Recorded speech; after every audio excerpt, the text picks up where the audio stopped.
Okay, ladies and gentlemen, well, of course, the main event is a huge rematch, and I feel like since the rematch has been announced, the world has had a countdown timer in its head waiting. Well, that countdown is nearly over. Saturday night, Beterbiev and Bivol, they do it all over again. I'm going to start by bringing in Hall of Fame boxing promoter Frank Warren here. Frank, there are reports out there surrounding a situation with Daniel Dubois and Joseph Parker. What can you tell us? Excuse me. Unfortunately, at this moment in time, Daniel's been evaluated by a doctor, and when we have more news, we will share it with you and update you. Joseph Parker is here. Joseph Parker is sat down. Joseph, just keen to get your thoughts. What's going on in your head right now? If he is ill, hope he gets better soon, and I'm looking forward to Saturday and putting on a great show. Okay, let's bring in Spencer Brown as well. I've seen you've been on the phone a fair bit. What's going on from your end? Yeah, there's been a lot of discussions. Like Frank says, he's been assessed by a doctor at the moment, so we are just trying to find out whether it's good or bad news. But whatever it's going to be, Joe's there. There will be a fight Saturday. Whoever's there, Joe's ready to fight. He's ready to go. He's ready to win. So that's it. Whoever we're going to fight Saturday, Joe's up for it. He doesn't care. He's one of them fighters. He'll fight anybody. And Joe, just a final one from you here, because you have come to Riyadh in the shape of your life to confirm you're ready to go. I am ready to go. I put in all the hard work with my team in Ireland. I'm here now in Riyadh, and come on Saturday. All right, thank you very much, Joseph Parker.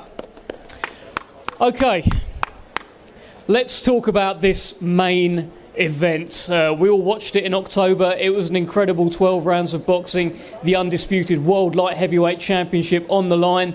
Beterbiev picked up the win that night.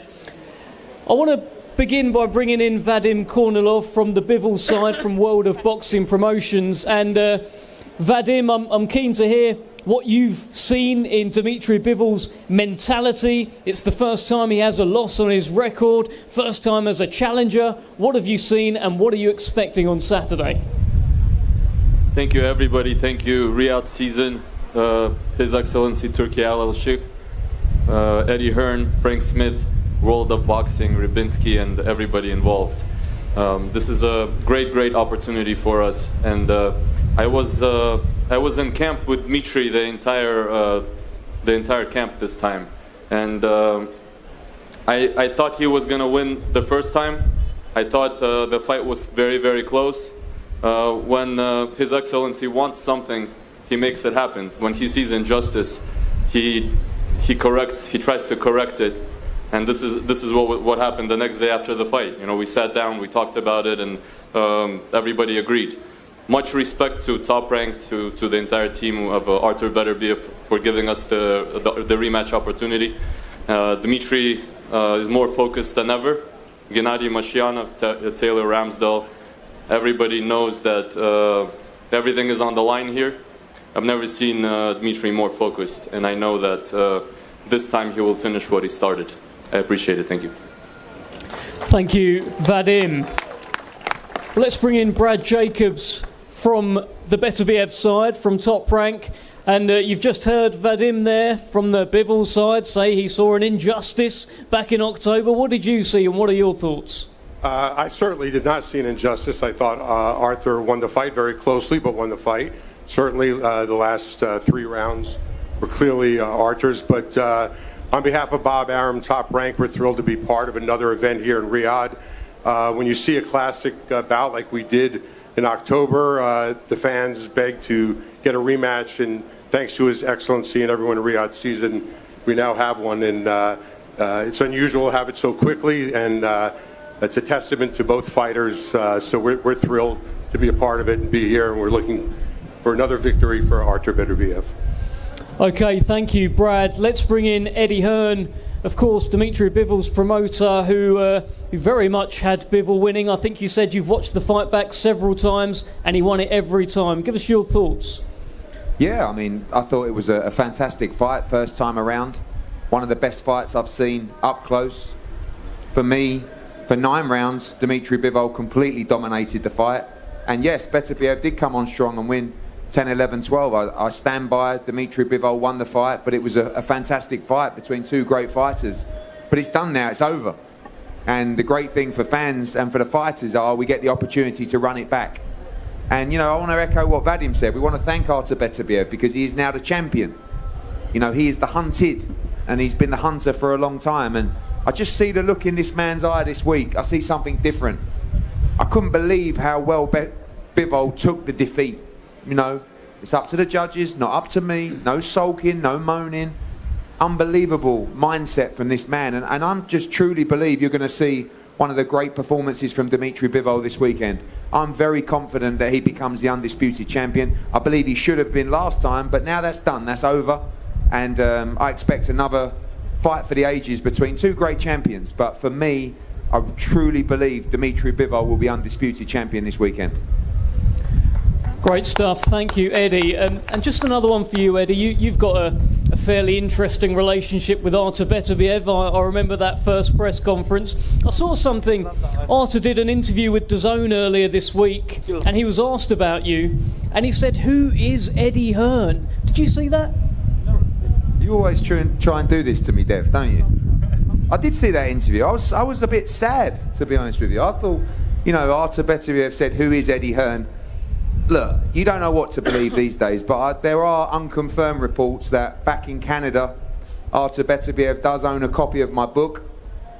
He bought the latest Men's Health magazine with me on the cover and has pre-ordered the Eddie Hearn pyjamas that drop in 2025. So we don't know what to believe, but in all seriousness, we try and have a little bit of fun. Artur Beterbiev is one of the great fighters of our generation. I respect him as a champion.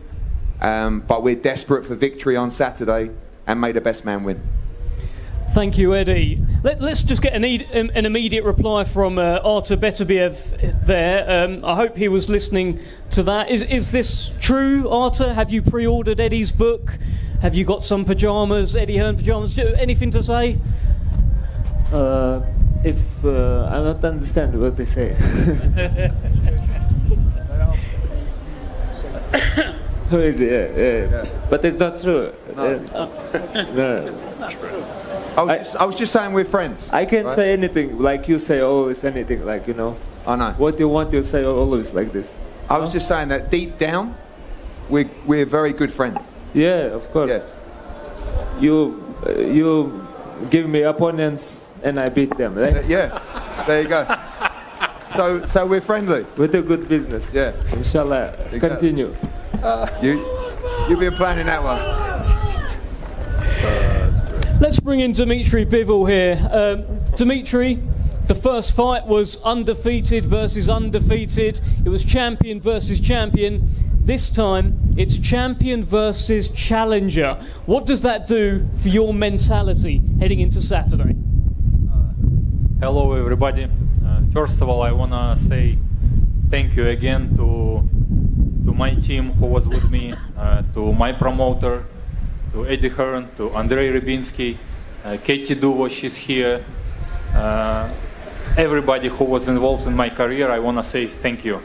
And of course, big thank you to His Excellency Turki Al-Sheikh and Saudi Arabia for this opportunity for me. And of course, thank you to Beterbiev to give me a rematch. Thank you. I'm just thankful inside of me, and I want to go to the ring and be winner. You said this one is about revenge. How much has revenge been motivating you? You know, all athletes we want to win always. We so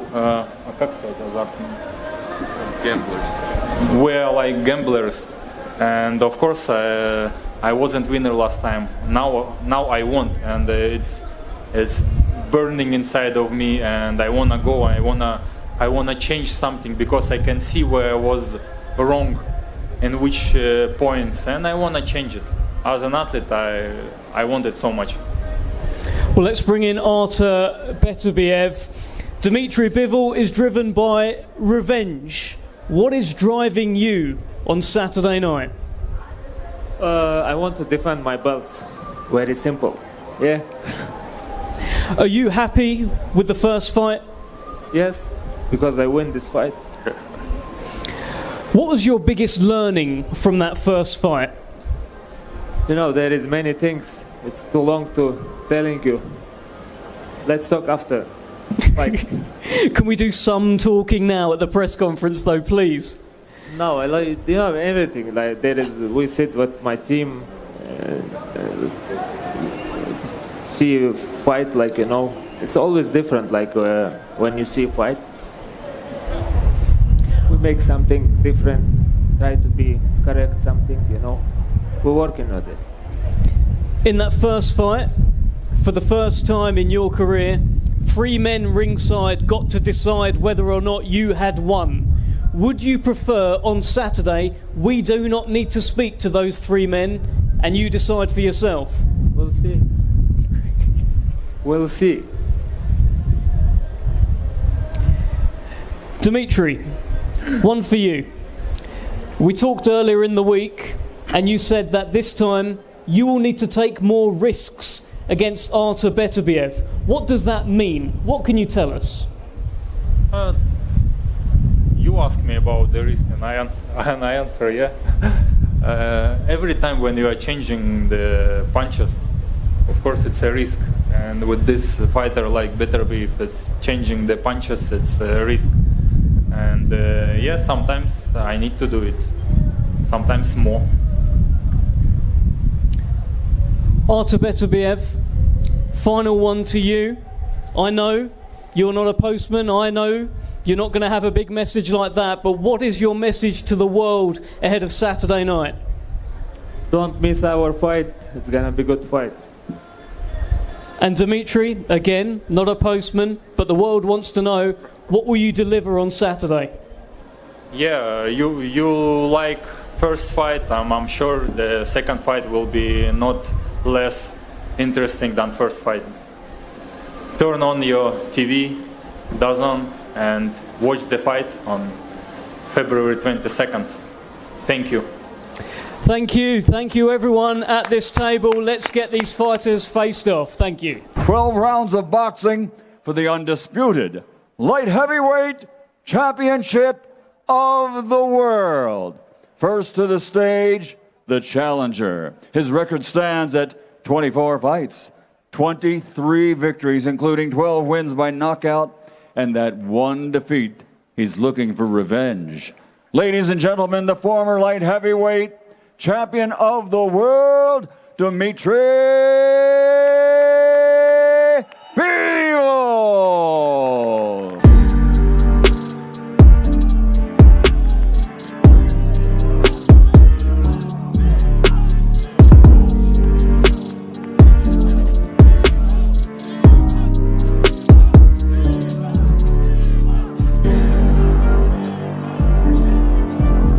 And let's bring up his opponent, ladies and gentlemen.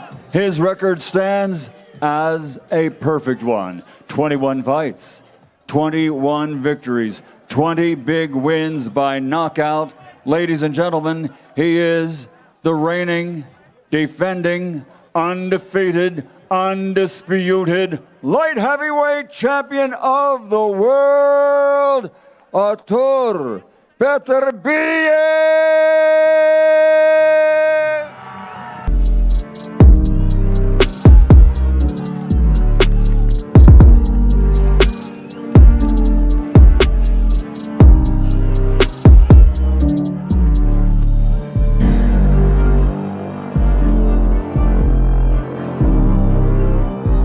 First onto the scales, ladies and gentlemen, he's in the role of a challenger tomorrow night. The former world champion, Dmitry Bivol. 174.1. 174.1 pounds for the challenger and former world champion. Next onto the scales, he's the undisputed and undefeated world champion. Once again, the title on the line, all the belts, including the Ring Magazine belt, for undisputed light heavyweight champion of the world. 175 pounds for the undisputed world champion, Artur Beterbiev.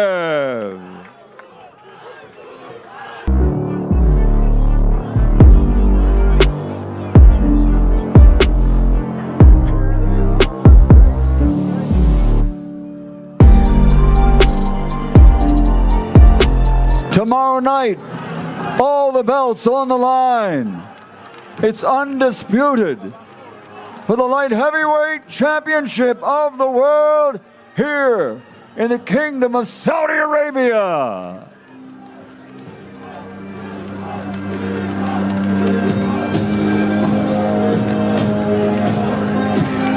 Bivol, Beterbiev, the rematch. Will it be revenge? Will it be repeat?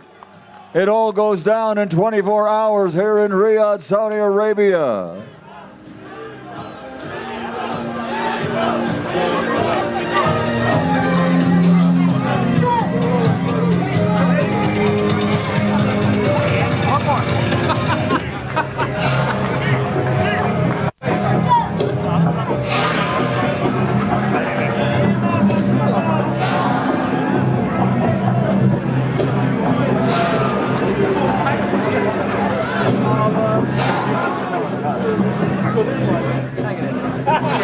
Yeah, it is weird. You haven't been the challenger for a title in over a decade. You're coming off the first loss of your career. How differently does that feel to you heading into a fight?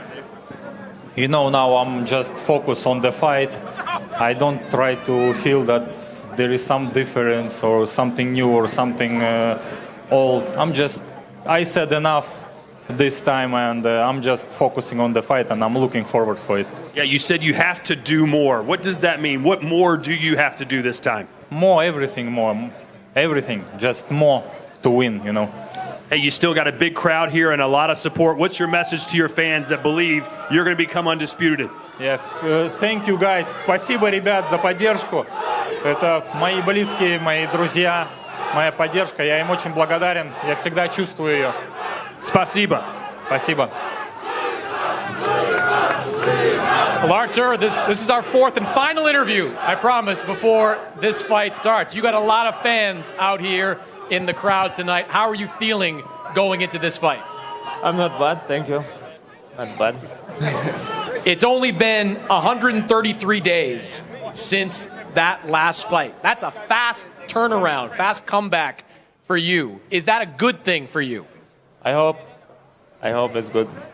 No injuries for you in this training camp. Has that been helpful, not having to deal with any injuries? Yes, of course it's good when his camp is going well. The first fight was incredibly competitive. Are you expecting this fight to look the same?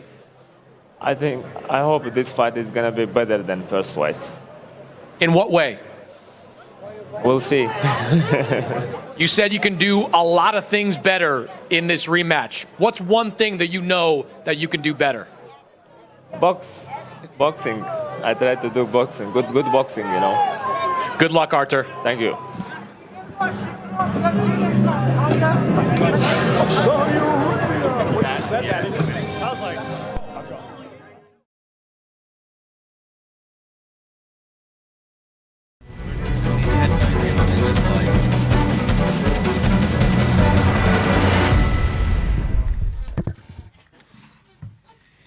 Hello and good evening. I hope you are all well. Welcome to Seconds Out. We are here to do the watch along for the biggest boxing card of all time, potentially. That's what everybody is saying.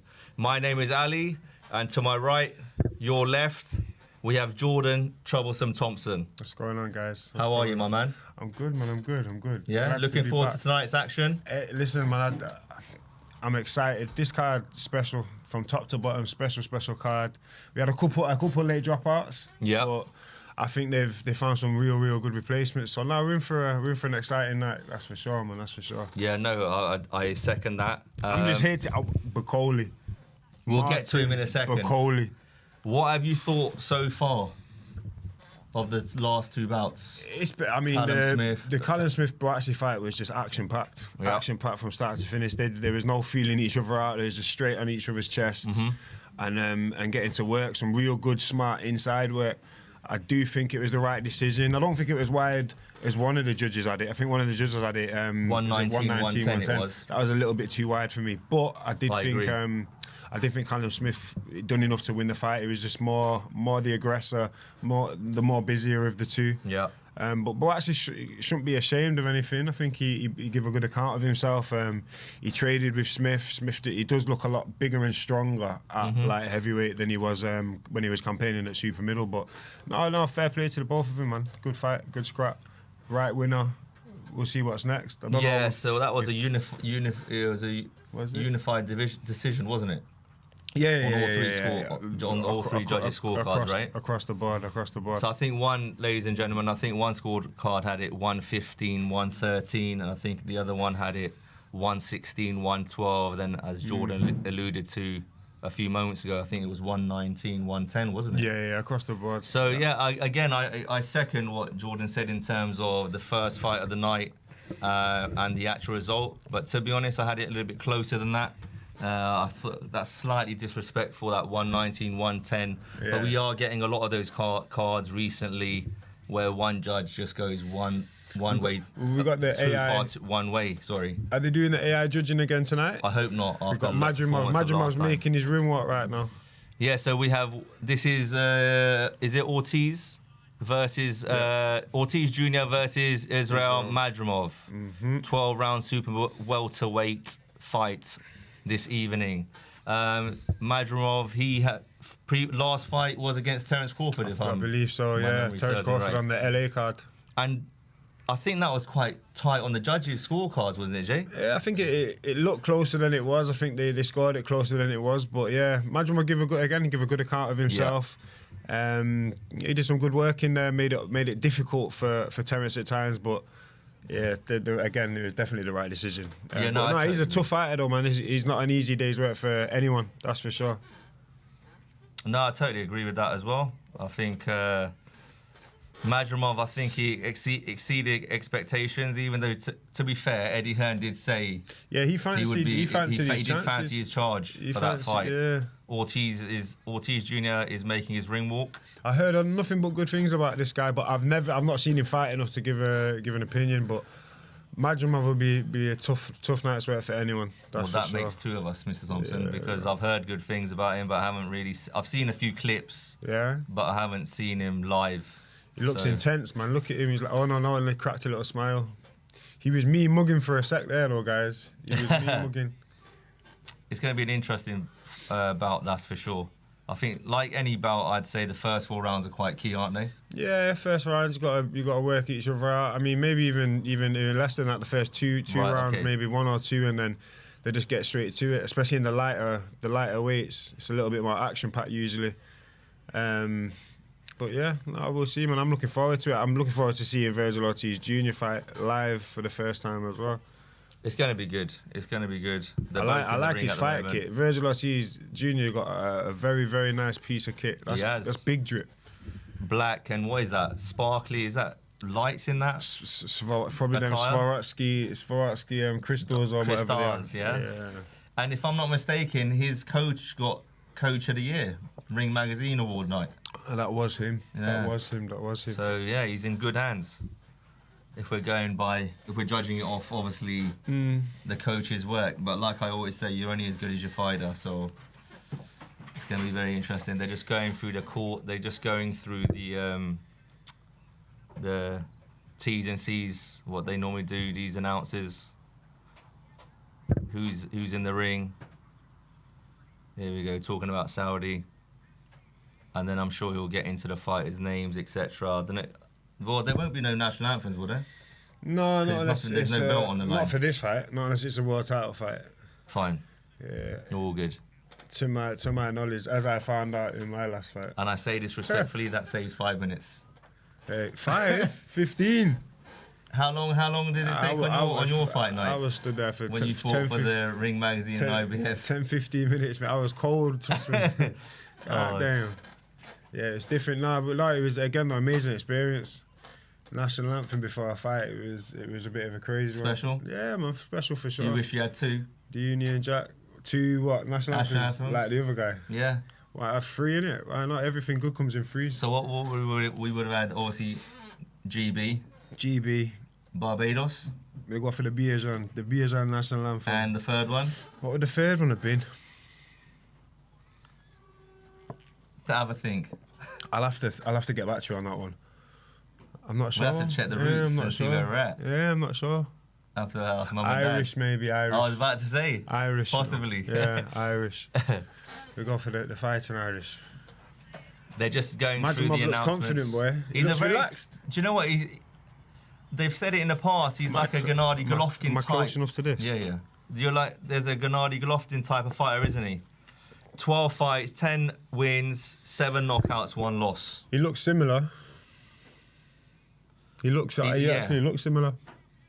It's going to be. He's got some interesting. Uzbekistani. Yeah, fair play. So it's that he looked heavy-handed. Put it this way, he had Terence Crawford's respect in that fight. Yeah. He did have his respect because Terence didn't just walk through him, so he definitely holds enough power in both hands to get someone's respect. And I've heard, and from what I've seen about this guy, he likes to let his hands go. So it's going to be Madrimov. Yeah, no, Ortiz Jr. So it's going to be. Wow! So it's going to be a bit of a shootout. Yeah, to my knowledge, but again, I'm not too clued up on either of the fighters. Well, if we're looking at his resume there, 22 fights, 22 wins, 21 knockouts. Ortiz Jr. It would say he likes to get his guys out of there. So yeah, apologies to the viewers. I haven't checked his resume. I mean, is it like a Deontay Wilder resume where he's just fighting average opponents? I'm not sure. So we're about to find out. I don't want to come across like a Chisora and like nobody care about the little guys, but I'm just not too clear. Oh, Del Boy. Yeah, man. Del Boy, what a guy. Del Boy is different. National treasure. He is. God save Del indeed. Boy. What a guy. What did you think of his last performance, Jay? A few weeks ago against Otto Wallin. He just came through. I mean, I don't want to. But Otto Wallin just looked like he didn't want to be in there. I think he felt a couple of heavy shots and he just looked disheartened from start to finish the fight. And I think Chisora knew that before getting in there as well. But Chisora did what he had to do, man. Fair play to him. He's coming back and he's getting the W. He's not coming back and losing. He's coming back and getting the win. So fair play to him. Gone. He's working the body good. Ding, ding, ding. Round 1. But active. Ortiz Jr. takes centre of that ring though. Got Madrimov on the similar back frames, foot aren't they? Similar sizes. Very similar frames. They shape up pretty similar as well. But let's see. Madrimov getting a little shake out. Oh, good job. Very slick. Very quick with it, Mr. Ortiz. That was sharp.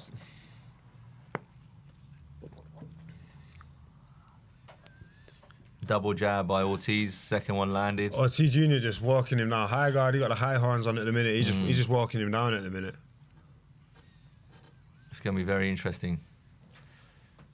If you're looking at their KO ratio, they both seem to be heavy-handed majority of the time when they enter the ring. So, and again, Madrimov, I think that was his 10th or 11th fight. He fought Terence Crawford. I think he had a lot of amateur experience though. Correct. I think Madrimov. So like your Lomachenko's and yeah, Usyk's, right? so I think they've obviously fast-tracked him a little bit. No, you can see. And to be fair, he held his own. Massive respect to him, what he done against Terence Crawford. Yeah, no, he did well, man. He did well. He definitely give a good account of himself in there against pound for pound, arguably one of the best, if not the best fighter out there at the minute. He's showing a lot of mobility in this fight so far, though. This is something new. I've seen Madrimov a few times. He's usually this is usually the other way around. Correct. He's usually walking someone down with a high guard. Yeah. Ortiz Jr. looks big in there though right now. He is. And again, you say it a lot to me. Well, you've said it a lot to me over the years. That foot pressure. Ortiz is not throwing much at this stage. Making Madrimov work a lot. That's right. Going backwards as well. He's working backwards. He's not holding his feet and throwing from a certain position at the moment. Madrimov. He's having to do things he don't really want to do at the minute. I think Madrimov, which takes a toll, especially in a 12-round fight like we got here. Indeed. And again, if we're looking at the KO ratio and putting respect on that name, then you're going to be able to be wary, right? Yeah, no, for sure. He must have power in both hands. Madrimov showing good footwork, lateral movement. Good feint from Ortiz Jr. there, though. Lovely. And then down to the body, Ortiz Jr.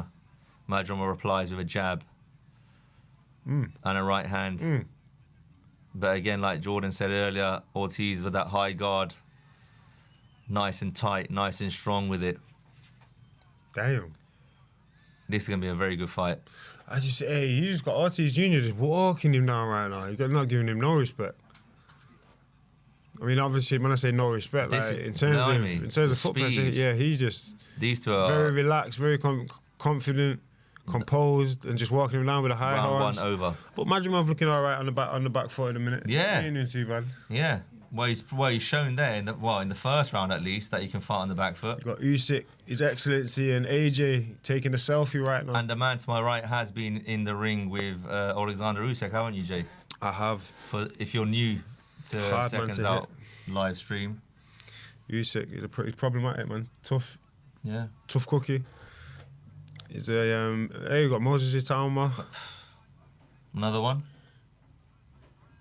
There's a lot of heavyweights. They like the heavyweights though on these shows, man. They like the heavyweights. Yeah, they do. They like the heavyweights, so it's heavyweight city right now over there. Where do you see yourself going in this year? This year, we just have to see if it's going to be heavyweight. What is it? Cruiserweight, bridgerweight, heavyweight? Are those the options? The cruiserweight's no longer an option, but okay, cool. Bridgerweight's a potential option, heavyweight's a potential option. Sure. I just want to get in a fight and, yeah, man, let some bombs go. How tall are you, Jordan? 6'7", 6'7". He's a big man, so if we're just going off his frame and his height, then he should be a heavyweight, to be honest. So... Ooh, good work. Start round 2. Madrimov started well. He's going to the body now as well. He's trying to mix it up. This is going to be explosive and technical. Both are very, very good. It's like they're mirror image each other, mirroring one another. You've got Madrimov on that back foot at the minute. It'll be interesting when Madrimov starts to hold his feet a little bit more. The fight will start also open up if it gets to that. Yeah, he needs to at some point try to get towards the centre of the ring, doesn't he, Madrimov? Yeah, he's gonna have to hold his feet at some point. I don't think he can fight this style for too long, but we'll see. You did say earlier on that even from his ring walk, Ortiz Jr. extremely confident. He's showing that in the early stages in this fight, just through his body language, right? This is the thing. Like he's not compromising at all. He's just sticking to his style, going on the front foot, and just applying that educated pressure. And he's got Madrimov on the retreat, but he don't look too uncomfortable at the minute. No, he's Madrimov, relaxed. But it's a hard way to fight. He looks relaxed at the minute, though, Madrimov. So maybe it's not too taxing right now, but we'll see. I mean, this is obviously we're here to see the main event. Obviously, unification bout, second one. Beterbiev versus Bivol 2. This looks quite similar to what it could be later on. Yeah, very similar. To be fair, that's a good point. It's a good sort of matchup. Good little matchup of styles. You've got someone walking forward with that front foot pressure, and then someone that backs in that nice relaxed style back foot. As Bivol would. As Bivol definitely did in the first fight as well. And again, I think the co-main event tonight, you got Joseph Parker in there with Mr. Is it Boccoli, yeah? Martin Boccoli.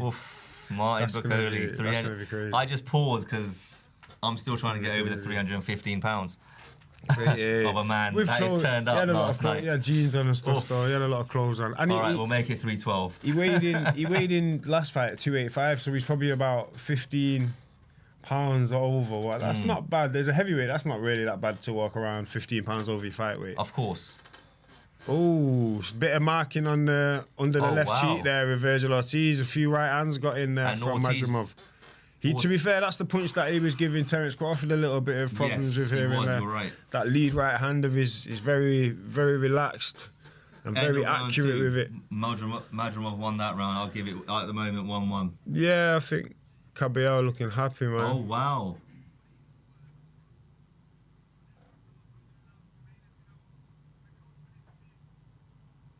Caballero is on the mic. Coach believed in me.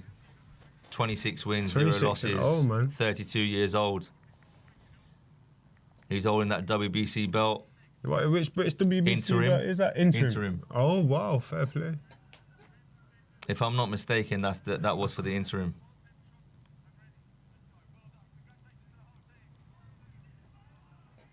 He deserves it. I mean, he's put in some good performances over the past year and a half. No, definitely. I think he's improved as a fighter. He has. He's done well. He's beat whoever they've put in front of him. Terence Crawford looking healthy. Listen, everyone's sleeping on that guy right there. You know? I'll say it right now. I think he's beating Canelo. I think he beats Canelo. I've always thought he beats Stars Canelo. make fights.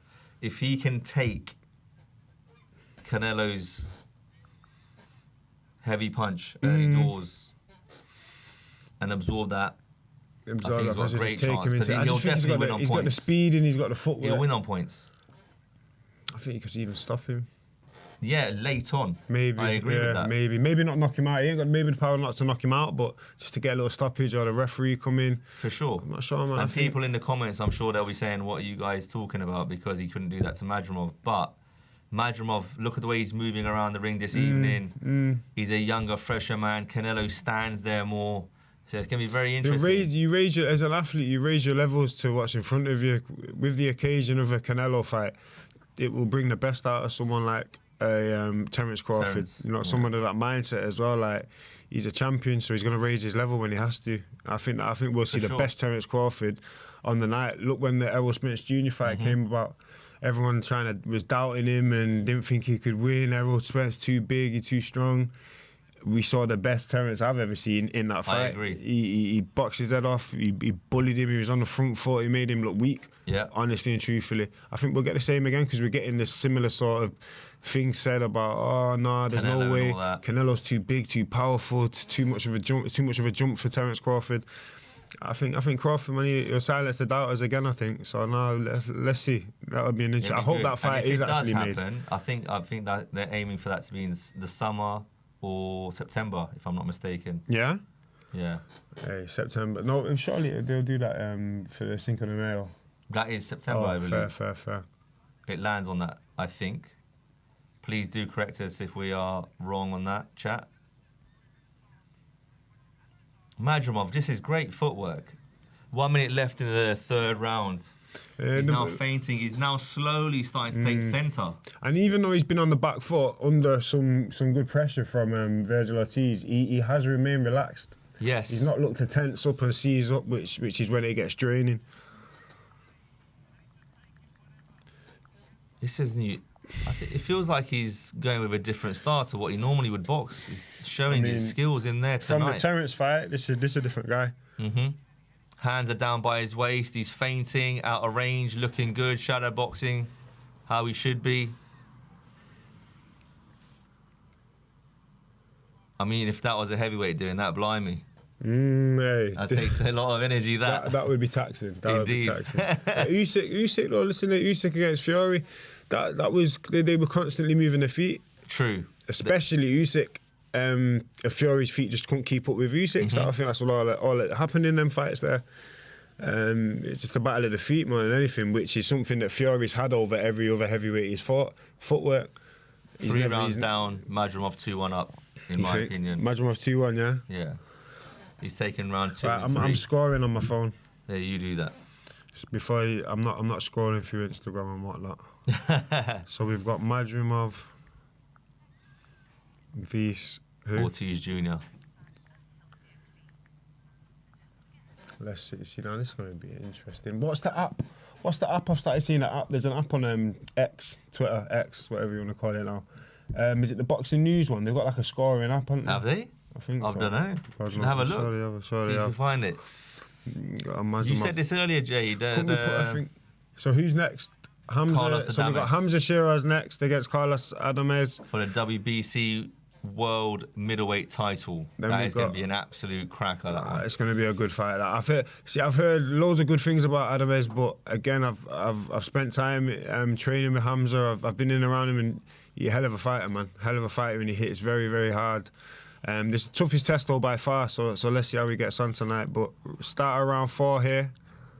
well, fingers crossed with regards to Hamza Shiraz. We'll come on to him a bit in more detail later on. For sure, for sure. But again, Madrimov, lateral movement side to side in the blue corner But there. very relaxed. Like he don't look so panicky. chilled. He's not panicked. This is what he wanted to do. Yes. In the first round, I thought like this is what's been forced upon him, but it looks like he's more than happy to be on the back foot, trying to box him and go for the counter shots. Very 1-2 block there by Ortiz in the high guard. Ortiz is plugging away. He's doing his thing. When I say that, he's not struggling in the fight at all. It's just he's a little more stable with his feet, high guard, looking solid, and he's being extremely patient, waiting for that opening. Madrimov going side to side, not throwing much off of the lateral movement and the feints, but he's doing enough to nick the rounds. Well, the last 2 rounds anyway. We're into round 4. Yeah, you see what you think Virgil Ortiz is kind of like losing the rounds but winning the fight, but I just think he's so relaxed whilst he's moving backwards. Eddie Hearn likes that. Yeah, he's liking what he's seeing right now. Ooh, good counter there. Was that a counter left? Yeah. Was that a left jab or It was looked that like a hook? a southpaw. He squared up a little bit though, to be fair, Madrimov. Yeah, that eye definitely swollen now from. Maybe the eye, the Ortiz little Jr. cut under the eye, I think is his left cheek, under the left cheek. Yeah. Or on the left cheek, sorry. Slowed him down in the last round. Maybe. Virgil Ortiz, a bit of a shock. Complaining that he's got hit on the back of the head there, Ortiz Jr. Into the final minute of round 4, ladies and gentlemen. How are you scoring this in the chat? Madrimov hitting gloves in the blue corner, backed up. Good little hook there from Virgil Ortiz. Yeah, and That was a responded good there hook. by a short uppercut, left hook. He's not being put on the Madrimov. back foot here though. I tell you that. He's not really. I don't think he's took a backward step yet. Really, Ortiz. Jr. No, you're right. He's very, very front foot heavy here. But he's not lunging in, is he, Jay? He's not overcommitting. He's not just overcommitting. waiting. He's not smothering his work. It's educated pressure, man. Very educated pressure. But again, he looks very composed and confident with the way he's applying the pressure. But at the same time, Madrimov doesn't seem too panicked, too rushed. No, he's very relaxed. It doesn't seem like he's out of a pace. He's not comfortable with. Do you know what I'm trying to say? Like. Good, good. He's lead right hand there by Ortiz. Good accuracy there. Does that from win him the Ortiz. round though, Jay?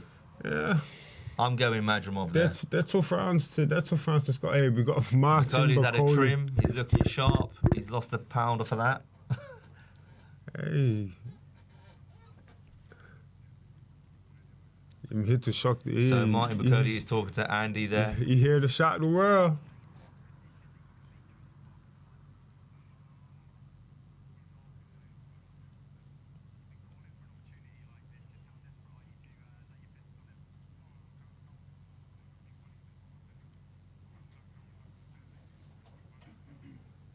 Bacoli thanking Joe Parker.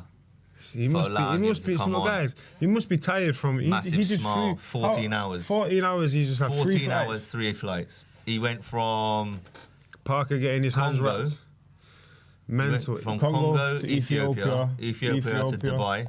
To Dubai, and Dubai then to changed. Saudi. Hey, and Saudi bro. to Dubai is 4 hours from there. It's mental. No, it's. If I'm not mistaken. I don't think we've ever had anything like this ever never. before on a boxing card, especially of anything of this magnitude. Well, talking about that, then we haven't really had someone like Turki Al-Sheikh be in the sport of boxing, have we? True, to make this sort of stuff happen. That's You're not right. wrong. You're not wrong. You're not wrong. So, massive respect to Turki Al-Sheikh, Al-Sheikh, for doing what he's doing in the world of boxing, in my opinion. He changing the game right now, man. He's changing the game for the better as well. And I know you don't like it, but obviously he's doing the same with wrestling, WWE. He's getting them to come twice a year. It's not just boxing; it's sport, entertainment, sport, music, period. Yeah, concerts. Yeah. In stadiums, so and open air events. So they did it with tennis as well. They did an amazing tournament with tennis as well. Wasn't that the final end of last year? Yeah, end of last year. And the women got paid the most of everyone ever. paid, yeah. Okay. So it's an amazing thing when he's changing that sport on a whole. They got this game, Fatal Fury. I need to get this game, to be fair. But can you play Fatal Fury on PlayStation 5? Does anyone know? I don't know. I don't know. We didn't get a response there, Jay. No. No, I don't know. Fatal Fury? So 1 minute 35 seconds into round 5. It's been even Stevens. It's a good matchup. It's a good matchup. 1, 2. Nothing really of note yet has happened in the fight, apart from obviously a right overhand right, which would have caught Ortiz to make that marking under his eye. Because But apart from that, it wasn't a clash of heads. no, was it it? wasn't a clash of heads. This is a good ref. He's refed you a couple of times. Kid. Yeah, He's a good guy. He's very good. Speaks Polish as well. Oh, you can? Okay, so I need to get that. Oh, why did you say that? I need to get that. He'll be playing that this evening.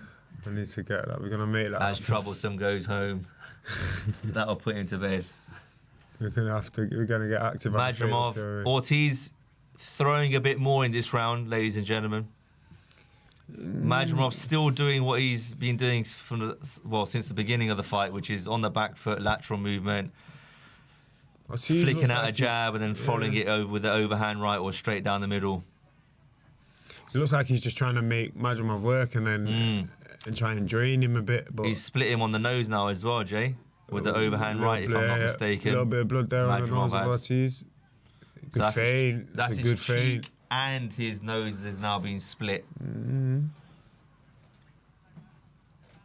Very interesting. I think that came middle of the round when they were both trading for the first time at the same time in the middle of the ring. We were busy discussing something else at that point. Good bit of an exchange there in the middle of the ring. Nice double jab there by Ortiz, followed up by a left hook to the body. Does that win him the round? Not too sure. These are tough rounds. These are tough rounds to call. I'm gonna be honest. Okay, Tough so this rounds is to another call. one for the people that are watching. Madrimov moving around like he is, does that give you an illusion that he's actually working more, but he's not really doing anything? I don't know. Because, like you say, Ortiz is looking solid, and when he's throwing, he's landing. Yeah, but is he throwing enough? But does he have to throw enough if his opponent's just dancing around the ring and not really throwing anything on notes? Maybe the foot pressure alone is enough. Yeah, maybe again it depends what you like as a ref. Oh, and here's the joker of the pack, Mr. What's his name, Lopez. Teofimo Lopez, oh, man. Gosh. Hey, he broke the matrix. He broke the Indeed, he matrix. has.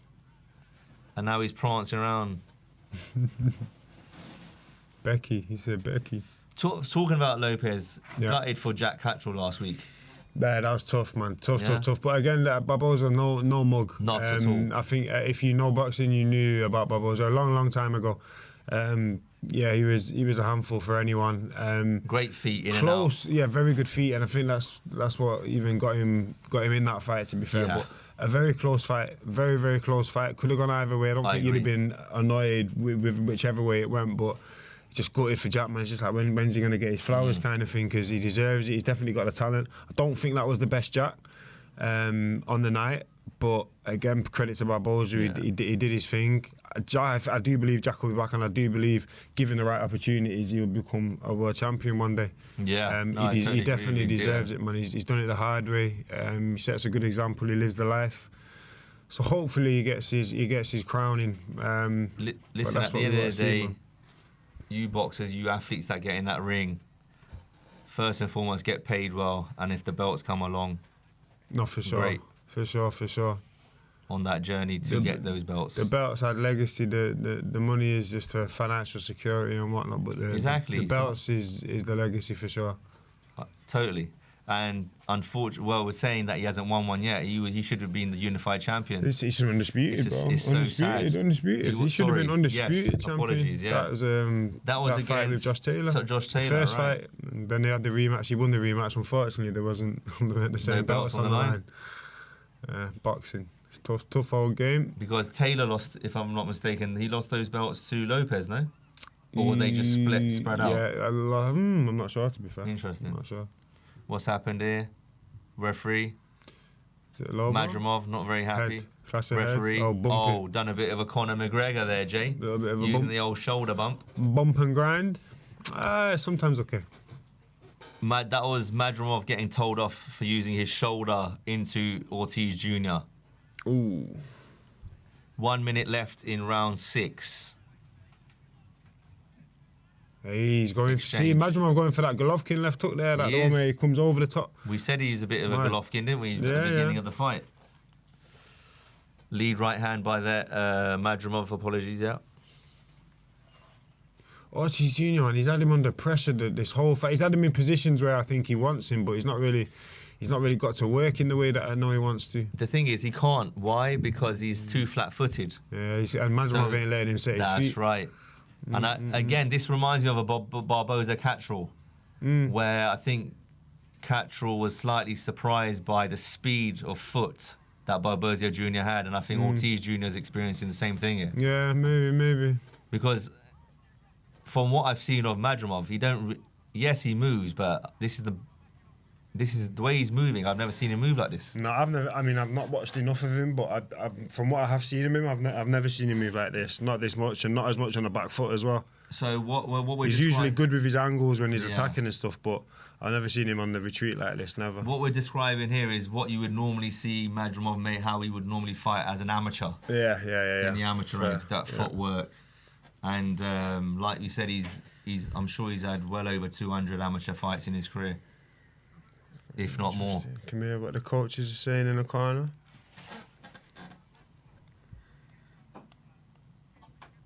This is the Madrimov corner.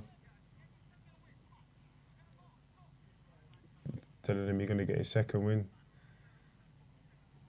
Listen, Madrimov has put a lot into the first 6 rounds. For sure. Can he maintain that? Ortiz Jr. has been very patient. Ortiz's corner saying, "Well, let's keep drowning him, let's keep drowning him. But don't make no mistakes while drowning him."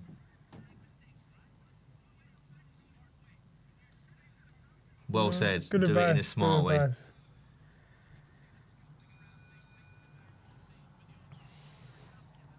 Overhand right straight away, dipped down, and threw an overhand right. Did Madrimov there in the first 10 seconds of round 7.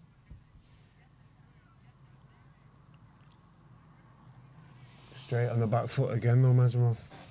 He's content with being on the back foot, though, and I guess And I wouldn't say it's not working. The thing is, he's not being negative. No, he's on still the being. back foot. He's not. His output's still very good. That's why it looks like it's the game plan. I would like to see. Ooh, good overhand right there by That's the Madrimov. second time. Ref, he can't step back if he's throwing an overhand right and he's going low into his trunk. I'm confused. It's biomechanics. Momentum's going to take him forward. We're talking about Madrimov here. Hey, that's good. A good high guard defense by Ortiz Jr. Very good. And Secure. if I'm being honest, if he didn't have that tight guard, high guard, he would have been in big trouble already. Ooh, they both got the trade blows there. Both of them just missing though. Good body shot by Yeah. Madrimov though. I like that. If he touch, whip.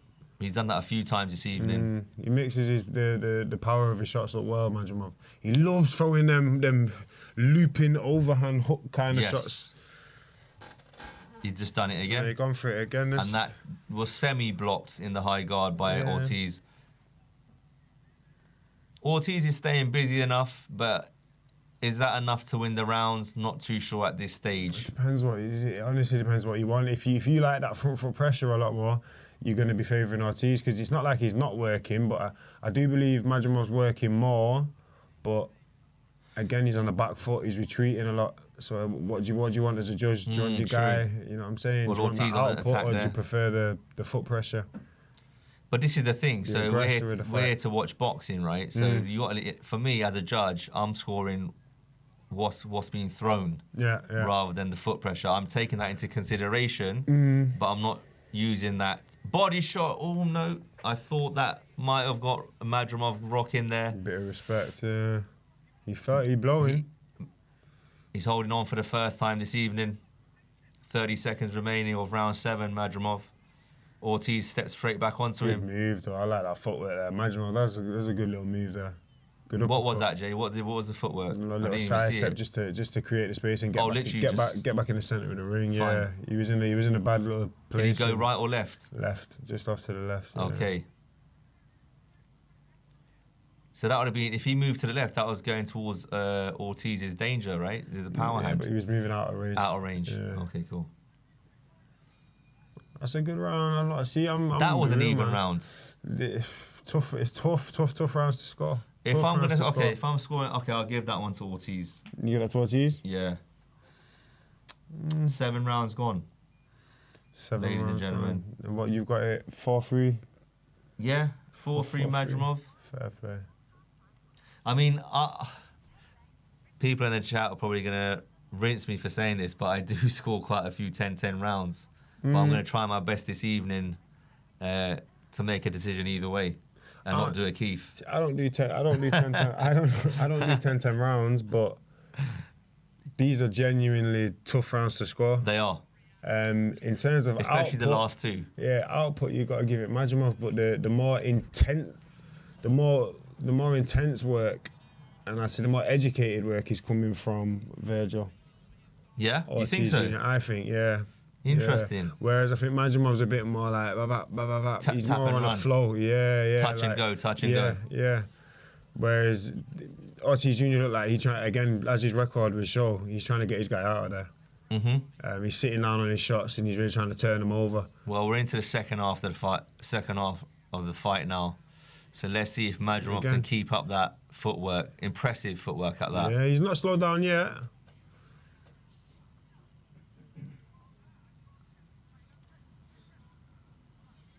You can hear the corners there saying to Ortiz Jr., you got to press him.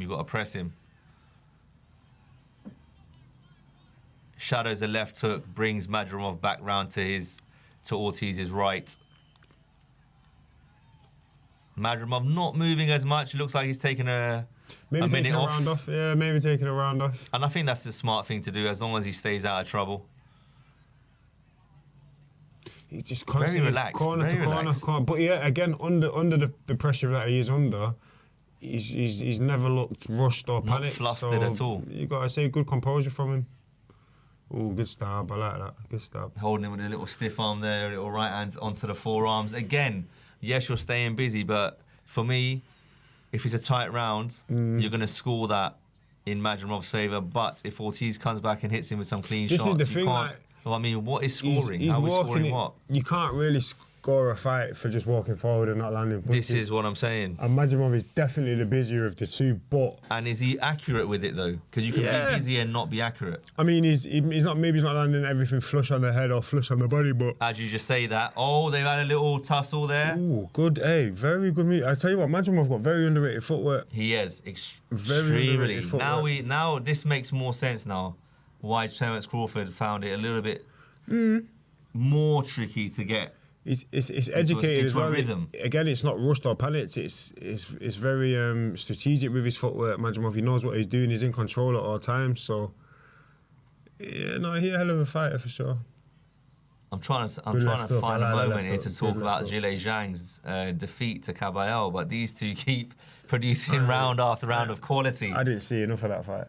But from what I saw, I just saw Caballero just working that body, man. Working that body, broke him down, slowed him down, and then he just crumbled at the end, Zhang, unfortunately. Fatigued, didn't he? Yeah, fatigued. I think even when people don't go to his body a lot, he seems to slow down a lot after 4 rounds. 4 to 6 rounds, that seems to be his lot, doesn't it?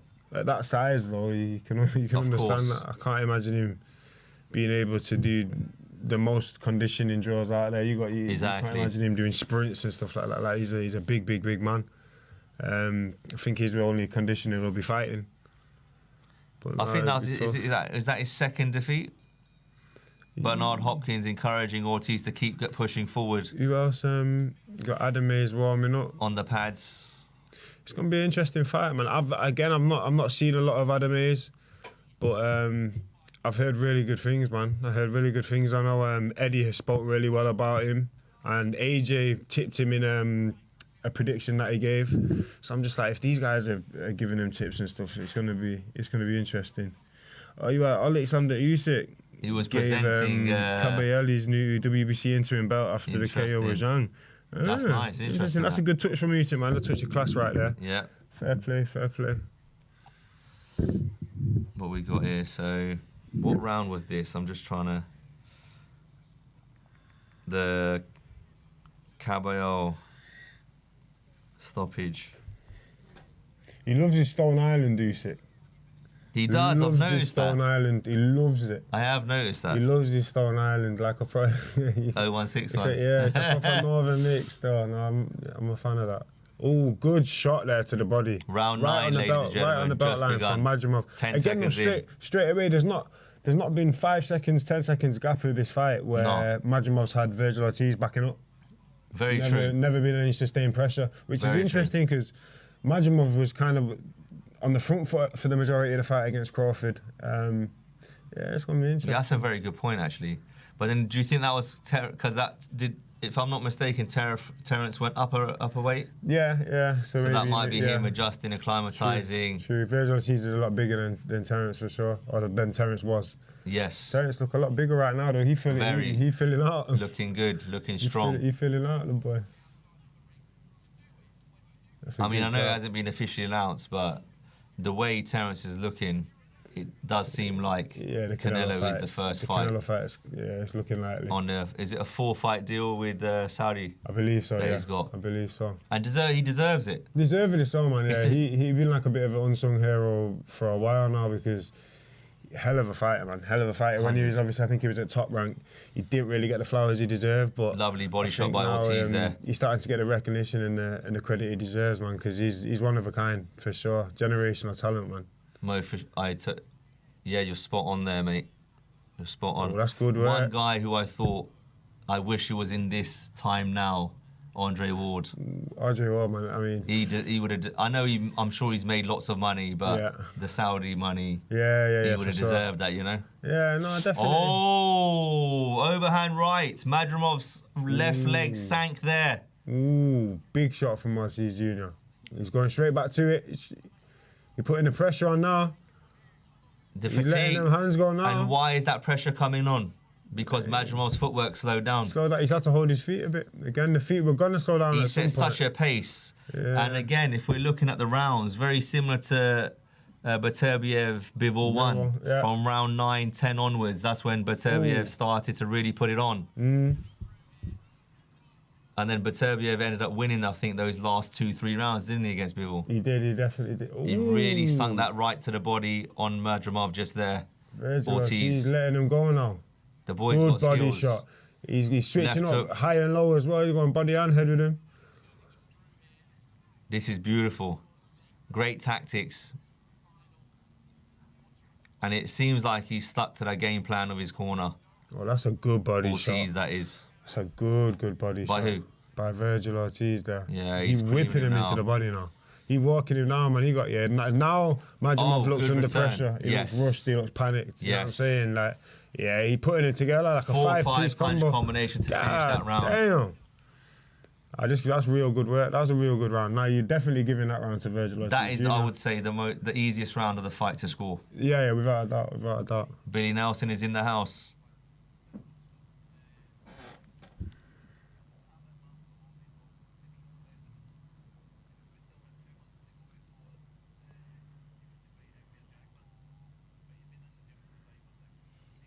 Interesting. Billy Nelson saying that Bokoli has been in the gym for 5-6 weeks before his trip to Congo.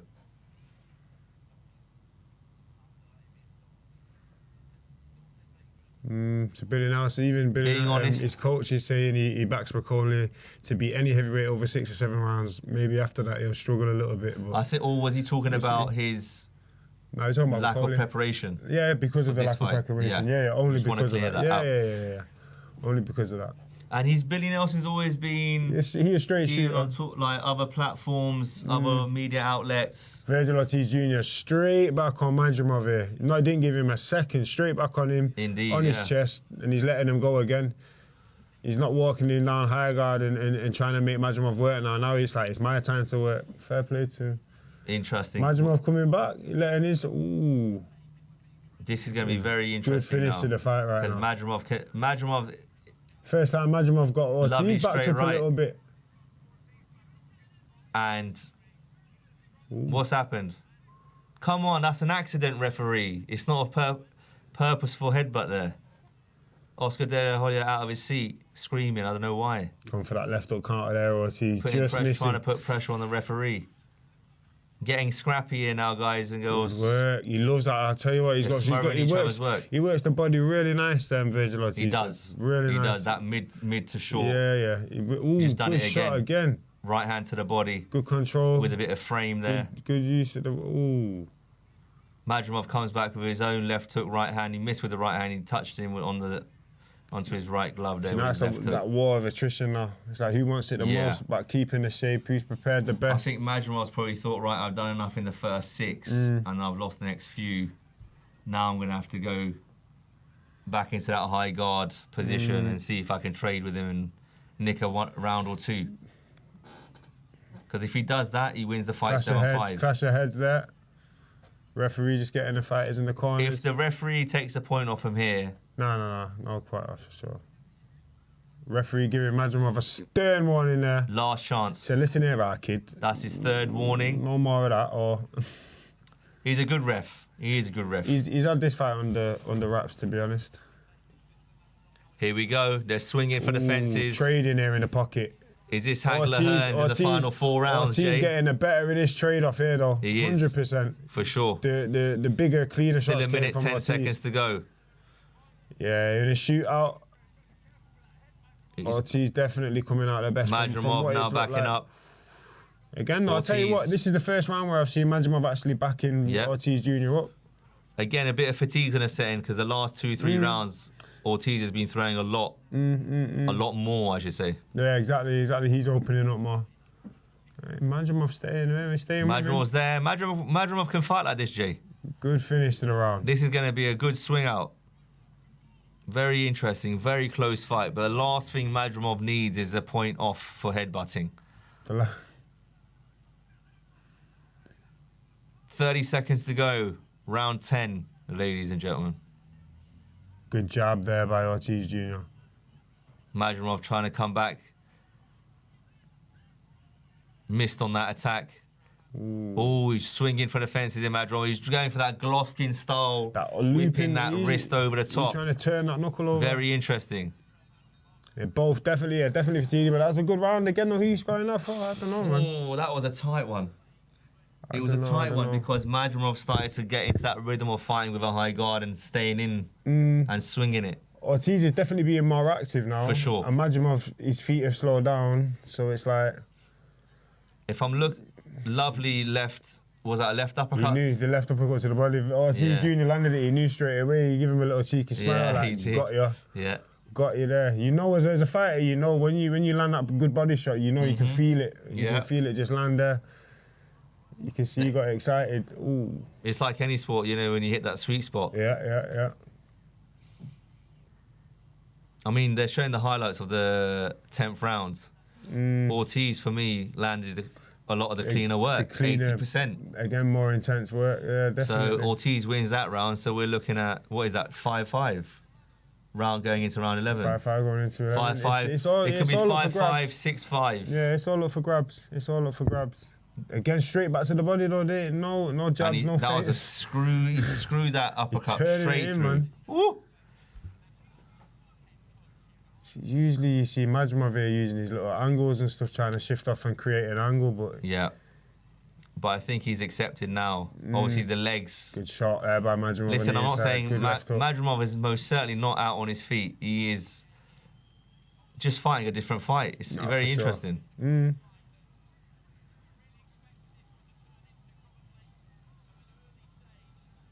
Madrimov having the earlier success in this round. When I say success, he's landing punches on Ortiz's arms. They're not clean punches. Yeah, but he's working. He's working for sure. There we go. Good shot. I tell you what, he's still tying each other up. Yeah, he's carrying his power through. Is that Ortiz? Ortiz, yeah. He's whipped in another body shot with his right hand. Good straight right. Oh, nice. You see that? Yep, good straight right from Madrimov. Good little shovel as well. Ooh. Oh, just missed. There was nothing wrong there. Madrimov seems in this stage of the fight, when he's throwing single shots, he's missing wildly. Yeah. Whereas Ortiz is keeping his shape a lot better. I'd say, yeah, I give him that. But I think that's because, again, Madrimov's fighting very loose and relaxed style. Whereas Ortiz Jr. has been a lot more compact in his work. A lot more, yeah. Fair enough. Whereas Madrimov just looks a lot more relaxed when he's letting his shots go. Whereas Ortiz Jr. again, he's sitting down on his shots. He's trying to hurt Madrimov. So as a fan watching, good, beautiful work from Ortiz Jr. there. Beautiful counter left uppercut and a little roll out after. That was nice. De La Hoya knows about that shot right there. The golden boy there. Madrimov seems like he's got a second win. Oh, good left hook from Madrimov. This is game on, ladies and gentlemen. It's a good shootout. Very good shootout, man. Last minute of round 11. Very good shootout. And again, going into the last minute of round 11, and they're both still firing. JT, that was very close. Again, close clash of heads nearly there as well. 30 seconds ago. Madrimov stopped retreating on the back foot now, or fighting on the back foot. They're both front foot fighters. The heads could come together when you got two fighters like this. The crowd is getting into it. The crowd are enjoying it from the sounds of it. I think the Saudi crowd are starting to understand how to go with the ebb and flow of a boxing fight. They're enjoying it more. Again, it's all new. It's only going to get better. And look at the position it started in. It's unbelievable what they're doing in the shows they're putting on over there. 12 seconds to go. I'm giving this round so far to Madrimov. This has been a better round for Madrimov than the last one for sure. He's put his punches together better. He's put the punches Ortiz together. has thrown the more noticeable, the lovely body shots with the right hand. The sharp counters. So you can just flick your screen. Oh, I've got to flip my screen. Yes, sir. End of round 11, ladies and gentlemen. It could be 6-5 either way. Ortiz's corner is saying, make sure you take this round. So they know it's a close fight. I'll be shocked if this fight is more than 2 rounds either way, if I'm being honest.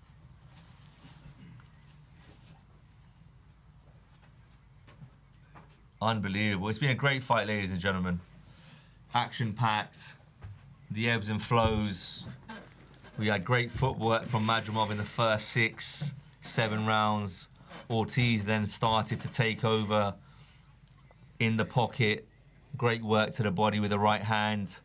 And here we go, round 12 is coming up, ladies and gentlemen. Championship round. This could easily have been a main event anywhere else in the world.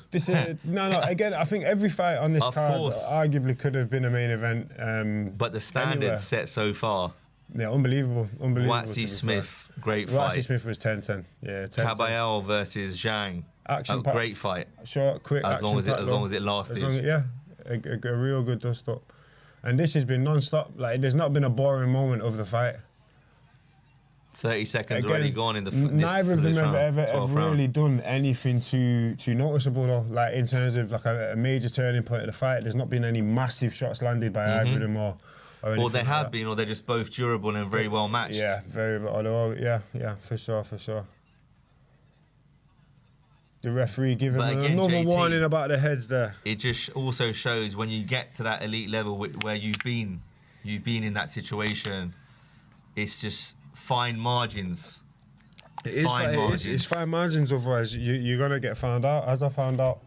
But at that level, when you get two people who are evenly matched, look, we've got a beautiful fight which has been, in my opinion, it's been even from start to finish, man. It's been a real, very good match fight. Golden Boy seem very, very confident. Eddie Hearn is also on his feet. I'm interested to see how good uppercut there by Madrimov. Virgil Ortiz straight on him now. Minute and a half left. Oh my gosh. Eesh. Good body shot again by Ortiz, doubling it up now. This is the thing. As soon as one man takes that, like you say, that they'll be straight back to him. That magic shot, the other one comes back straight away. Yeah. More so, I'd say. Bernard Hopkins out his seat here, screaming at Virgil Ortiz Jr., man. Ortiz keeps his control on that left hook. Ortiz Jr. seems to be finishing the stronger out of the two, though. Into the final minute we go. 1:05 remaining in round 12. Madrimov shooting a big one too. Ortiz coming back. Both of them working now. Ortiz's corner calling for combinations. Oh no, it's a headbutt. Oh sugar. Someone might be getting a point off from here, guys. Oh my God, this is not the time. Ref, please. Well done, referee. Fair play. This is not the time to be taking a point off. Fair play, that referee. He a real good ref. He's a good ref. He a good ref. Because do you know, if I'm not mistaken, he refed you when you knocked out That Polish lad at the O2. Which one, Podlucky? Podlucky, yeah. Good times. That fight didn't last long, did it? Really? Good times. Good times. Good Well, times. those times are returning, my friend. That's true. I broke his jaw and he lost 2 teeth. Is that what happened? Yeah. Oh, wow. They had to change his flights. If I'm not mistaken, that was a first round, wasn't it? First round, yeah. I didn't want it to be first round, but he kept on trying to hit me. I know. I was there, remember? And we were like, mate, try to get through a few rounds. It was the first fight back after a little while. Indeed. I thought, let me try and get a few rounds under my belt. Get the jab going, get the old ring rust off, as they like to say. And Majumov thinks he's won it. He had his hand up in the air. Listen. This could be a draw. Yeah, I wouldn't be crazy But it wouldn't be given a if draw. it was a draw. It wouldn't be crazy for one person or another to get it. It was a very close contested fight. Ortiz has been cut open in that last round. And I'm gonna. His cheeks are swollen on both sides. Yeah, I'm leaning towards that being caused by maybe a head clash, maybe because there was a good Yes, few you're head right. clashes. Actually, sorry. Maybe I don't know. Maybe it was a It punch. was because there was a lot of remember he punches got that thrown as warning well. in the last round. Eddie Hearn got a good tailor, man, because his suits always look Do you know on what, point. ladies and gentlemen? I'm going to give that 7-5 to Ortiz. 7-5 to Ortiz. Last few rounds, he came on strong. I'm gonna go with a draw. And I don't mind that either. Yeah. I don't think there's definitely not a clear winner in that. This is a bit like Catchall Barboza Jr. Was that last week? Yeah, last week. I believe so. Yeah. It was those first 6 rounds very tough to score. Because for me, the second half of the fight, Ortiz won the majority of the rounds there. Ortiz started to let his hands go more whilst being on the front foot, but whilst he was doing that, Majumov was holding his feet more and throwing a bit more as well. Yeah. So he wasn't backing up as much. So it's a tough one. There's a lot of back and forth in that fight. A lot of change-ups from both of the fighters. So it'll be interesting to see how the judges score it here, to be fair. Especially the first 6 rounds. 7 rounds. Yeah, the first 6 rounds was a bit more consistent. I think we had Majumov on the back foot, Ortiz walking him down, trying to make him work when he didn't want to work. And I had Majumov 4-2 up at that point. Yeah, and then Ortiz definitely came back stronger in the second half of the fight. That's without a doubt. Listen, so again, wouldn't let's see, mind what watching did the this judges, again what if did it was the- a close one. Yeah, what do the judges prefer? Could it be a split decision, or do you reckon a unanimous? Potentially. I think whoever loses deserves a split. That kit's nice, man. That fight kit's nice. Well, describe that for us. You like your fashion. It looks a little bit like something off of the Game of Is it a Thrones. silky gown? Something off of the Game of Thrones. Like, so the Men of the Night Watch on the Game of Thrones, they all wear, they're known to wear the black. Oh, okay. And that looks like one of Jon Snow's. This is going Oh, off that's on a serious. the top of my head, nice. ladies and gentlemen. Firstborn of his name. Any Game of Thrones fans out there on the Seconds Out? Aemon Targaryen. Who? Jon Snow used the. Anyway, Oh, okay. Listen, let me not, but we'll be here all night. and Is it won't that be is about that his boxing. real name? Jon Snow is his real name. Okay. Son of. They say he was the son of Ned Stark, but We he are wasn't. waiting for the announcement of this fight, the result. All right, we're getting the scores in now, guys. Judges score a card. Why are they taking his fight kit off? Terrible decision. He looked way better with it on. Because he's going to get There the we belt go. round him. Ooh. 117, 111? No. Unanimous. Unanimous decision. Told you, 115, 113. Ortiz Jr. It took- could. they took his- do you they know took what? his It fight. could be Majumov. And still, okay. Ortiz So Jr., I did fair say play. 7-5. So Nah, there's no way. Someone on the back foot for the majority of the fight, there's no way they were winning it. So basically, those early rounds. Yeah, they got the him in the judges. The first scorecard. What was it? 117, 111, I think.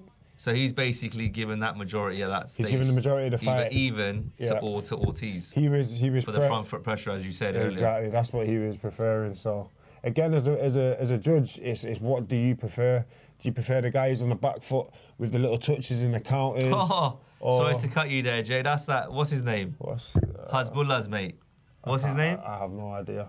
One of the little guys. Baby, what's his name? He begins with A. Bro. Oh, guys.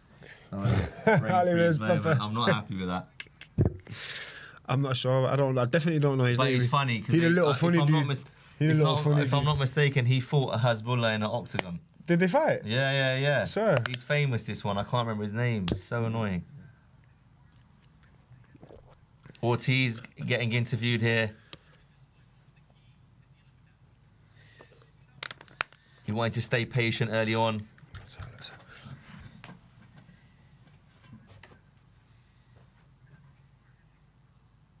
He had to be smart and pick his punches, that's what he's saying. Which he was.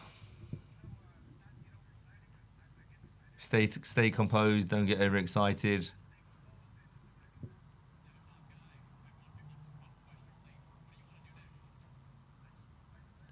He wants to fight the best at 154.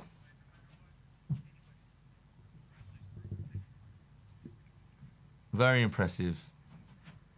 Mr. Nelson looking smart. Johnny.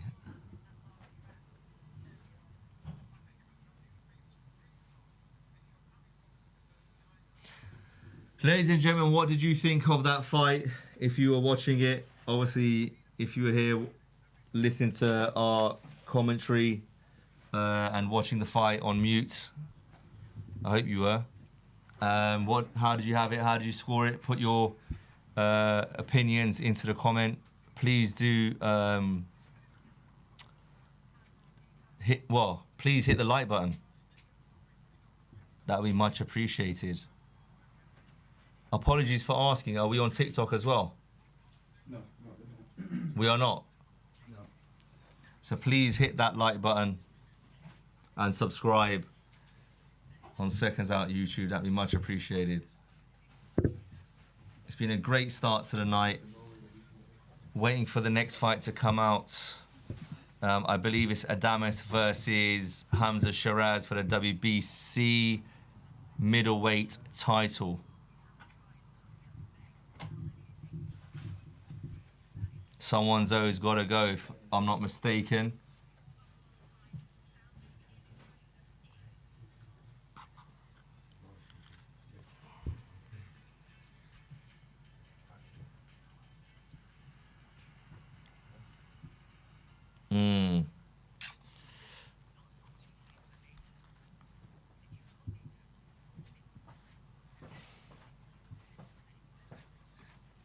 Yes, Jay. Welcome back. So, what do you think of the night so far? 3 fights down. Action packed. There's not been a boring fight, but I don't think there was ever a risk of being a boring fight with the matchups that we had. It's been action packed. I don't think there's been a bad decision either. I think that one was a little bit too wide. What, with the first goal, yeah, I think that was a bit wide. In all honesty, I think it was a more competitive fight than that judge suggested. But I think it was the right winner. I do believe that. The Zhang and the Caballero just keep coming up, because I'll be honest, I wasn't totally convinced that Caballero was as good as people were suggesting. And obviously because of the size. Yeah, and the size of him compared to someone like your Zhang or your Joyces or your Bacolis, you know what I'm saying? There's some big men out there, some big bangers, but he just keeps getting it done. So it's just like, fair play to him. You got to give him his credit where it's due. His skill set is very underrated. His skill set for a heavyweight, and his work rate and his punch output, body work. It's almost like he fights like a super middleweight, light heavyweight in the style of fighting, but with heavyweight hands and durability and toughness. So you know, he's a big problem, man, for sure. He's a big problem. He's doing his thing. He keeps getting his wins. Hopefully, he gets the credits and the fights that he deserves. Let's see. That'd be interesting to see, because obviously he's got the WBC belt there, right? Yeah. But we've just. Well, who's gonna? We were hearing. What we doing? Is Usyk gonna fight Dubois now? This is what we're hearing. And then the belt split. Dubois obviously fell ill. Yeah. Which is legit, by the way. That was not some random pulling out. Like, you know what people are like on digital media, the fans saying, "Oh, obviously, because he's scared." No, but obviously, no. Dubois ain't scared. Dubois don't get scared. Daniel Dubois is not that dirty. But obviously, you got to think. I think it was a few people were saying, "Oh, Dubois just pulled out," and then all of a sudden we've heard Usyk wants to fight Dubois next for the undisputed, regardless of what happens. So people are thinking, "Oh, maybe he's pulled out just so we can 100% get." Yeah, that's what people were suggesting online, but. If you know, you know better. He's obviously fell ill. He's definitely ill. Yeah, listen, as far as I'm. It's unfortunate. But listen, guys, let's not complain. Let's not complain. We've got Martin Bacoli stepping in on 3 days' notice, coming fresh off over 14-hour flight. It's going to be a lot of fun. I believe it's going to be a lot of fun anyway. I think it will be. I can't wait. It's only 2 fights away. Tomorrow we've got Manchester City v Liverpool.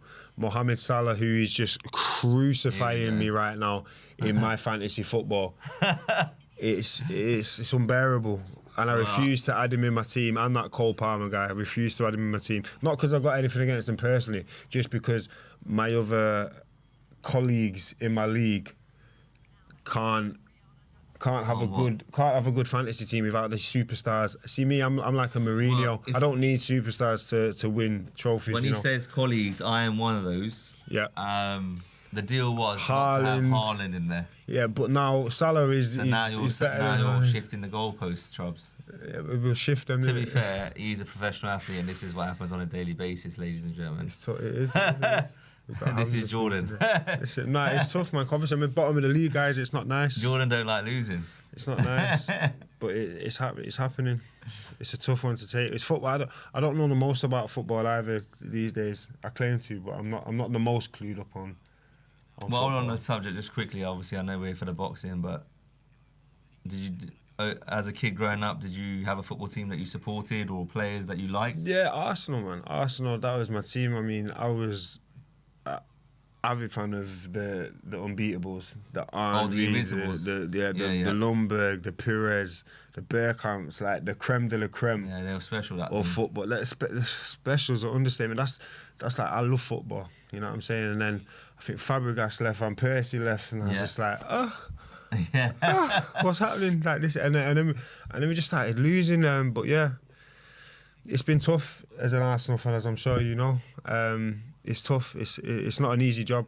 Yeah, Hamza Shiraz is on screen now having an interview. I believe he's an Arsenal fan as well. He's an Arsenal fan. He's an Arsenal fan. He's getting, listen, superstar this one. He's getting he got messages off Saka. He got messages off Saka. No way. Yeah, go on his Instagram. Message off Saka, Declan Rice. Fair play. A few footballers, man. Yeah. Well, you know, 1 or 2 athletes that have got boxes there and go on a regular basis up to the Emirates. This is it. They do their thing, but. Arsenal were online for an amazing. He's already in the ring. I was already in the ring. We didn't even see his. That was they didn't even crazy. show his ring walk, ladies and gentlemen. That's a nice fight kick, though. He going with a white and gold.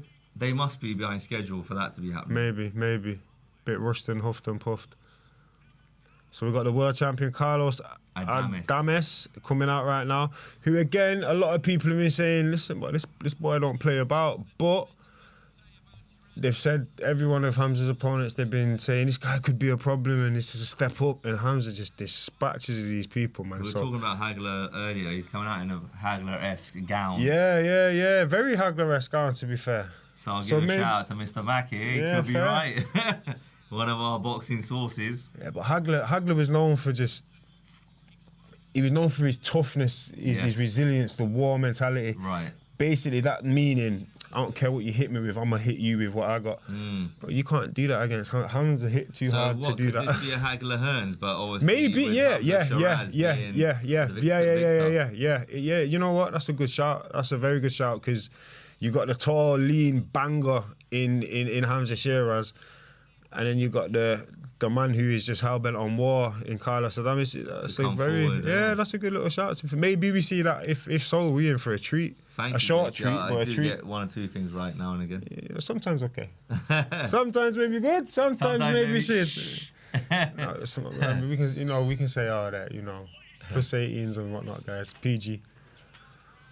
It's going to be an interesting fight then. Let's see. Wow. I mean, I know what I believe. I know what I think is going to happen, and I think Shiraz. I think Shiraz too powerful, too strong, and he got a hell of a team around him, like I say. But again, I don't know too much about this guy. But from what I've heard, we're in for a very good fight, and Hamza's definitely in for the biggest test of his career. I just believe he's got what it takes to pass this test. He's looking well. He doesn't look dehydrated. Obviously, he looks confident, man. Like I say, he's got a good team of people around him. He makes the weight very smart, very well from what I know. But yeah, man, I can see him going in there and doing his thing. Interesting. But this guy looks serious, man. Again, this is definitely the biggest test of his career. This guy he's not coming there to be a walkover and just hand over his title. I can't imagine. No, not at all. You know what I mean? Like, you don't look like that. And they're both in their primes. Yeah, they're both in the primes. He's not old, this guy. He's older than Hamza, but he's not old by any stretch of the imagination. I mean, This gonna be a hell of a Hamza's fight. been on a various other platforms. He's had, come wait out, a sec, he's Hamza had interviewed. 14 knockouts in a row or something, hasn't he? Something He's like doing that, yes. 14 in a 13 or row. 14. That's mental. Especially with the sort of names he's been in with. I was just about to say, Even the recently, level of like, opponents have put it gone this way, up. like, Tyler Denny, again, he might not be a world beater, but he is He's a a top hard night European work for anyone. And level fighter. his hardest thing is he's very hard to hit, and Hamza blew him out of there. Then he's gone in with Amma Williams, who again, of course. he's tough work, man. And Hamza, he came through a couple, maybe one sticky moment in the fight, but he come through it. You know what I mean? So let's see. The Saudis are giving that respect. He's an ambassador as well, Mr. Hamza Shiraz. Yeah, ambassador of the in Riyadh Saudi season. Arabia. He's from Essex, England. Ilford. Listen, at the end of the day, he's representing Britain. We want him to win. We've got to back the Brits, but we man. will keep it neutral. We'll score the rounds in a professional manner. I mean, I don't think it's going to go to points, so I don't there think could be a few scoring's ups gonna- and downs and knockdowns and 10-8s no, for sure, potentially here. If from the styles of fighters that And we've from got in what front we've of heard. us, I don't think this is going 12 rounds. No chance. I think Ham's going to do the job. He's clinical. That could be the powerful. key to this fight as well. Keep He's that very range. he's very accurate as well, man. He don't waste punches. When you hit hard is one thing, but he's very accurate and he don't waste Okay. punches. And he's calculating in what he does. Like there's a method to the way that he goes about his business. Okay. So I think I'm interested in. I think we're all intrigued to see what this guy's really about. I don't think anyone knows too much about him unless they're a real student of the game. Indeed. But he's from what I've quite heard, clearly from that gold and green belt in the background. He's no mug. And 25 fights with 24 wins. And 18 knockouts. That's not a bad ratio. With uno loss, so that ain't too bad. Ishmael Salas is his coach. Famously, Hell of a good coach. Amazing coach. World-renowned coach, Hall of Fame David coach. Hay, Joe Joyce, just to name a British talent. And obviously the Hispanic crowd in America, there's been plenty that have gone through his gyms, I'm sure. It's interesting, to be fair. What do you think? A good few of the British fighters on this card have had American trainers in the corner. That is true. Smith, or Colin American Smith. or a mix of that. American-based trainers. Though. Yes. Colin Smith had Buddy McGirt. Joshua Boatsi. Joshua Boatsi had Andre Ward's coach, Virgil Hunter. Virgil Hunter. Then you got Hamza Shiraz, got Ricky Funes. Who else we got on the card? Dubois was on the card, but he was the only British coach. DC John Big Charles. Don Charles, come on, the boy. Apart from that, straight in. Look again. What did I say? Interesting. I said Adames comes flying out like Hagler. And he got met with a stiff jab that. And he's got deceivingly long arms, Jay. Who's that? Hamza or Adames? Adames. Oh, for it. Okay. He Look looks how like sharp. it. Hamza looks sharp. He has to be sharp tonight. Yeah. Or you're gonna get put out.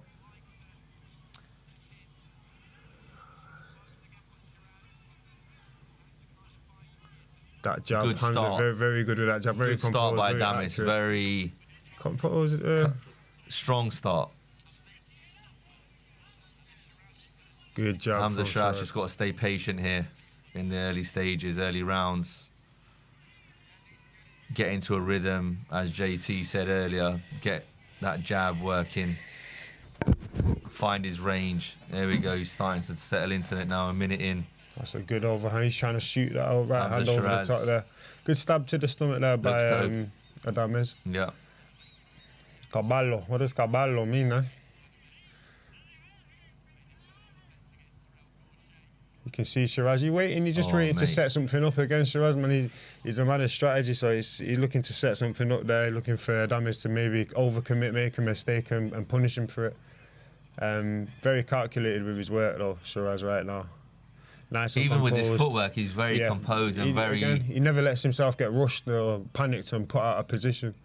It's like he's fighting in slow motion, which is it's a scary sight, especially if he executes the especially when you the hit backhand. hard, yeah. Exactly. Good overhand right there by Adames.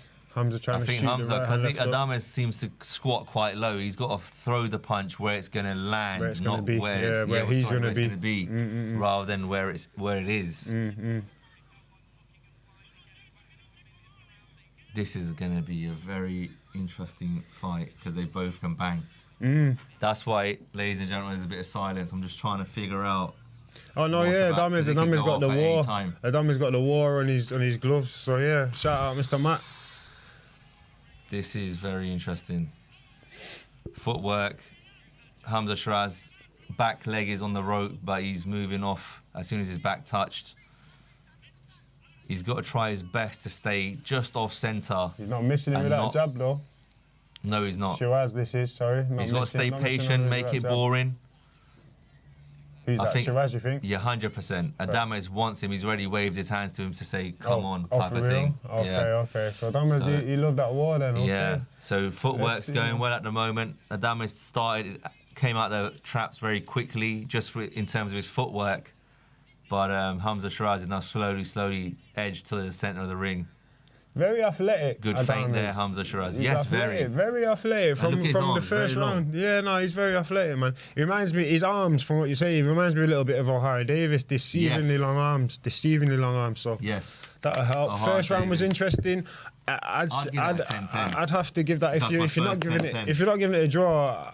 Honestly, I'd give that to Adames. Yeah, just for work rate. But I think Shiraz is in there at the minute, not trying to win the round, but he collecting data, trying to see what Adames is looking for and looking for what he's trying to set him up for. Do you know enough of Hamza Shiraz in terms of what he'd be thinking in between the rounds here, Jay? No, I don't know. Not that much. Not that much, but. I can imagine he's thinking he's just happy to get through the first round. I think he's collecting, like I said, collecting data, and they'll be trying to work on something. I'm guessing to try and set him up. Yeah, for sure.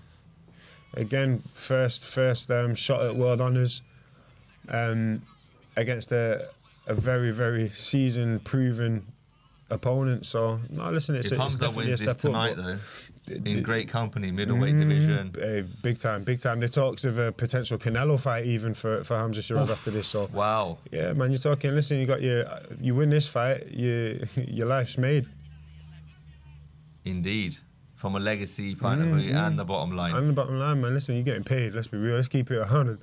You win this fight, you're getting paid, babe. I'd hope they're both getting paid well for this fight. I'm sure they are. I said, well, when that green and gold belt on the line, you're getting banked. World Honours is World Honours, but that.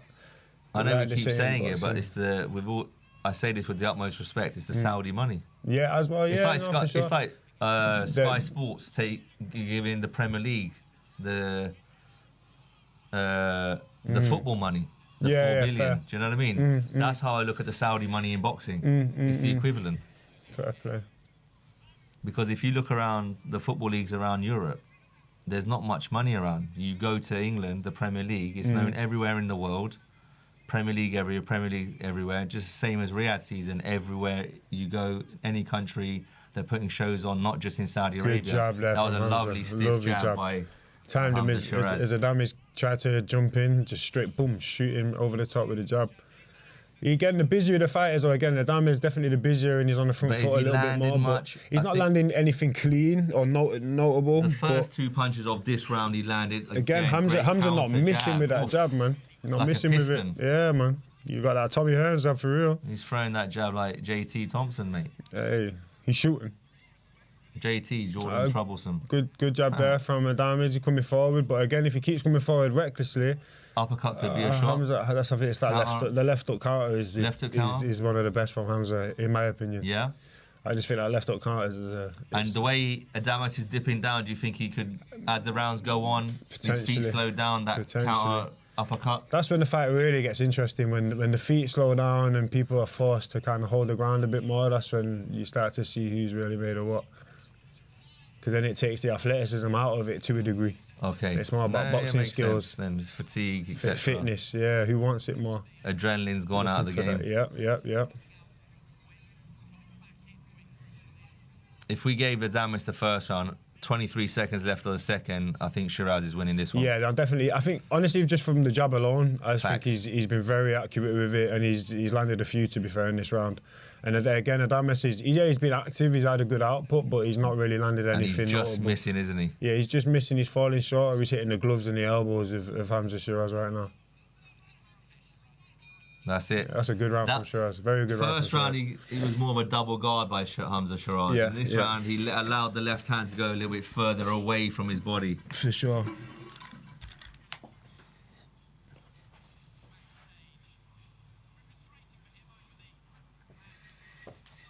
Showing Shakur Stevenson there in the back warming up. He's on afterwards. I'm a fan of the paddles, by the way. Low impact on both the athlete and the trainer or pad man. Josh Padley. What an opportunity for Josh Padley, though. Massive respect. Unbelievable. No, massive respect to him for sure. Turkey Alal Sheikh. Who was his favourite fighter? Mark Chamberlain and Josh Padley beat him very well. He beat him. He did very good, to be fair. It was a good upset. A good result for Mr. Padley. Though, a level or two above. No, without a doubt, yeah. So Shakur Stevenson, he's a 3-weight world champion? Yeah, is he? he the real deal. That's for sure. He the real deal, and Padley's got a hard night's task on his hands. But again, what an opportunity! Good hand speed there from Adames. I think he must have been told by his corner there. Listen, Hamza took that round, and he looks like he's come out with a lot more intent this round. Adames. I think the shot for Hamza to he needs to be careful of is the overhand right. Overhand right. Because the way Adames dips down, ladies and gentlemen, he's setting himself up to throw that right hand over the top. A bit like David Haye, that haymaker over the top, huh? Yeah. That jab, very, very good from Shiraz right now, though. Very, very sharp. Very, very accurate. Well, it's world class. Yeah, no, for real, it's world class. He wins this fight, it becomes elite. Yeah, for sure. So you fight for a world title, you're in the world class category. You win it. That's the difference between the world class and elite level, right? That's what separates them. So good, very good lead hand work. That's it. Just flicking. He's just touching. He's not even doing much with that. Adames, very good head movement.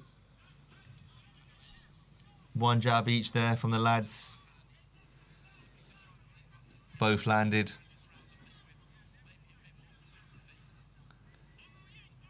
He does well as well, Hamza. He's not really exerting too much energy with anything that he's doing right now. Everything's very calculated. Whereas Madrimov was, he was having to, especially on the back foot. Yeah, he's dancing a lot, he's moving a lot. And that cost him in the last 3 rounds against... very good, you know what, very good head movement from Adames there, to be fair. Very good lateral movement there with the body. I think good slipping and sliding. They most certainly respect each other's power. They respect each other as athletes.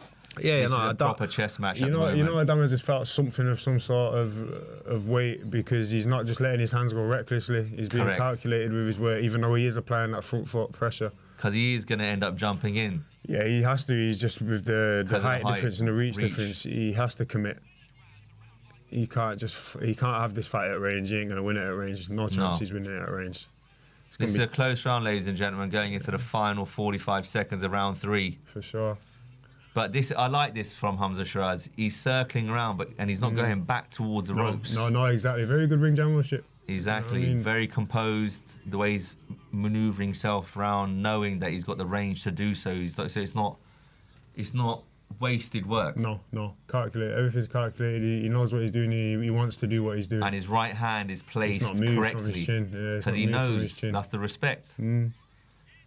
I'm sure these 2 lads can take a shot, but they also respect each other. No one wants to get hit, right? That's what I say. Just being able to take a shot don't mean you take a shot. That's right. That's for sure. And I like that. Why? Because his hand is open. So a lot of boxers, they keep their hand closed. Hamza Shiraz has already got his hand open. Yeah. Good round. Tough. That was a tougher round to score, but I'll give that to Shiraz. Just on ring generalship, jab. I'd say punch output though. I'd love to see some like copper. The thing is, punch output. I don't think much actually landed. And from neither of them, I think by Adames. The only punch that's really landing right now is Hamza's jab. Honestly and truthfully, that's the punch that's landing from the both of them. The last 2 rounds, what Adames has done well is the first 10-15 seconds of each round, he's come out and thrown a jab to the body, overhand right, and he's landed both. But then there's another 2 minutes and 45 seconds to go.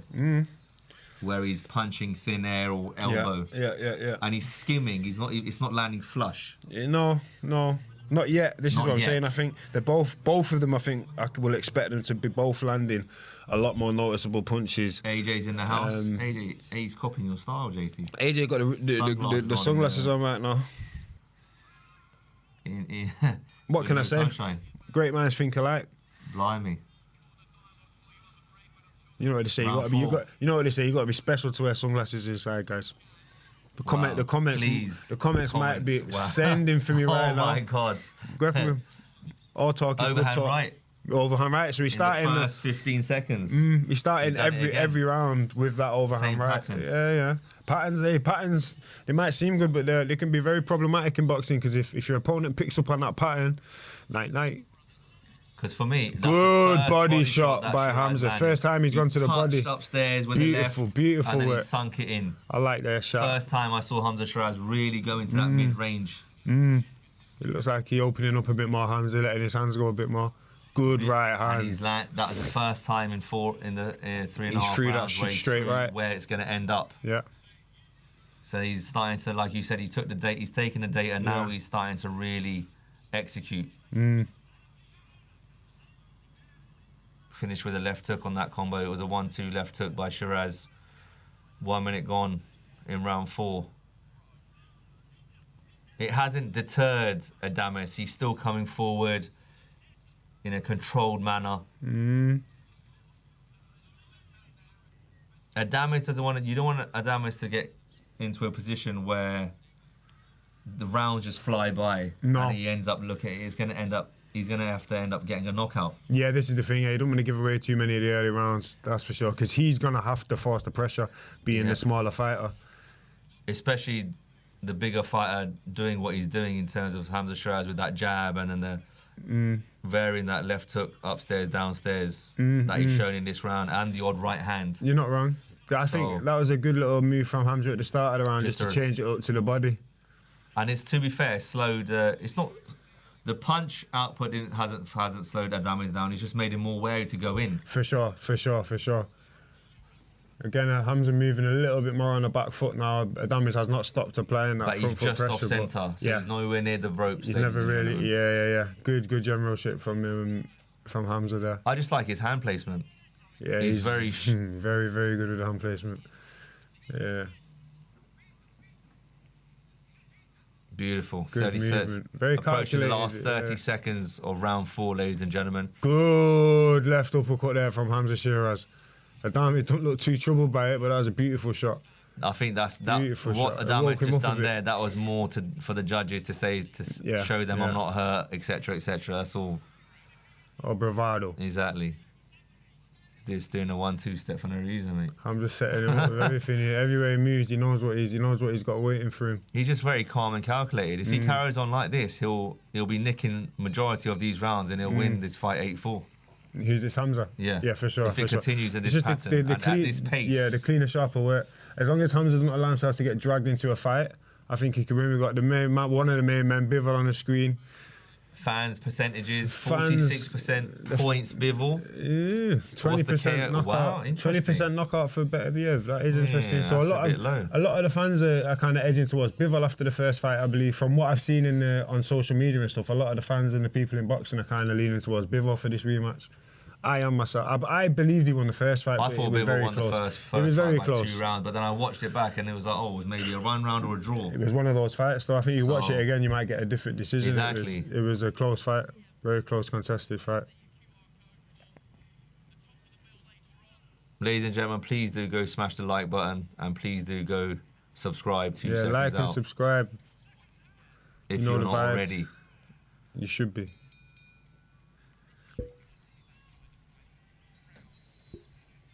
Round 5, Adames slowing down a little bit, a bit more wary. For sure. It's the first round he hasn't come out with that pattern. With that overhand right. Yeah, that's a good point. Not come out with that overhand right. He's gone looking the to body. change it up, going downstairs first there. He does go to the body well. From the little bits I've seen, he goes to the body very well. Yep, we're scoring it the same. Yeah. 4 rounds in, 3-1 Hamza Shiraz. Yeah.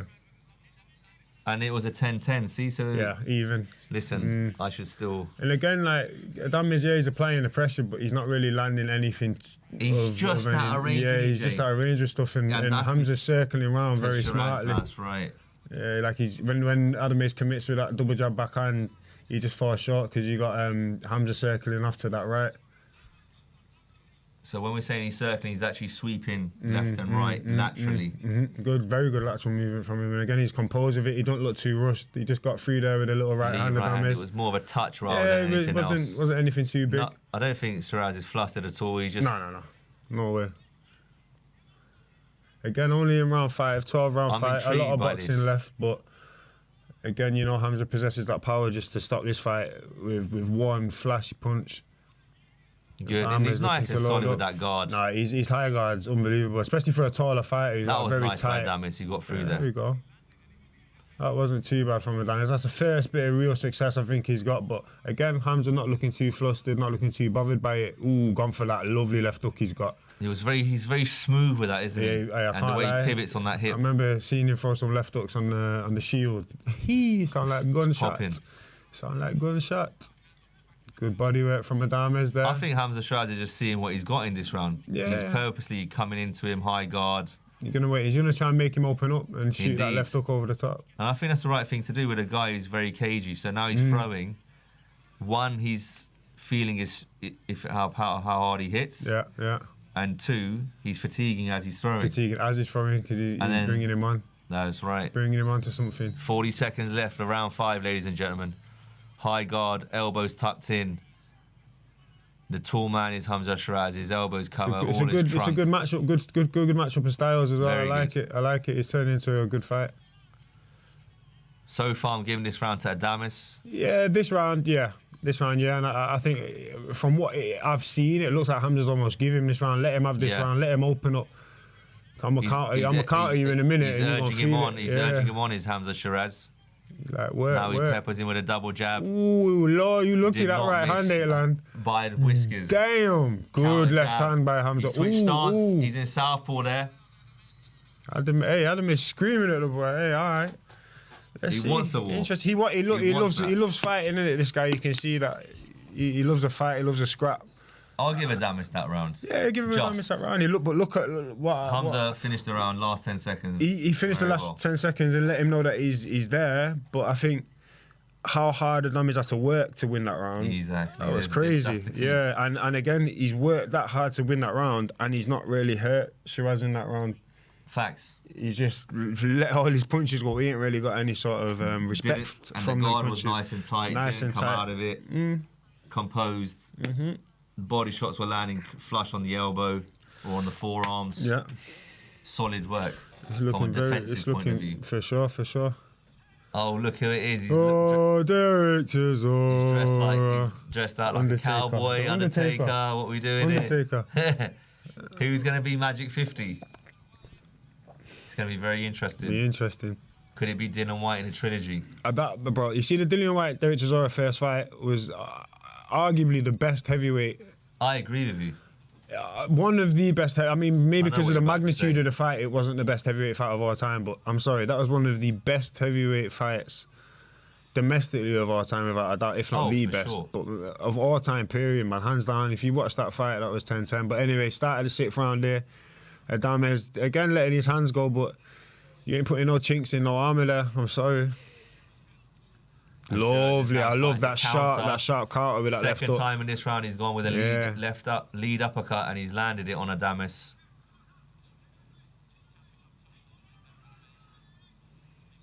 When Hamza Shiraz opens up, it's going to be very interesting to see. When he lets them hands go at range. Punch combinations here. With that long leverage.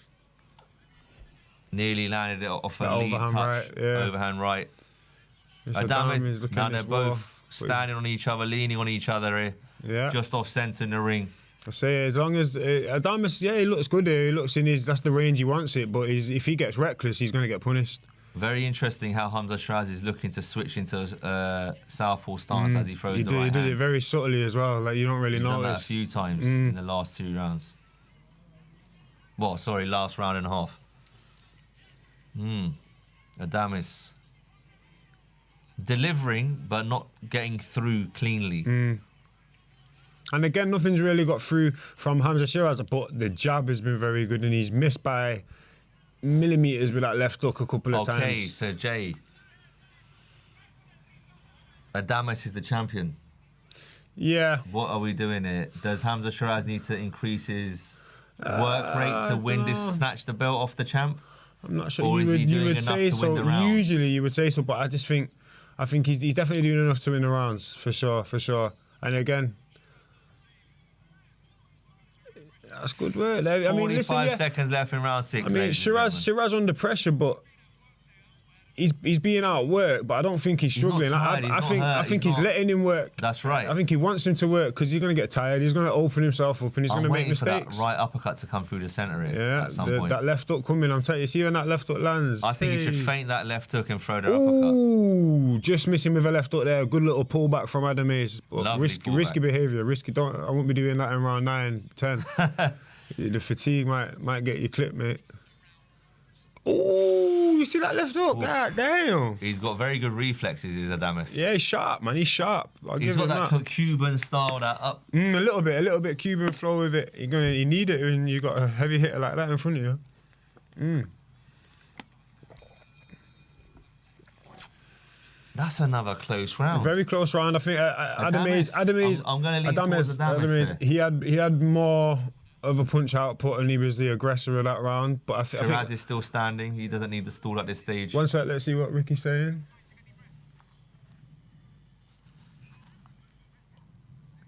He's feeling good, he says, Hamza Shiraz. Yeah, he looks good and nice. He's on his feet. He's standing in the corner.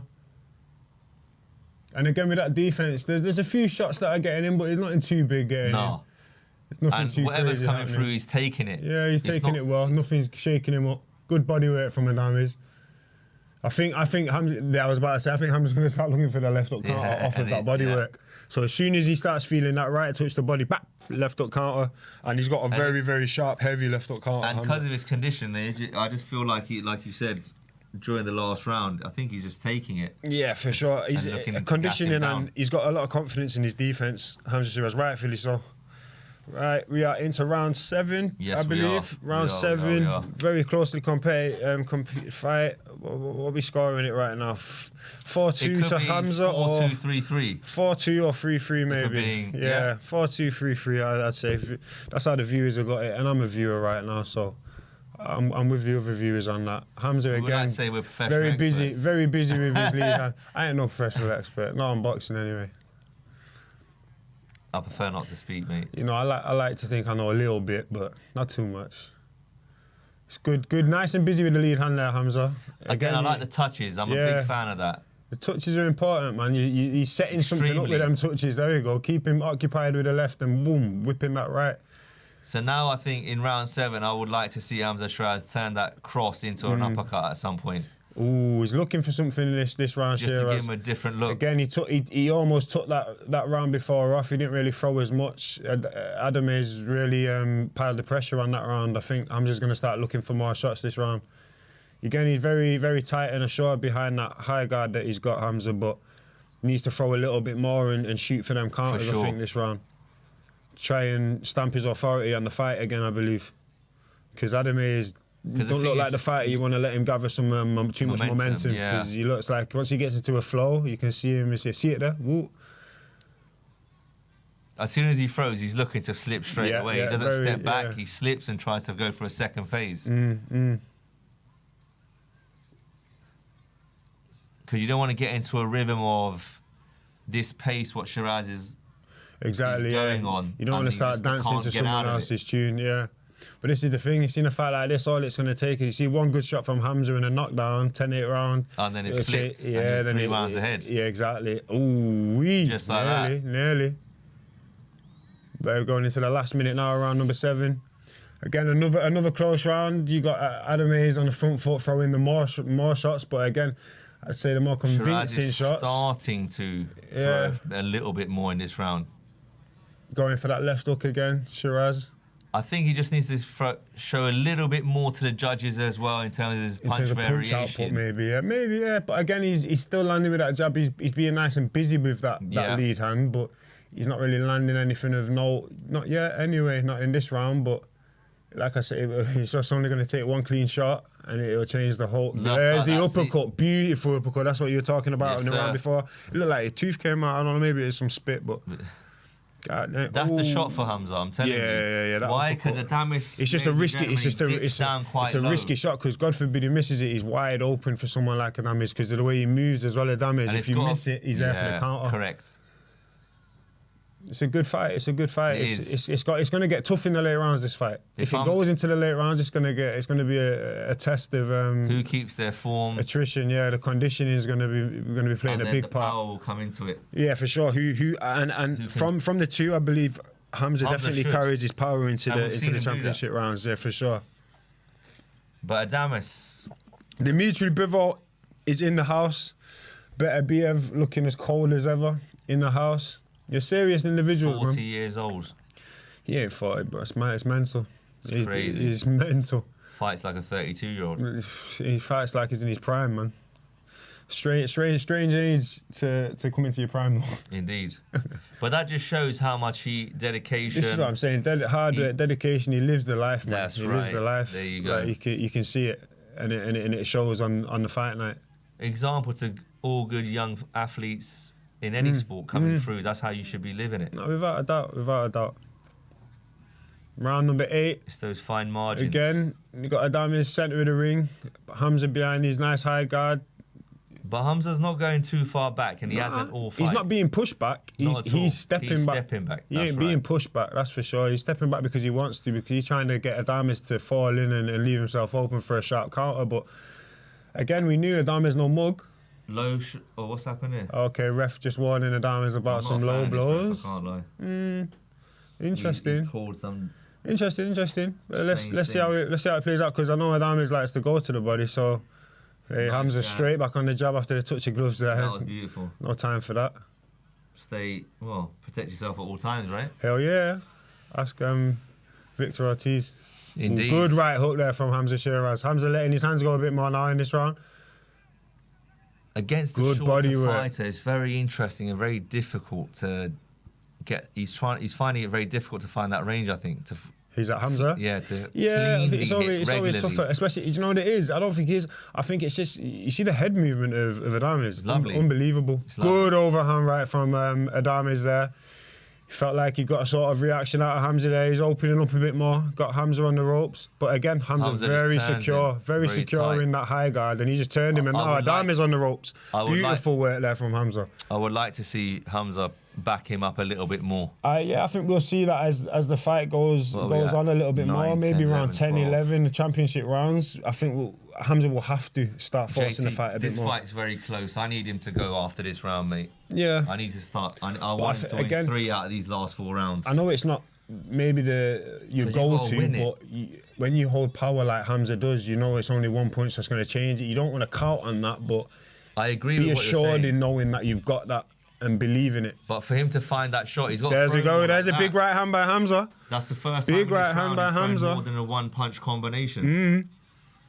I need to see 2 3-punch combinations behind that jab. Be educated with it, but listen, this is for the WBC world title. And I don't think the judges are going to be scoring these rounds these close rounds to Hamza Shiraz. In my opinion, I hope I'm wrong. You never know. I want him to win. You never know. It's what you like. I would say in the last few rounds, Adamis has definitely turned the switch a little bit, and he's definitely outworking Hamza. But in the early rounds, that jab there, that's still pumping out. I was about to say that double jab is needed. Another jab needed. I'm happy for the double jab. The foot pressure from Adamis might allude to the point that, or give the impression that he's on the back foot and he's being wore down here. But at the end of the day, look at the way he's circling. Look at his footwork. I like that. Yeah, for very a tall smart, man, very smart. Good footwork. Look, and look, the hand's not really dropping. The hands are still up nice and high. As a judge, last 10 seconds, people. I'm not looking at Hamza and saying he's going backwards. He's not. No, he's drawing him, man, in. He is. Yeah. So listen, it was a good round. Again, though, you score him going forward, but I'm scoring his work going sideways. Listen, a punch in the face in the body is a punch. A punch landed is a punch landed. Whether you're on the back foot or the front foot, a punch landed is it should be a punch landed. But is that what the judges normally score though? Hey, the judges score what they want to score. We're modern day. Yeah.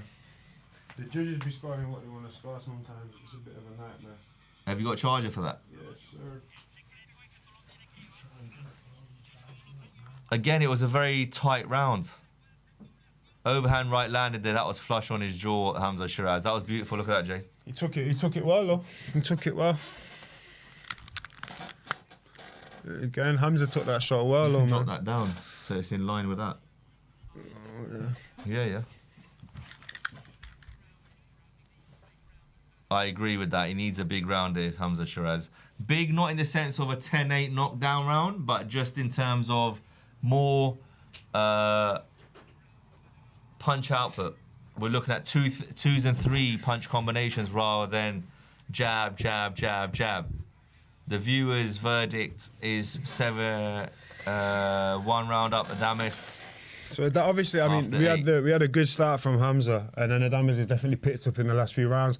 And again, like I said before, I touched on it. It's just momentum. So I just think Hamza needs a big shot just to try and change the momentum of the fight here, because Adames is definitely on a bit of a flow right now, and he looks like a dangerous fighter in rhythm. But a good way to get a fighter out of rhythm is hitting him with a big ass shot. Indeed. Hamza Shiraz possesses that power and that potential. He's just got to try and find the shot right now. Do you know what it also is? And it's easy for me to say, but obviously you as a professional boxer yourself, it's, can you take that risk? Are you willing to take that risk to throw that extra shot? Yeah. And how many years have we said don't get greedy? You can't get greedy, but you don't want to get to the, you don't get greedy, but you don't want to get to the end of the fight and be needy. Correct. You know? Yeah. Good uppercuts there from Hamza Shiraz. What did we say? Good Uppercut couple is jabs. the shot. Yeah, the uppercut shot. I mean, the smaller man who's coming forward, the uppercut's always going to be there. But again, Adame's kind of walking it back again. But again, when we say get busy, good defense from Hamza. Good counter nearly. Do is throw that extra uppercut off the jab. Good body shots from Adames there. But again, there were more flashy punches flashy rather punches, than touches. Yeah. Again, that's catching the judge's eye. Catching the judge's eye, but Hamza's defense again is hopefully he's trying to very tight, but hopefully he's trying to set up a counter from that defense. I've not seen him shoot that left hook yet off of that body shot, but again, rolling round 9, a lot of boxing left. And he could obviously prove me wrong as this is going on. But for me, that was a bit low there, that body shot there. Hamza's trying to tell the ref there, listen. That counter left hand is not coming because he's dipping low. So then you've got to feint him round and then bring up the uppercut. Good shot, the 1-2 there. Good 1-2 there from Hamza Shiraz.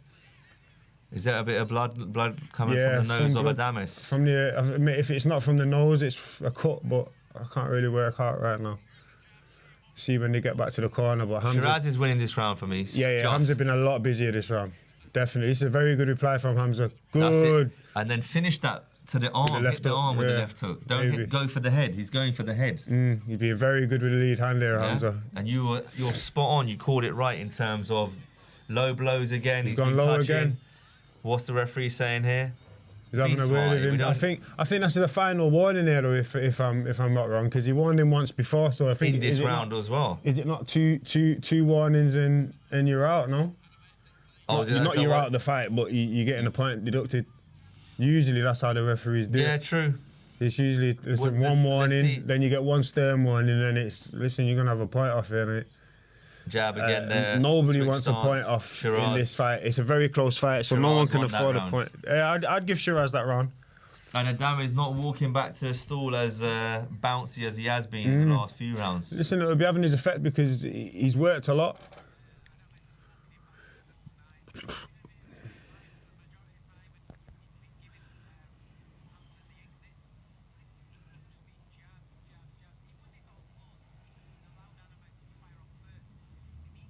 We're just listening here to Dave Caldwell speaking with Anna Woolhouse. I know Anna. She's a good lady. Yeah? Yeah. The Sky crew. Yeah, David Caldwell saying Hamza's not busy enough right now. Yeah, Frank Warren here telling him to bring it up. Told you.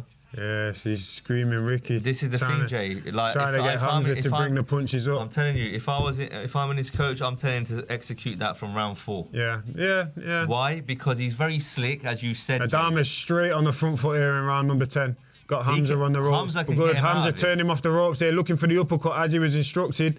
That could be the punch. I'm telling you, the uppercut will be the punch. It is the money shot. He doesn't even have to knock him out. It'll just stop him coming forward. Yeah, just, and then that again, allows him then to throw the a jab. momentum changer for sure. Yeah. You know, you ain't lying, champ.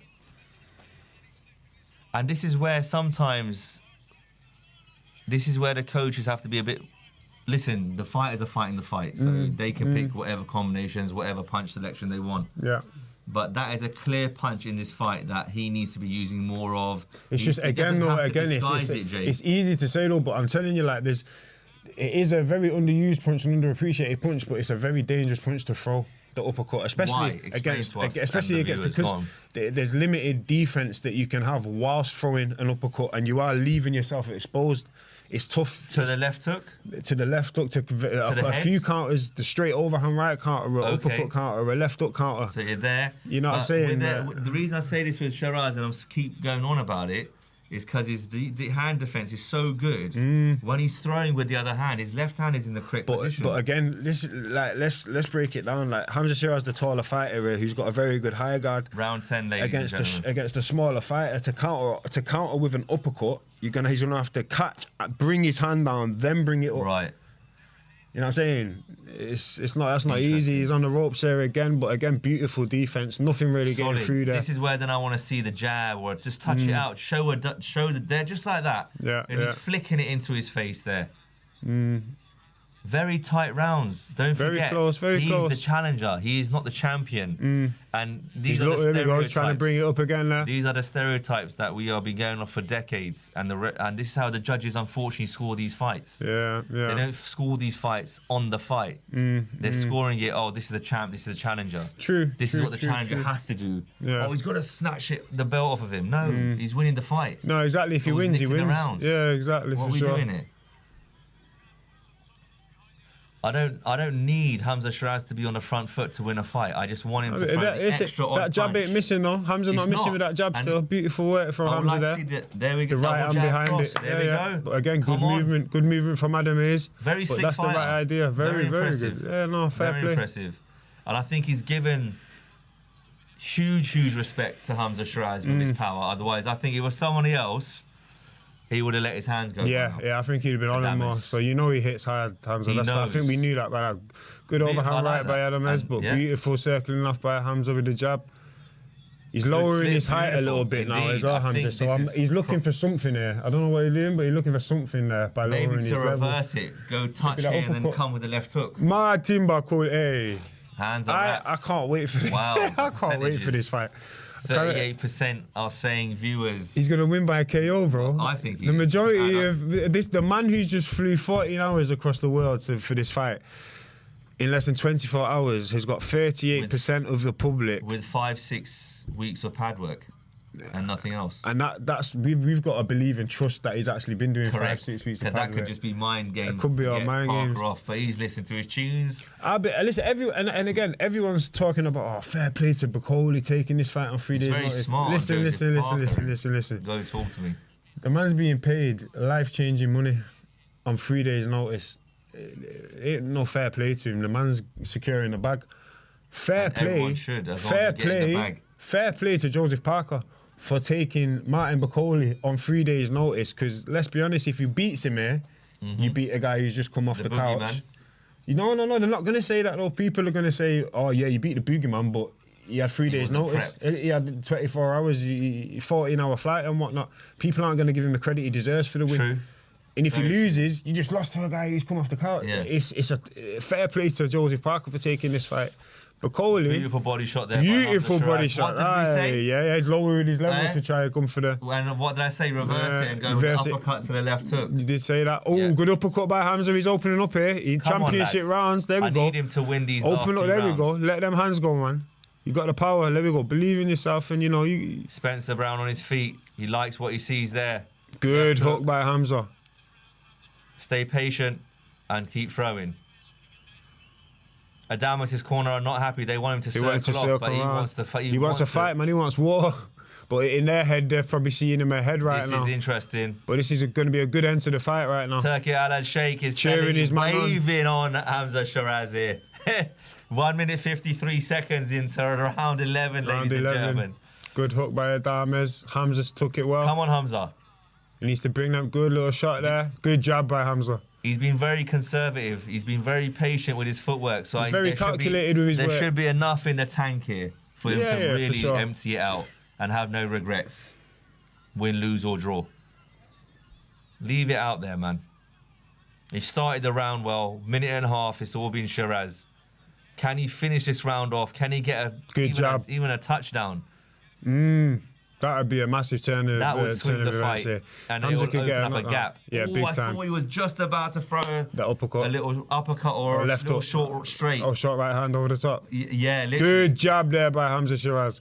Adames comes back. So that jab there, Adames was going out, and he caught him on the way out, off balance. Good exchange of jabs there by both of them. Beautiful. Reverse 1-2.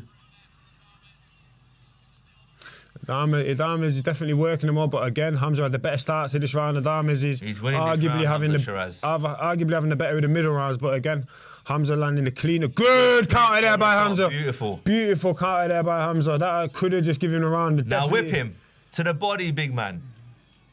His head moves, the body does not move. Capitalise on that. You got long levers. Whoever finishes this round the better, I'd say, and it's looking like Hamza at the minute, honestly. It's a massive round for what Hamza. happens if he goes to the body?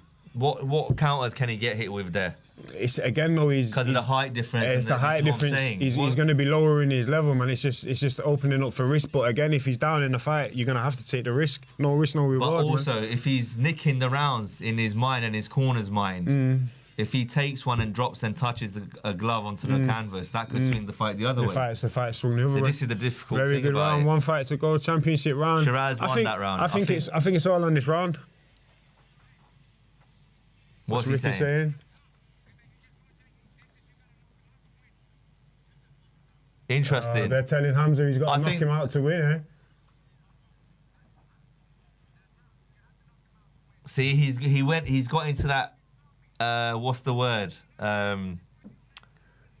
Ricky telling him, this listen, is great this words, is it, great man. words, Ricky, great words. It's a very good talk in the corner there from Ricky, though. That's what you want to hear as a fighter. I'll be he's honest telling him with the you, truth. JT. He's not BSing him here. He's telling him, listen, you need to go out and there. You should be honest with your fighter. You have to be. You have to be. I honestly believe he's just saying this to pump him up to finish strong. To finish strong, maybe. I honestly believe I don't think he's losing this fight.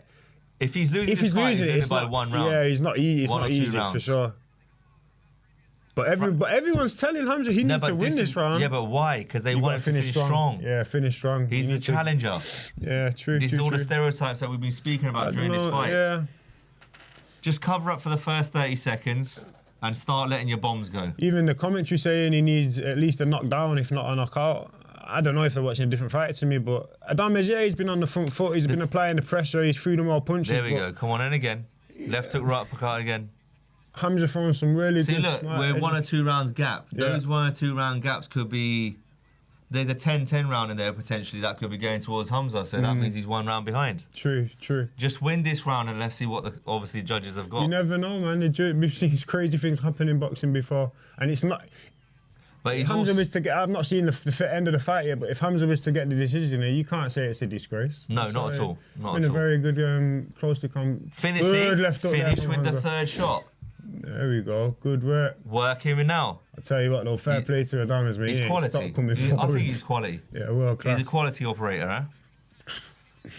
He's a good WBC Good job champ. there from Hamza again. Very good job. Beautiful job. And then step in with that right. Can he do it? Can he push him back? Ooh, both trying to exchange right hands there, just missing each other. 2 touches of the jab for Shiraz. 2 Good touches job from Adames. of the jab. Good left for hook from Adames. Hamza. This is a real good fight, man. Great fight. Good work Now there it's your from turn, Hamza Adames. Shiraz. You got to fry it back, mate. You have to win these exchanges.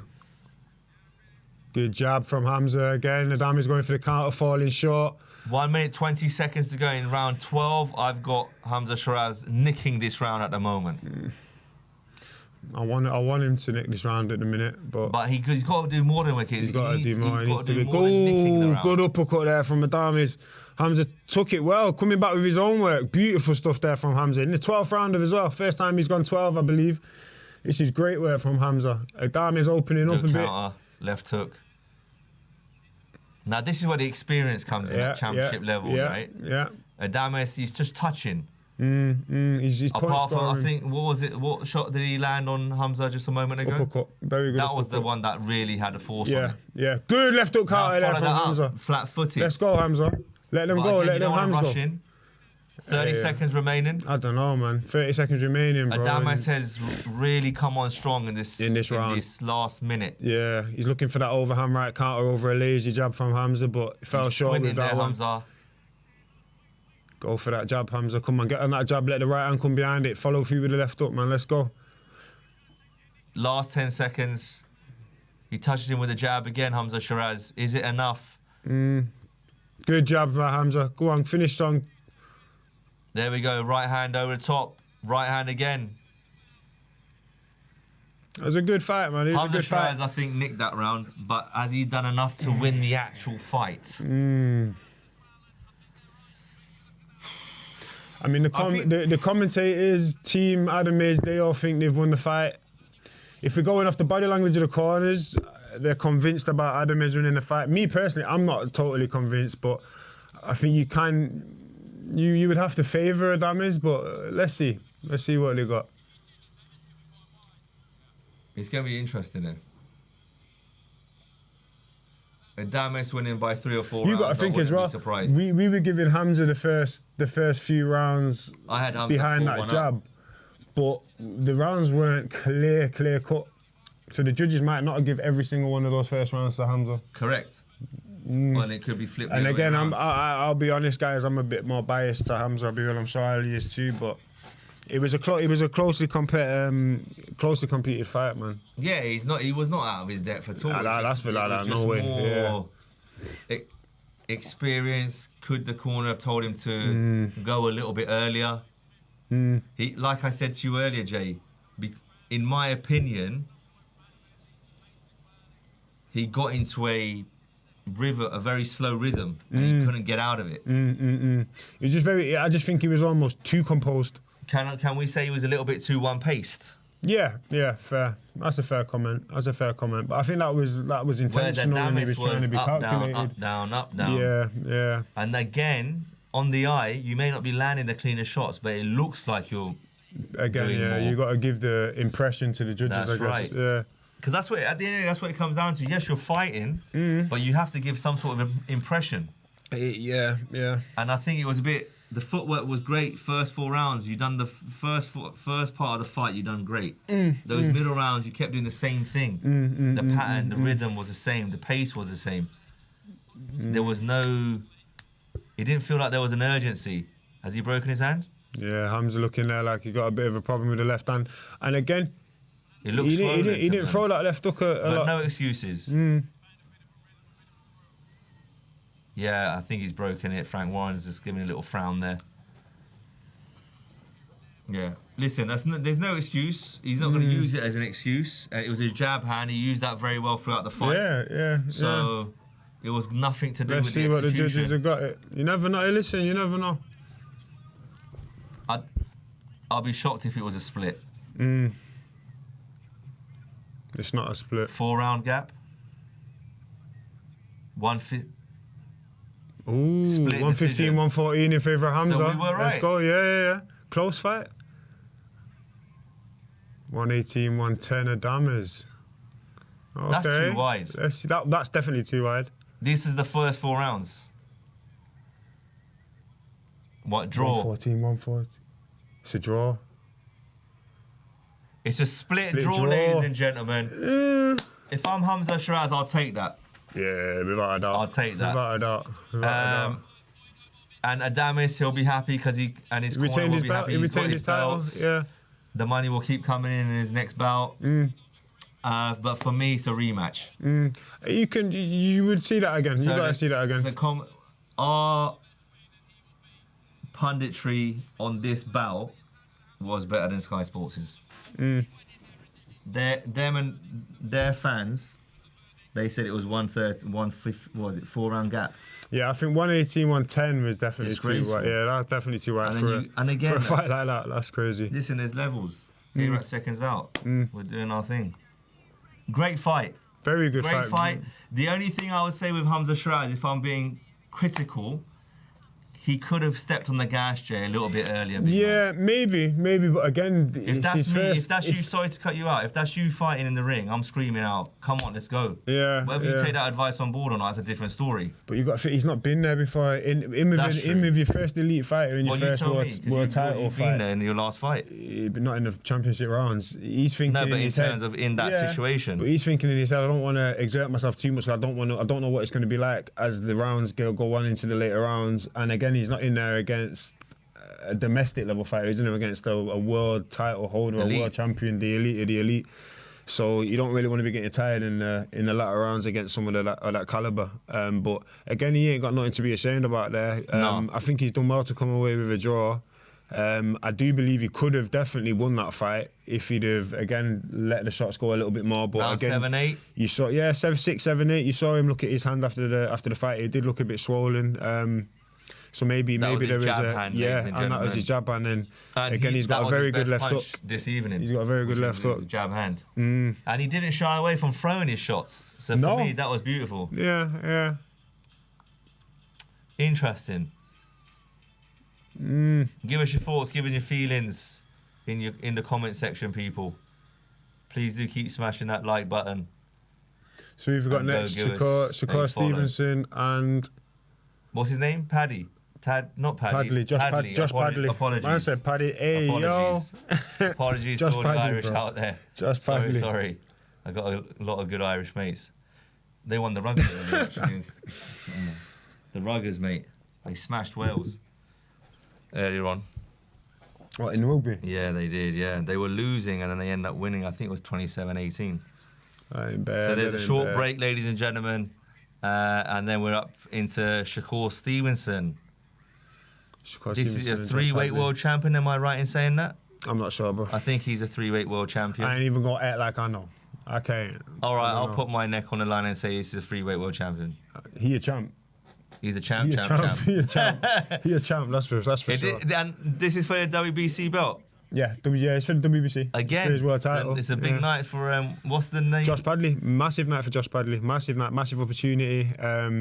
He was working his full-time job 3 days ago as an electrician in someone's roof when he found out about the fight. Like, these are moments you dream of. Moments you dream of for real, man. Like, a massive opportunity for him. Life-changing experience. I wish him all the best, man. Wish him all the best.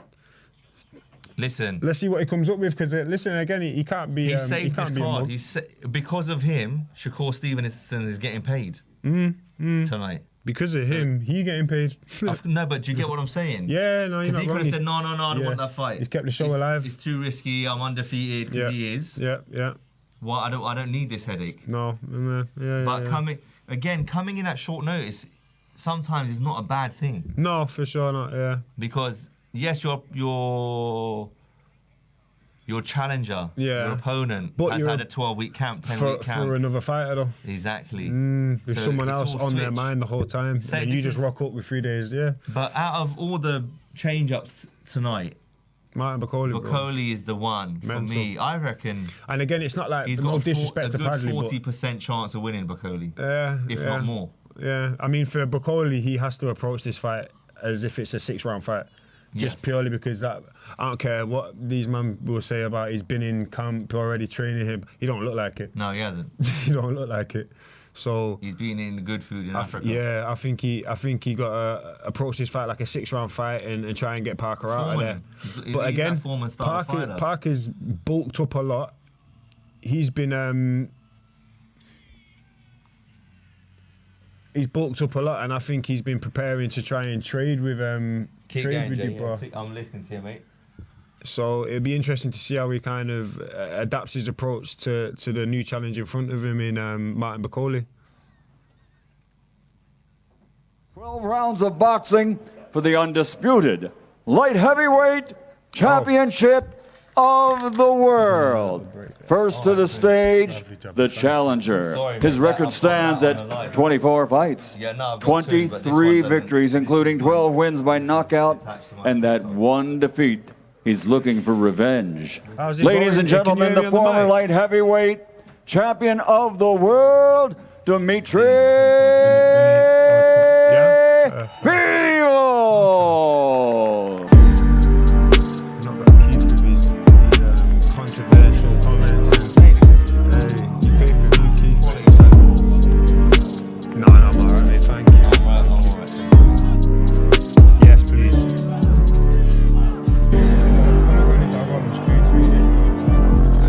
let's bring up his opponent, ladies and gentlemen. His record stands as a perfect one. 21 fights, 21 victories, 20 big wins by knockout. Ladies and gentlemen, he is the reigning, defending, undefeated, undisputed light heavyweight champion of the world, Artur Beterbiev. Thank you for that, bro.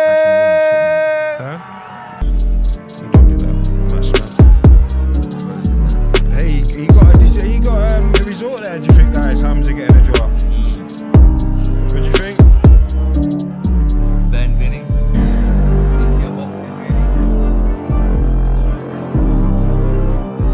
First onto the scales, ladies and gentlemen, he's in the role of a challenger tomorrow night.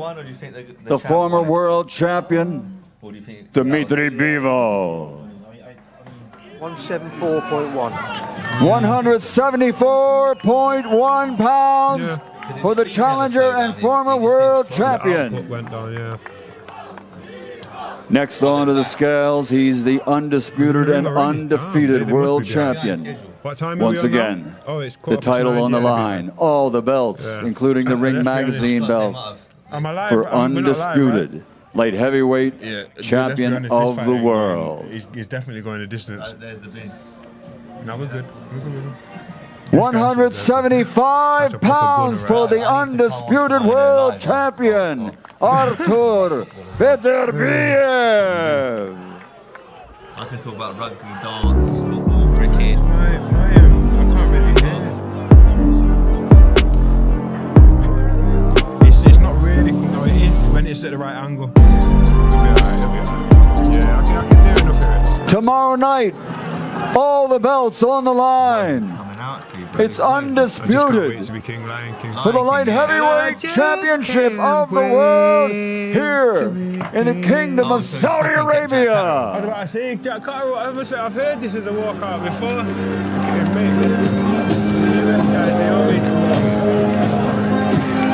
Bivol, Beterbiev, the rematch. Will it be revenge? Will it be repeat? Yeah, it all goes down in 24 hours here in Riyadh, Saudi Arabia. Calm, as always. I've never seen Shakur look rattled.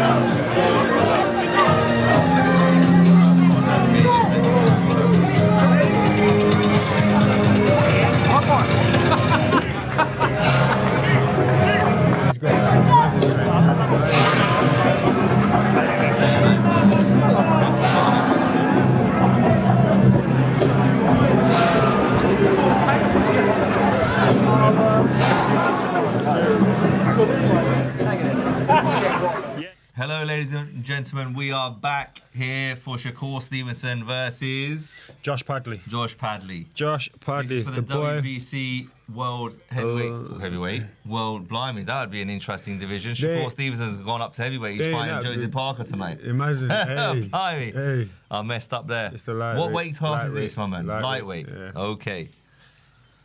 Lightweight division, solid ref, experienced ref. Both fighters are in the ring. Maybe it's February. We'll soon find out what weight. Is it 140? Lightweight, look at that. Go on. It's 140, right? Is that 140? Why you got to make it more difficult? No, 147 is welterweight. 140 super lightweight. Is So it? what's that? 135, 130? 135 maybe. But I know what heavyweight and cruiserweight is. That's what Jeez. I know. I'm bridgerweight. Well, yeah, bridgeweight, heavyweight. Heavyweight's whatever you want it to be. Above 14-4. As Mr. Bacoli has proven. Hey yo, he's super. There's got to be a new category There's a for bit him. of purple in his kit. Mr. Padley. I like Shakur's outfit though. Looking smart. Yeah, look at that Ready to go. samurai warrior kind of vibe. Sponsored by Reebok. Old school, man. Classic. Reebok are a classic, literally. They are. That's crescendo. Going through the announcements. We just had Adamis versus Hamza Shiraz split decision. Why has this guy got? He's got pink. He's got pink shoes in the corner, round his neck. Wait, yo, what? One of Shakur's corner team have got they've got a replacement pair of boots there in their corner. That's interesting. I've never seen Was anything he like allowed that. to do that in I between have rounds? no idea, bro. Have to get the rule book out. That's an interesting one for sure, though. But anyway, let's see. They're just going through the introductions. Massive, massive respect to Mr. Padley here from Doncaster. Electrician by day. Unbeaten as well, man. He is 15 undefeated. fights, 15 Yeah. wins. He ain't no mug. He isn't at all. And again, he overturned Mark Chamberlain. He's a very good fighter, and he's obviously one of His Excellency's favourites. But that was a good win for him. What is Mark Chamberlain? Is that European level? Is that British? Yeah, Mark Chamberlain. Yeah, British Commonwealth, European level for sure. Okay, fine. World title challenger, man. Listen, never disrespect He looks that. up for it. He looks up for it, the boy. Again, life-changing money, life-changing opportunity. I can see him giving it his all there. Why not? Listen, it'd be interesting to see what Shakur's like as well after his hand operation, because that was. Oh, is this his first fight back? He hasn't had a fight in between. No, because he was due to fight Joe Cordina, wasn't he? Unfortunately, he had to withdraw. I was looking forward to that, by the way, him fighting Joe Cordina. That would have been Cordina pulled out, right? That would have been an amazing fight. Cordina didn't pull out. He pulled out because he broke his hand. Oh, no way. Yeah, he broke his hand. He had surgery on his hand not long ago, man. A few months ago. You see the guy with the shoes? Yes, I do. That don't make sense. That's crazy. What's he planning on? Oh, unless that's a sponsor because it's Reebok. Because he is sponsored by Reebok. Maybe, but he wearing Reebok shoes? No, the black ones. Oh, mate. It's all a bit confusing here, ladies and gentlemen.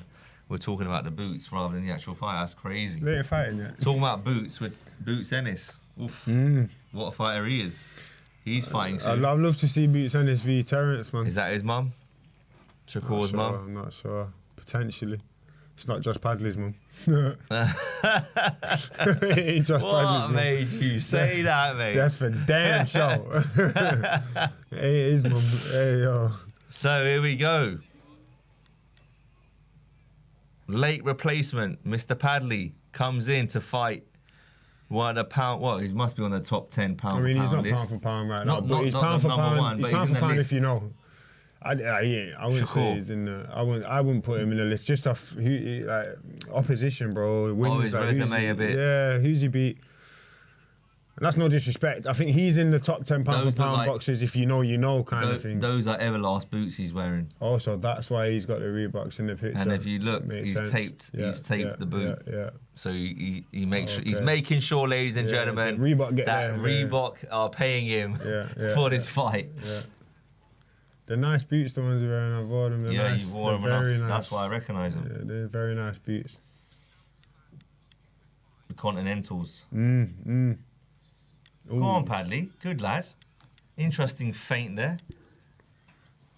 Southpaw orthodox.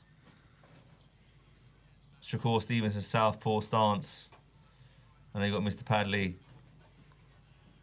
orthodox. He's shaping up well. He's shaping up well. He's a solid fighter, mate.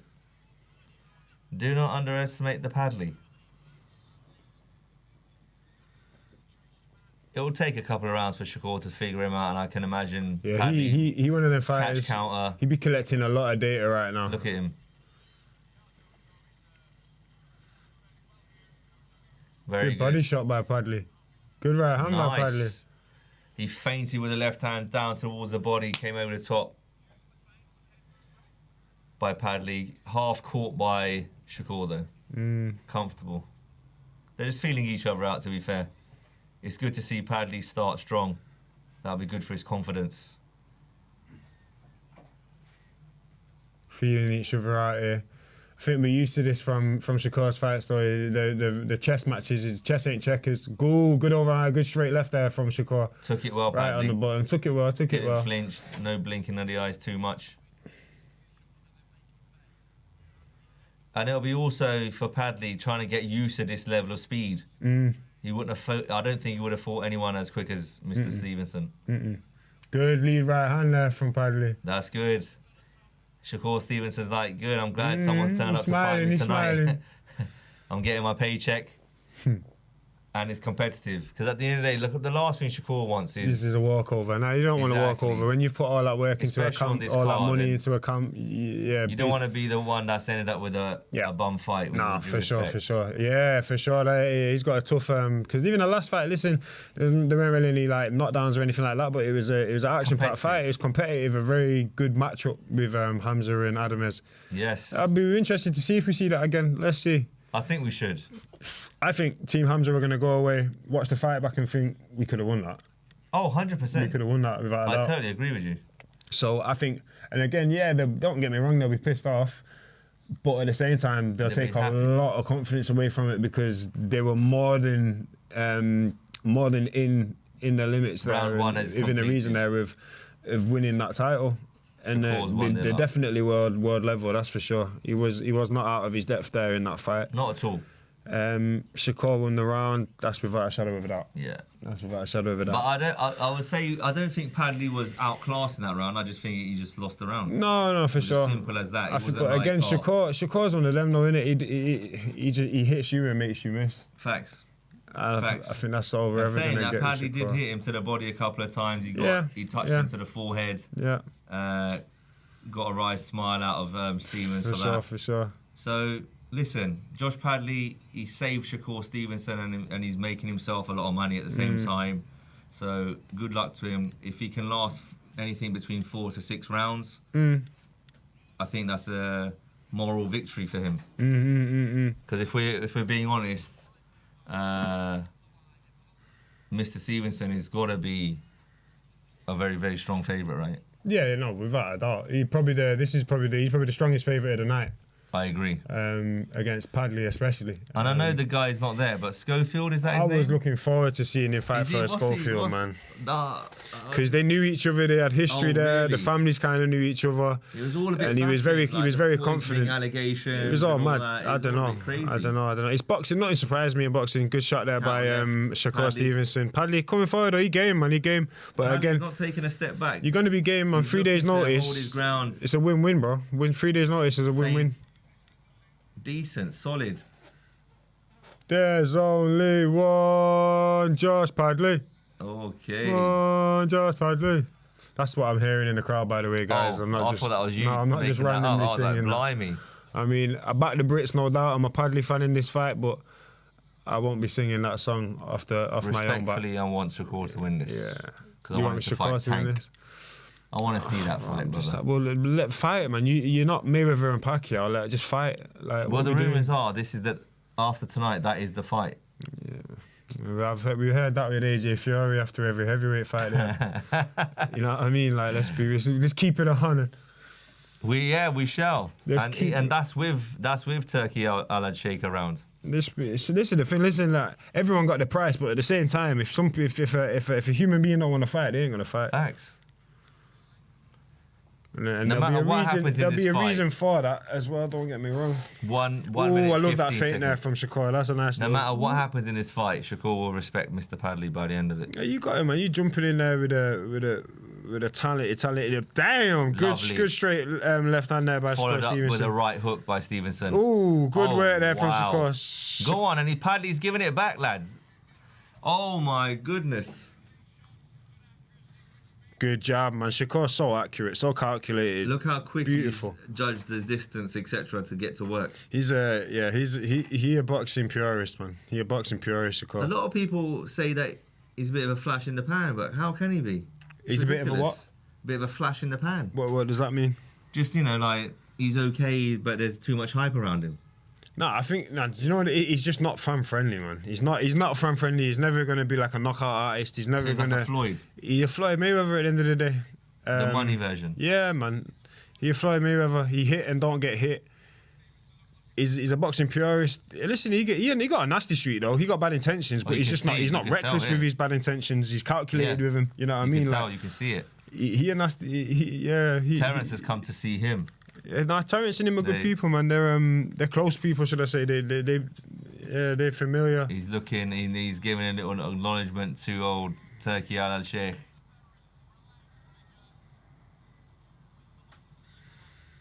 Pictures of Joe Parker in the back there. Parker, man. Listen, like I always say, forget his boxing, man. He one of the You know nicest guys in the sport, man. Nicest guys in the sport, if not the nicest guy in the sport. Again, these are another two heavyweights that you know. Yeah. Been in Joseph camp with Parker, Joseph Parker. Martin Been in Macaulay. the ring with Martin Macaulay. Them uppercuts are a problem. You've been in there with a lot of elite heavyweights, JT. Yeah, for sure, man. Like I said, I always knew I'd end up at heavyweight, so. It's your time now. I was doing 25. I was doing my apprenticeship. That's where I learned, though, innit, man. In my career, I had no amateur career. I just walked up on the boxing scene, fresh off of round 3 a halted tennis career, and we're doing all right. Exactly. We're doing all right. Always Round can do 3. better. Round 3. Round 3. We're Round into 3. it. I think round 2 was a bit more of a convincing showing by Shakur. Yeah, I think Shakur landed a lot more cleaner work. Punch combinations. And Padley, to be fair, he took the shots and come back straight away, showing his game. He's up for it. He wants to show Turki Al Sheikh that put me on another card, basically. That's what this is showing me so far. Winner stays on. I'll be honest though, if Padley's team haven't secured him a comeback fight on one of these cards after taking this on 3 days' notice, they ain't a good team though.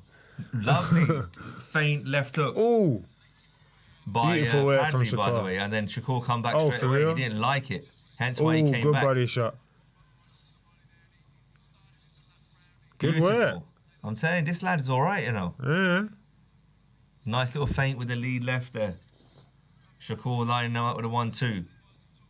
It's good work, 1 man. minute It's gone, a good little matchup. It's It's a good quality. little matchup. This boy, you know what he's doing. After the elite fight, well, how many elite fighters has Shakur fought? I'll put Padley probably near the top of his list after the elite lot. I mean, he fought. What was he called? The Mexican who was in Canelo's team. What was he called? In Canelo's team, Garcia. No, the small one. Can't remember. Is Garcia Powerful. Oh, so he's 135 then. Yeah. So let's go for. Ooh, good work there. He's looking for that left hook again, Shakur Stevenson. Beautiful distance control, man. Very nice work. Dang, Padley coming back though. Padley will come back. He's not messing about. He's not messing about. He's not there to lie down, though. That's for sure. Here we go. Professional career. What's his name, bro? Where's the Forgot his stats name. at? So he's had early career. So feather. Da, da, da, da.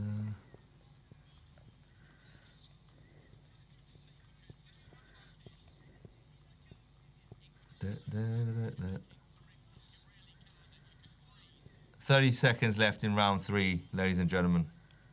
Padley showing a solid show in here. He may not be winning the rounds, but he's competitive. I think that's the best way to put it. He's keeping Shakur Stevenson honest.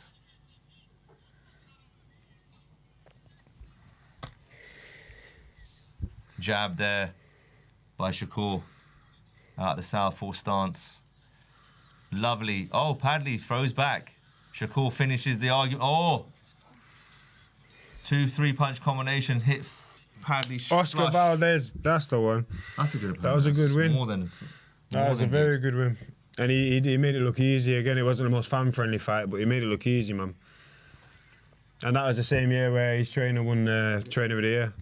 Saudi Arabia throwing out the Punjabi tunes out there. Let's do that in between the rounds. That's a classic Punjabi tune, that, JT. He's busy bloody listening to the Mr. Padley's Corner.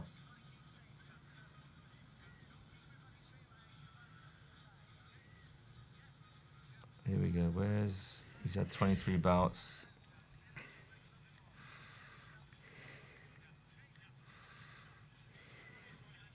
That's fantastic work there by Shakur. He finished the round really well as well. Padley, he's taking these shots extremely well. Very well, we know that from what we've seen so far. Into round 4 we go. Padley has got a solid chin. That's for sure. I mean, let's be honest, Shakur's not known to be the biggest puncher. But in terms of like, if he was a British level fighter, I think he would have been wobbled or even out of there by now. I mean, you got a good chin. He's took some good shots, that's for sure. I think Padley's a European level fighter. Maybe right now, maybe in this phase of his career. Yeah, I mean, he's not being totally outclassed right now. Not. He's getting. Shakur's having the better of the fight, but he don't look out. He's not drowning. No, put it that way. Not yet. Anyway, still afloat, swimming. And again, good composure from him. Don't look too. He doesn't rushed. get flustered as soon when he gets hit. He don't get flustered too much. No. Maybe he starts rushing his own work, but he takes the shot well. No if that doubt. makes sense. No doubt. Hands are still up, open hands, looking to parry whatever Shakur's throwing at him. But Shakur is just a little bit too smart, too quick. He's just slick with it. Well done, Padley's pushed him into a corner there, back into the red corner. Straight away tight guard there by Shakur, holds him, turns him, and he's back in the middle of the ring. 1 minute 30 seconds to go in round 4. Good little step jab there, and pull back by Shakur Stevenson off of Padley's jab. Good work there. Hey, turning off the ropes. I like that. Nearly a clash of heads. And it can happen, obviously, Southpaw orthodox stances. Happens a lot. Nothing done on purpose there. Ooh, good right hand there from Shakur. That is lovely. the hand that he had the surgery on as well, but that was good work there by Shakur. Ooh, good little hook. I see that little bit of Terence about him and a bit of... he got him, man. Listen, he's a student of the game, bit of Floyd in him. Terence has obviously took him under his wing and has shown him the ropes and whatnot. Recently, or just... Nah, I think for a while, to be fair. They've always been close. They've always had that element of respect for each other, so... I think you're watching this fight. And again, same with Andre Ward as well. Like, I can't lie. Shakur Stevenson got some hell of a people around him. You got Andre Ward and Terence Crawford, who were both close mentors of him, so to speak. Elite of the elite. But they're literally talking about the creme de la creme there of some boxers. But it shows in the ring, like, look, he's a very calculated, again, Terence Crawford and Andre Ward, very calculated. He does fight similar to them. He's got that style of him. Yeah, again. Obviously, he's got his own little flavour. Yeah. And he's got his own thing in terms of, obviously, he hasn't got that punch output in terms of power on his record. He don't waste punches. He's a slick fighter. He don't waste punches. When he throws his punches, I'd be surprised to see 4 rounds the success percentage of his punches. Speaking to Hamza here. Shiraz.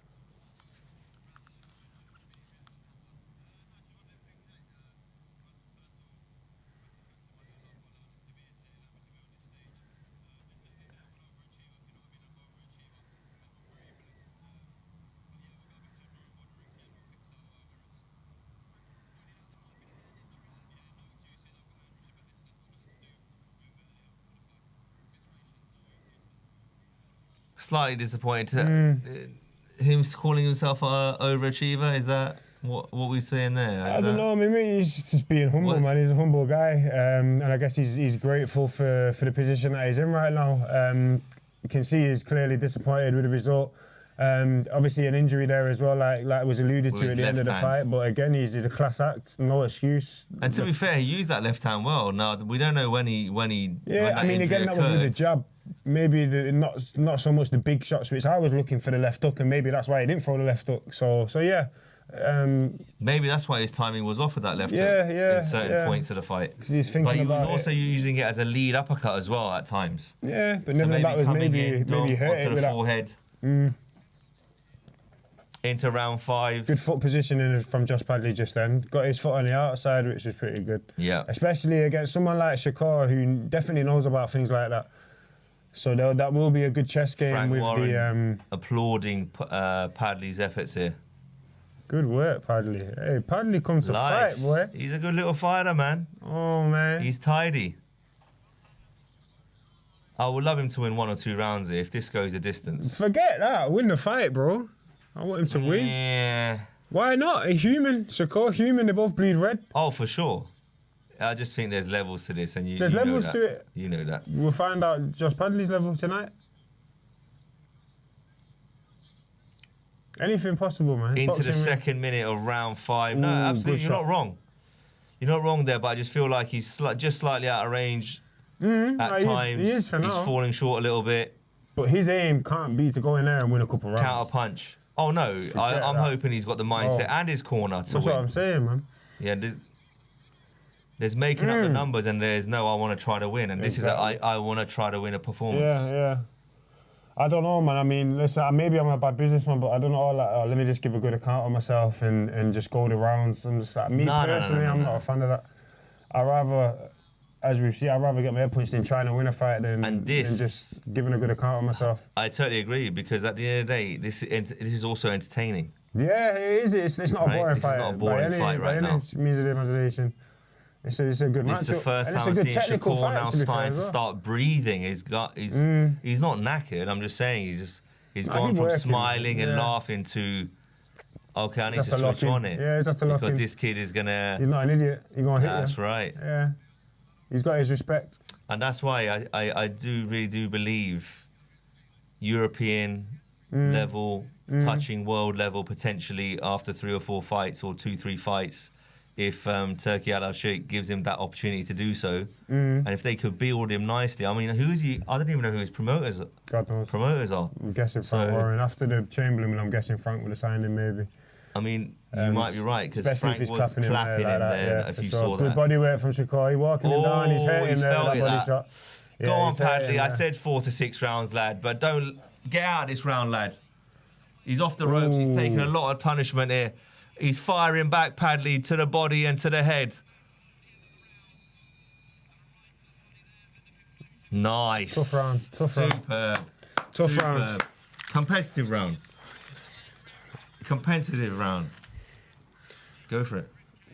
I don't think it was competitive, but competitive. I think Josh Padley didn't curl up in a ball. You think it was that bad? That's you being polite. No, he did. I mean, it weren't. Okay, let's have a look at these highlights here. He's flipped. Okay, maybe. Didn't land anything there. Didn't land anything there. That's all body shots there. Hold on. Just pause on a second. What do you mean, bro? Wait a second. Competitive. There's what? a jab there. Oh, lovely bite. Padley, no, that's Shakur. Yeah. It's those purple and black gloves that are being thrown. Oh, and there as well. Whoops. I might be watching a different fight here, ladies and gentlemen. I think so. Oh my God. It wasn't competitive, but Josh Padley isn't. He's not going into, no disrespect as well to journeyman, because there is no us without a journeyman, but he didn't go into journeyman mode and just try and survive and curl up in the ball and go hard guard. He was throwing with him, but he just weren't landing, unfortunately. And again, I'm a Padley fan, but yeah. But that's what I said. It was a tough round, man. It was a tough round. He's falling just short. Yeah. Shakur's got that speed, that range, that distance. You know what it is? He's trying to set him up with that left hook as well, just leading, touching, shadowing with that left hand. It's just the accuracy of Shakur, man. It's beautiful. 10-10. The thing is, he's not boring with it. It's not jab and grab. Ooh, good work, Badly. Go on, Pat. Go on, Josh. Go on, Joshua. Go on, Joshy boy. You're top. Yeah, Joshy. Oh, he's done it again. Same combo. Just let him go. 2 shots to the body, uppercut through the middle. He come in with that Bernard Hopkins approach. He's done it 3 times in a row. That Russian smother. Shakur. Have we just? Oh, beauty! Hey, that was crazy. That work. He's got a chin pad. He's not in against Dubois, bro. He's in against Shakur Stevenson. Oh my God! And he fires back. No, but the accuracy, that continuous pressure, that's worse. That's even worse. I'm watching this fight. All I'm saying is Shakur Stevenson v Joe Cordina is an elite fight. I want to see that fight. I want to see that fight. Because if Padley's getting his hands on him like this in certain bursts, Shakur needs to hold it, Padley. Padley fights back. Love it. Good back and forth here. Whoever made the call on Padley to come back, I think it was Turki Al-Sheikh again. Turki knows his boxing. He knows which fighters to put in. Well, I mean, let's be honest. This guy beat... He's tapping him. I love it. I love it. He beat Turki Al-Sheikh's favourite fighter, so he definitely knew him. For sure. Against Shakur. Ooh. Beautiful work. That space, you see, Jay. You're good back. It's the great balance of feet to not to fall in and to get those shots off. Those 2-3 punch combinations cleanly. Look at that. Just from his stance. He knows Padley's not moving back. Just a stiff jab. Looking at Terence Crawford. Shoulders gone into him there. Both punching off the break. Padley's double guarding here, covering up. Does Shakur hurt his hand? No, he's smiling at him. You sure? Yeah, he's smiling at him. No, he's just talking to him, smiling at him. I think Shakur's enjoying it. I really do. I don't know. Enjoying it in the sense of like, he's like, yeah, this guy's come to fight. I thought this is going to be a bit of a walkover, but it's not. It's more competitive than I'm guessing he expected. For sure. Yeah. And he needs rounds, especially if you're saying this is the first fight after his hand injury. This is good. Been out for a minute. Good competitive rounds for sure. Show of respect there by Shakur. I think Shakur thought he'd have been out of there by now. JT going for a quick break. I'll be. Very interesting fight. Ladies and gentlemen, how have you got this fight? How are you scoring this? Please leave it in the comments below. Very interesting fight. I've got Shakur obviously winning all of the rounds so far, but they have been competitive. There was, I think it was a round before last where I thought Padley was slightly getting out of his depth, but he brought it back in that round. Yes, he was getting hit a lot, but he's giving as good as he can get. Very accurate, as JT was saying earlier, in terms of Shakur Stevenson's work. They're just showing the highlights of the last round. The way he keeps the distance between himself and the fighter is fantastic. That's how you want every single boxer, whether it's at club level, commercial level, amateur, professional level. That's how you want to keep your feet. You're not falling in. It's superb. What happened there? There was a bit of a stoppage there. Round 7 has begun. It's gone a little bit longer than I thought it would. But again, like JT has said earlier, Shakur's not really known for his punch power on his record. So if this does go the distance, fair play to Padley. The accumulation of punches, that's where this is going to get stopped. Shakur doesn't have that one punch power, but Padley comes forward again. He likes that 1-2 hook combination, where it's to the head or body. Here he comes.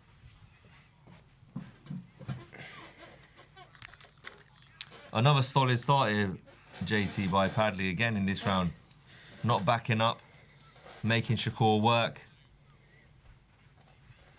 If he's going to get the stoppage, it'll have to be a cluster of shots. Who that? A stoppage for Shakur? For sure. Yeah, the ref will have to jump. I think the ref will jump in. I think Padley will get tired and the ref will jump in. Great combos again there. Body, finishes on the head with a lead uppercut there, Padley. He does like that 3-punch combination, whether it's 1-2 hook to the head, 1-2 hook to the body, or 1-2 and then bring up the uppercut. Beautiful. That's sharp shooting from Shakur. Hey. He's elite. It's just so accurate, man. Like when he throws his hands, he's landing majority of the time, the vast majority of the time. And he's very smart. He's looking at his opponent. He knows where he don't take his eye off the target. Feet are. And he's literally just all he's doing there, ladies and gentlemen, is lifting his foot literally over to gain that position again. Padley, I tell you, game is everything though. He is, and he's not fatiguing here at all. Now, I don't know if he's been in the gym or does he like work during the day and then he just goes to the gym. I'm not sure. In the gym. I'm not sure. But they say he stays in the gym. He's having a word with the ref there. Protect yourself at all times, our kid. Good work, man. He's one of the great. I'll give him 2 more rounds. Round 9, I think he's going to be really feeling it.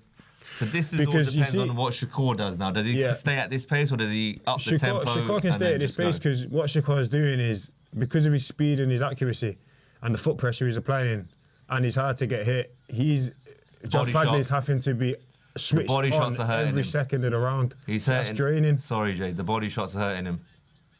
For everything, everything going to be hurting him. Shakur's really sticking down, really throwing those body shots with bad intentions. Touching to the head, whipping the body shots in on both sides. Padley comes back. Padley comes out with his 1-2 hook. Love that. He's got through another round. Solid, liking it. Shakur's probably thinking, what the How hell you still here, boy? What the hell do I have to do to keep this kid out? Fair play to him. Fair play to him. I'll be honest, I mean, no disrespect to Shakur, but it don't look great on Shakur. If this guy's turned up off a few days' notice and he's not making it a hard fight, but Shakur would have been going into this fight thinking, I'm going to get this guy out of there, especially after being accused of being a bit of a boring fighter and whatnot. Say after this on all their social media. Yeah, yeah. 12 rounds. Yeah, you never know. You never know. Then the arguments of A side comes into it. Then the arguments of A side who's getting paid more, blah, exactly, blah, blah. Exactly. Because let's be honest, if Tank was in there with Padley, he would have been out there by now. In my opinion. If Tank was in there with Padley, he's getting him out of there. I don't know He would when. have by now. But Tank's one of them. He lets you. Yeah, he would have. Why? Because of the level of opponent. Yeah. When we're saying he lets you with the Garcias, and look at what he did to Garcia with that speed and left hook. I just think, see, for me, like Shakur's more one of them. He will hit you and not get hit. He will make you miss and then counter. Yeah. Tank's different. Tank's a knockout artist. Correct. You don't really knock people out when they're braced for it. Tank's more. He will collect the data. He will let you throw your punches, get you comfortable throwing your punches, and then when he sees it, he will go with you. Right. Whilst making you miss. Was it? Who was it? He did it with Leo Santa Cruz. That's he got hit with a straight right. He got hit with a straight right. He caught the straight right, and then he slipped. Boom. That was beautiful. He's a genius. Tank's a knockout artist. He's an actual artist, a violent artist. Ruthless man. He's beautiful to watch, man. Beautiful to watch. He have everyone he fight thinking they're in the fight.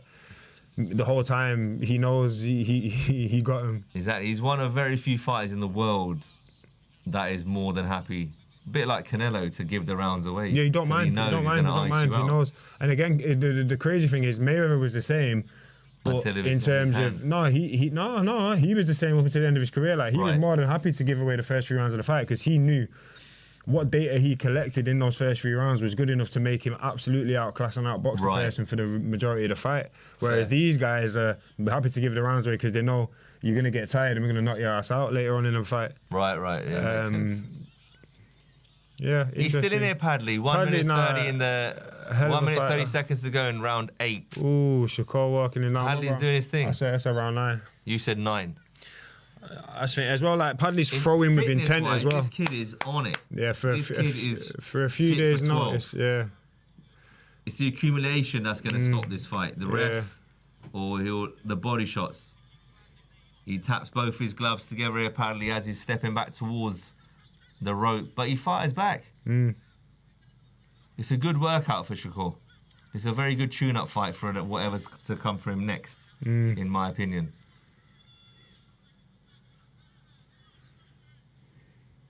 .45 seconds left of round 8. There's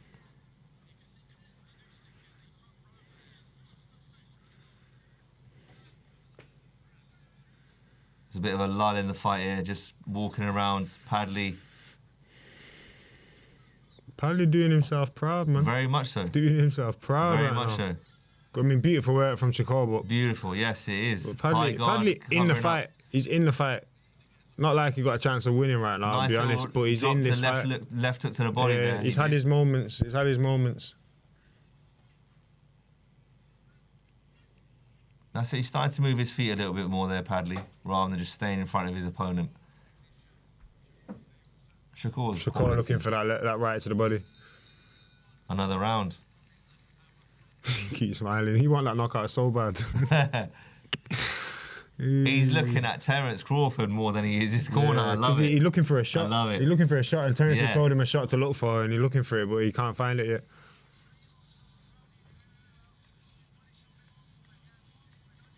Am I disrespecting Mr. Padley by saying this is like a glorified spar? Yeah, maybe a little bit. I mean, the way Shakur's acting, looking out the ring for advice from. Shakur does that in every fight. Oh, does he? Shakur does that in every fight. Yeah. This is the first. I'll be honest with you. I've watched Shakur's fights, but it's the first I've seen him live. Okay, he does this. Yeah, especially with Crawford. Fine. Yeah, okay. yeah, all right. sure. So it's no disrespect there. Fine. I'm gonna lie. I mean, you always listen to your coach. No doubt, that's the only voice you're supposed to listen to. But if you got a fighter like Terence Crawford, who knows you, telling you something outside the ring, I probably listen. 100%. Probably I agree with listen. that. Probably listen, especially when you know he's got his best interest, your best interest at heart. Sure. Terence wants Shakur to win, so if someone like Terence is looking outside that ring and watching a Have a boxing, nice little glance. I trust what he's saying. Of course. I trust what he's saying. For But sure. that was more for me to say, oh, this opponent's not all that. I can just have a look out the ring. Yeah, no, Rather than yeah, actually- fair. No, I understand that, but Shakur is confident enough in his defense to do that, regardless of who it is. Fine. Yeah, no doubt. And by the way, ladies and gentlemen, he's doing that at the end of the round, not during the round. Yeah, not whilst he Let me fighting. Not like Mayweather Let me was. just make that clear. Again, ladies and gentlemen, please do. Yeah, I told leave you, your looking for the right comments. to the body. Please do leave your comments in the comment section. Please do like and subscribe. Good shot from Padley. Padley, I like Beautiful it. left to the body there. Every round, the first minute and a half, he's done enough to show. Ooh. Oh, now we're on commentator's curse here, mate. He took a few to the head there, right-left combination. He fires back. Shakur's hands holding up nice though. Yes. Oh, he's picking Body him shot. apart. Round there. 9. Round 9. Good body shot. Yeah, good body shot. Good body shot. Oh, he just caught him. He Troublesome caught him pause slipping there. He caught him slipping. But listen, he takes a good shot. He's ready to go again. Going back to that body, Shakur. Trust me. Could this be the second stoppage of the night? Because everything's gone the distance apart from Caballero. Switch stance here now. He's trying to get away from that. Great Go on, great Joshua. effort. Can he hold him though? Nice little exchange there by Padley. Go on, lad. Turkey al-Sheikh, you got to give this guy another go, mate. Oh, no, without a doubt, though. 100%. More than a go. Give him a 2-3 fight deal. 100%. 100%. He deserves it, man. That's for sure. Boxing's a He hard saved the sport, show. He as saved the you show. know, there. mate. Yeah, trust me. Oh, ref. Whoa. He's hitting him on the down there. Disqualified. No. I'm joking. Imagine that happened, guys. Padley wins the WBC belt on a Imagine if he had disqualification. DQ. Hey, yo. What happened there? Beautiful body shot. Paddy's gone down onto his knees, and Shakur's obviously just followed through with a second shot. He's trying to make it through to this round there, Listen, but Shakur... Padley's a tough cookie. The referee said, you want to take a couple of minutes? He said, no, let's get cracking. Oh, was that a low blow? That one, no. Must have been, can't take a couple minutes for a body shot. Because he was on the floor, and then he hit him again clean. Oh, okay, fair. And Padley said, no, let's get on with it. Oh, yeah, fair. Good on him. Look, he's wincing away. He's holding. He needs to hold here. But whenever he does hold, Shakur's so good at just getting his arms in the way to get that little bit of gap to throw those little short arm shots. Center. That solar, that he solar punches plexus. the canvas. That solar plexus. He's a tough cookie. It's at 6, 8. The bell's gone. Towel comes in. No. Towel comes in, bro. Oh, it's in?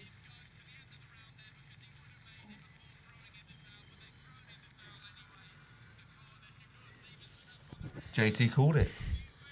I mean, you know, I might know a thing or two. Boom. A thing or two. Listen. I just thought the body language, yeah. But Forget no, the listen. commentary on the punditry that's going on live on these box office shows. Bring your asses over to Seconds Out, people. You know the vibes. Seconds out where it's at. No, that was a very man. Good performance from Shakur, but a hell of an effort there from Josh Padley, man. I mean, he should be nothing but proud. Absolutely. And looking forward to seeing him back in there against someone else. Someone of his own level, build him a little bit. No, but I think he's shown tonight though. Listen, he's rocked up in there against Shakur Stevenson on a few days' notice. If you'd have been prepping for Shakur Stevenson for 8 weeks, maybe we'd have seen it even more competitive fight. Yeah. How much sparring has he done? Yeah, exactly. Massive respect, ladies and gentlemen. What's the... I keep forgetting his name, the WBC CEO. Mauricio Sullivan. Yeah, he's gone over to Padley, give him a pat on the back. You have to. Massive respect, man. You can't not. If I'm Padley, I'm asking Shakur for some sparring. Give him good work, man. Yeah, man. And he's been Get out to travelling. He's been America, travelling the UK, get a bit of Shakur, pay. sparring a few people. Beautiful finish though. The way he was selecting, like you said, his punch selection to the body was beautiful. It's just Round he's just so accurate. Drilling with it down the middle, Jay. Yeah, he's just so accurate Look with here. it. That's Right water. into the I need centre. some water. Please. Superb finish. I believe that was the 10th, wasn't it? Yeah. No. It was the 9th. It was the 9th. Thank you. I appreciate you. I appreciate you. You guys stay hydrated, kids. Indeed. Stay hydrated, kids. Baby, I'll have one. Beautiful, listen. You know what I don't get? Of course, that's life, brother. And we'll find solutions. We always find solutions. That's right. Thank you very much. Appreciate it. Maybe I shouldn't be saying this, but lovely to meet you, Mr. Ben. Take care, and hopefully we'll see you soon. 100%. No doubt, no doubt. See you soon, man. Thank you, bro. Man. Part of the Seconds Out team there, Ben, behind the scenes doing some great work. BTS. Alongside Mr. V. Without Ben and Mr. V, this show would not be possible tonight, ladies and gentlemen. Fantastic work there from Shakur. I think that takes his record to 23 victories. Great performance. It's about to be made official here. Yes, Lil. Lil in the house. Lil's in the house, man. No pool tonight, though. Hey, Lil. I'm better at this than pool. Anyway. Like we're saying, we've got the results coming through there. And still. What do we think of the fights, Lil? What do we think? And still, Shakur done the business there, though, man. Lightweight champion. I said that as well. Can I say? Can I say? No, I think I'd say. This guy, bro. What, are you feeling alright? What can I say? No, I think I do.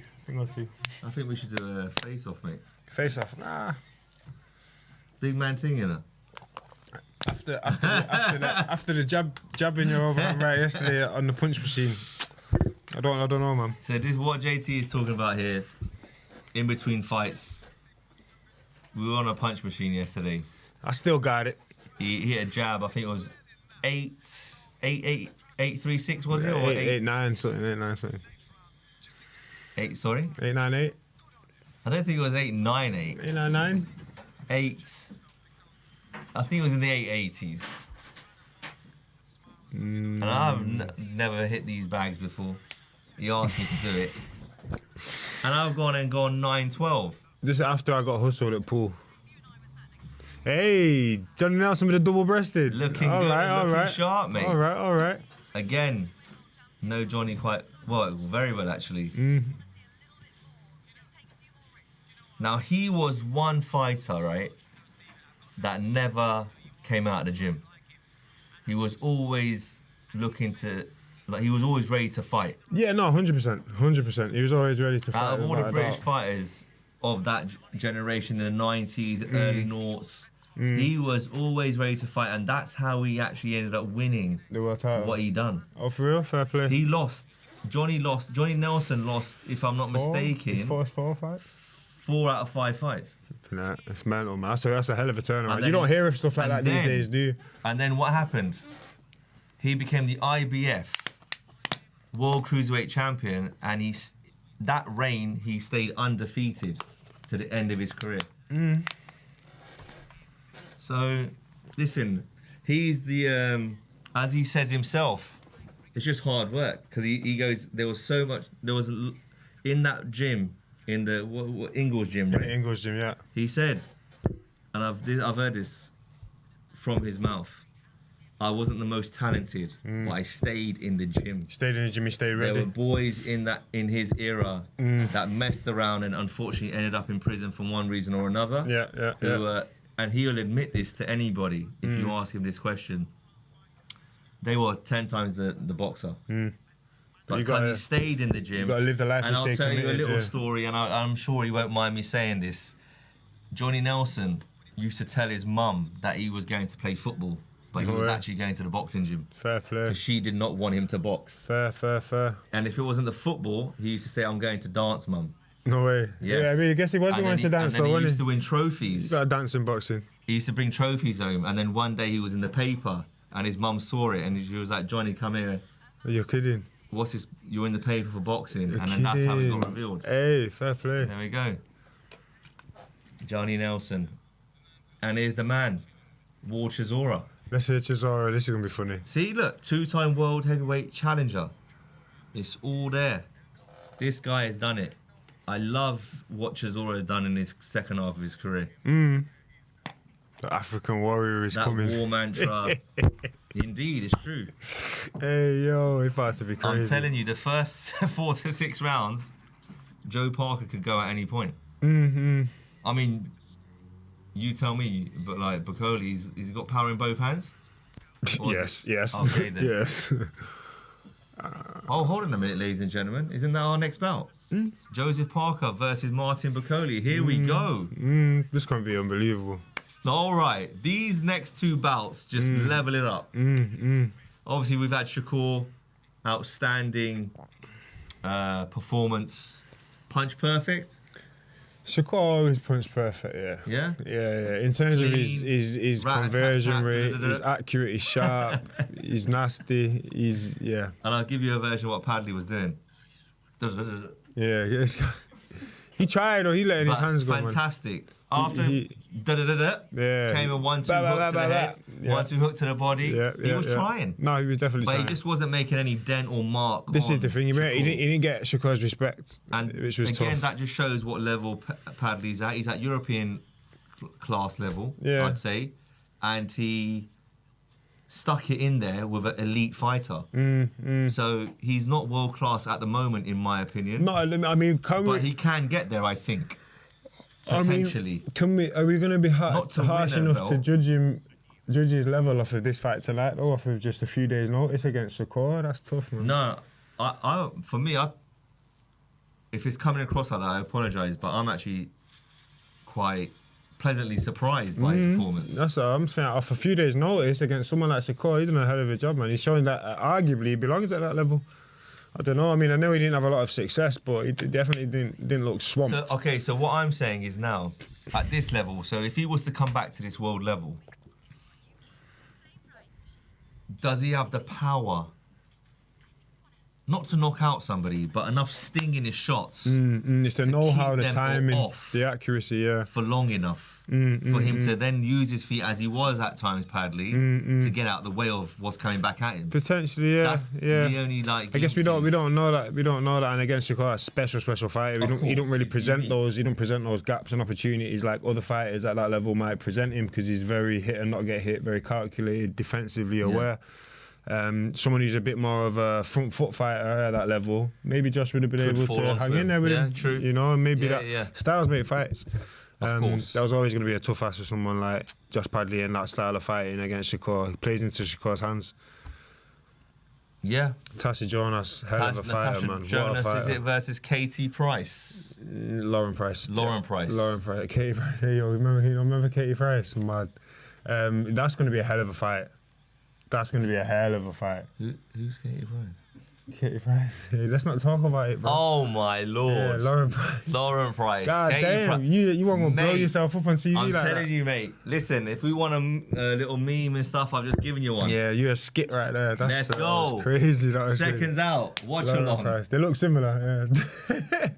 Lauren Price. Very interesting. Olympic gold medalist. Indeed, she is. Pride of Welsh female boxing. Natasha Jonas, triple OG. Very good fighter, man. It's going to be a very good fight. Natasha Jonas is a favourite. Oh, you think so? Think what? Natasha is the favourite for that fight, or you? She's my favourite for that fight, and I believe she would be the favourite for that fight. I mean, Lauren Price is definitely the young, upcoming. She's the girl on the mission with everything to prove. That rat-a-tat-tat in and out. She got a nasty streak, but Tasha Jonas is certified, blue tick, verified. 2-weight world champion. 3-weight world champion. Is it 3 now? I think so, maybe. I don't know, but she a champ. Hey, the African warrior. From Congo, mate. Hey, he about to come in there and just Tony Yoka, yeah. Oh man. Bacoli did well. I think he went to 12 though, you know. He did well to go to 12 there. That's a big man that's right there. Bacoli out of shape there, looking like he's still got fast hands, so that's what I'm expecting this evening. We will always have fast hands, Bacoli. He's a fighting man. They're just showing some highlights here of Bacoli. His punch output's not bad, is it, if you let him? Here comes the bang bang. There we go. Damn. Told you it was coming. The left hook. Damn. It's a doof. Oh, Here we go. Good night, Vienna. This is the thing. Bakoli's style this evening, right? It's not very taxing in terms of you don't skip around, jump around the ring. He's just going to be walking from side to side. Yeah, he's very assured in his defense, though. Exactly. His chin. So he can be underprepared in terms of fitness. Yeah. But his style doesn't take a lot of energy. Does that make sense? Yeah, it's not very taxing. So, in my opinion, if this was flipped, Joseph Parker would have a 10% chance of winning, not a 40% chance. In my opinion. Why? Because he needs to get conditioned to be ready to fight. Yeah, fair. Whereas That's that a fair former comment. style, I'm just going to walk forward. I'll just step on my terms. Now this becomes a thing of like this is muscle memory what he's going through here. Yeah, but I remember when I sparred Martin Bakoli back in the day. I remember him telling me, he said, "Listen, we don't do no bags, no pad work. All we do for training in where he's from in Congo is spar. That's their training. Right. That's all they do is spar. So one thing he knows how to do is fight. He's very comfortable fighting, and he's always fight ready. Don't know about if he's always in fight shape, but he's always ready to fight. And for me, I'd rather have my lad fight ready than being fight ready. Different to being in fight shape. That's different. Yeah. That's mentally. Because how many fighters have we seen in the world that look fight ready? And aren't really in ready. Great shape, but they're not really fight ready. It's true. Yeah. I've seen that. Been there, done that. So exactly. They say I look great. He said, "Look at him. He look in shape, man." Damn. But again, you don't know what's going on behind the scenes. The iceberg effect, man. It's the iceberg effect. It's boxing, innit, man? That's the beauty of the sport as well. Parker walking out. Andy Lee, hell of a team, man. Andy Lee, a hell of a trainer. Again, I was in camp with the two of them for one of my fights, and 10-10, man. Calm, again, composed. Yeah, professional Andy Lee. Was that before the Dusar fight? No, that was before I did. I was in camp with Andy Lee when I fought at the MEN on the Chisora card. No, at the Chisora card when Chisora fought Parker.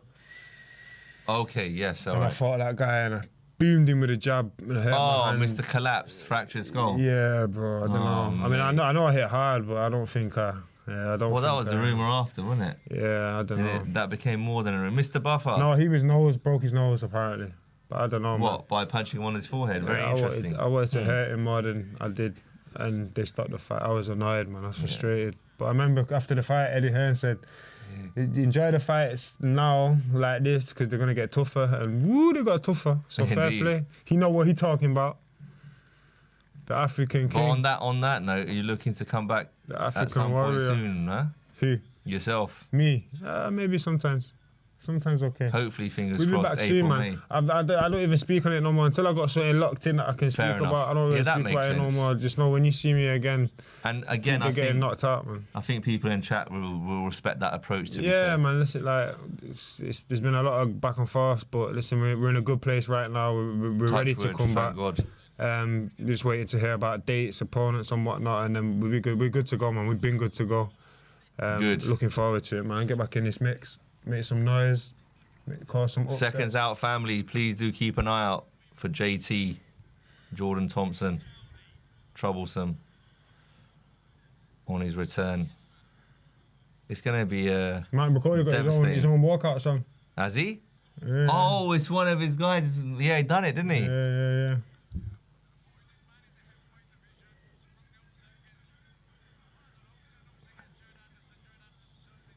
I'm so intrigued to see what's about to happen. He's gone to Turkey, Al Sheikh.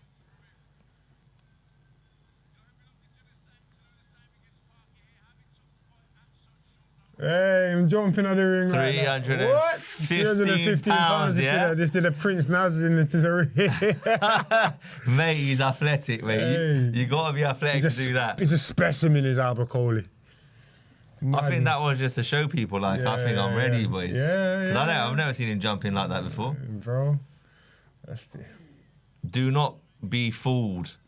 Andy Ruiz versus Anthony Joshua, New York City. Yeah, it happens. Yeah, and in my opinion, it's going to be interesting. Martin Bakoli is 2-3 times the fighter Andy Ruiz is. I don't know. Andy Ruiz ain't no easy work. No, I'm not saying he's easy, but I think Bicoli's a big, strong version. Bicoli's just more avoided than Andy Ruiz, I'd say. But then maybe was that like, I mean, Andy Ruiz, he caused Joseph Parker problems in that first world title fight. He arguably beat him in that fight. A lot of people have said he won that fight by against 1 or 2 Parker. rounds. Yeah, but that was a home decision, in my opinion. Yeah. Down under. When we say down under, we're talking about New Zealand, not Australia. Let's get it right. Yeah, Joseph Parker. Down under in New Zealand. Yeah, because whenever the term right down under, everyone refers to Australia. What's he coming out to? He always likes a bit of rap music, doesn't he, Mr. Parker?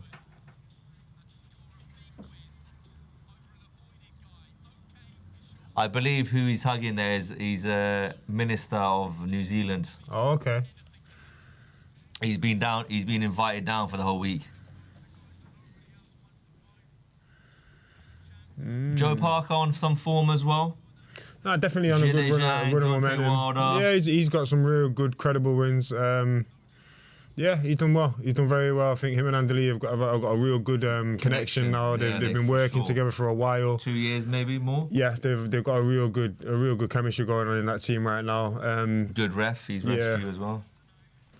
Speaks a bit of Polish. Who've we got there? Steve Gray. Yes. Yeah, good guy, man. Real good guy.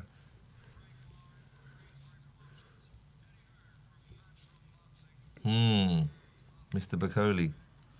I need to concentrate on talking because I'm so intrigued about this fight. I might not commentate as much. Yeah, I might just go quiet and lock in. But no, I'm gonna try my best, guys. I'm gonna try my best. So, Mr. Michael Buffer, again, legend of the sport, living legends. Michael Buffer, man. Crazy, you know. Every fighter's dream to get a ring announcement from Mr. Michael Buffer. For sure. I'll be honest. For sure.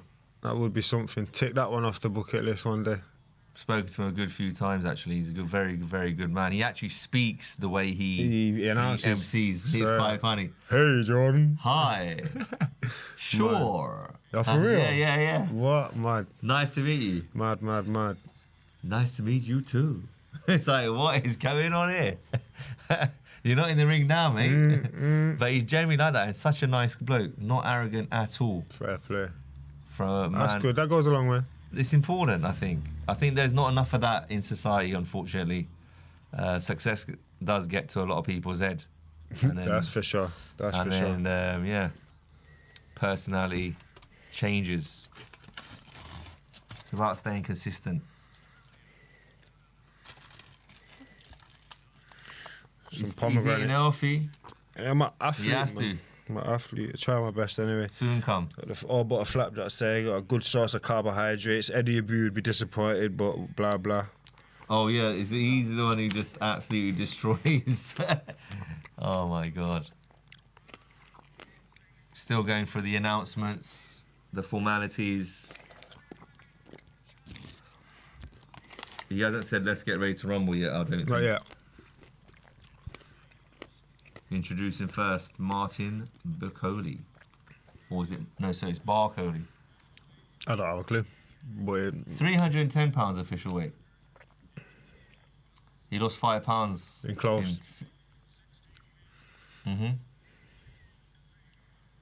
Only one defeat. That's not Michael Hunter. Of course. Yeah. Similar style to Parker. No, not this Parker. The size of this guy. That's what I'm saying. Like, I'm intrigued because I'm like, Parker was preparing for Dubois, and he's obviously bulked up a lot. That's what he's doing with his hands. I like that. Yeah. You gotta charge him up, man. Charge him up. You see, go back and watch Chris Eubanks Sr. Legend. The sheriff. Yes. Him, the captain. You know what I mean? The king. But if you see him before his fights... Yeah, of course, the tap-in. Just charge him up. And then Junior. Oh, wow. Talking about that, what a fight we got coming up in April. Hey, bro, I hope they've signed for 3 fights. Because that's what I want to see them fight 3 times. No, me personally, I hope they sign for 3 fights. Mate, that would be Because I ain't trying to see that once. I don't care what happens in the first fight. I want to see it again. It's gonna be a shootout. And then why not let's see it a third time? Of course, it has to be a shootout. I'd be so disappointed if Chris Eubank Jr. gets in there and tries outboxing him. I want the old Chris Eubank Jr. to come out and just have a scrap. Let's have a scrap. Because, you see Conor Ben?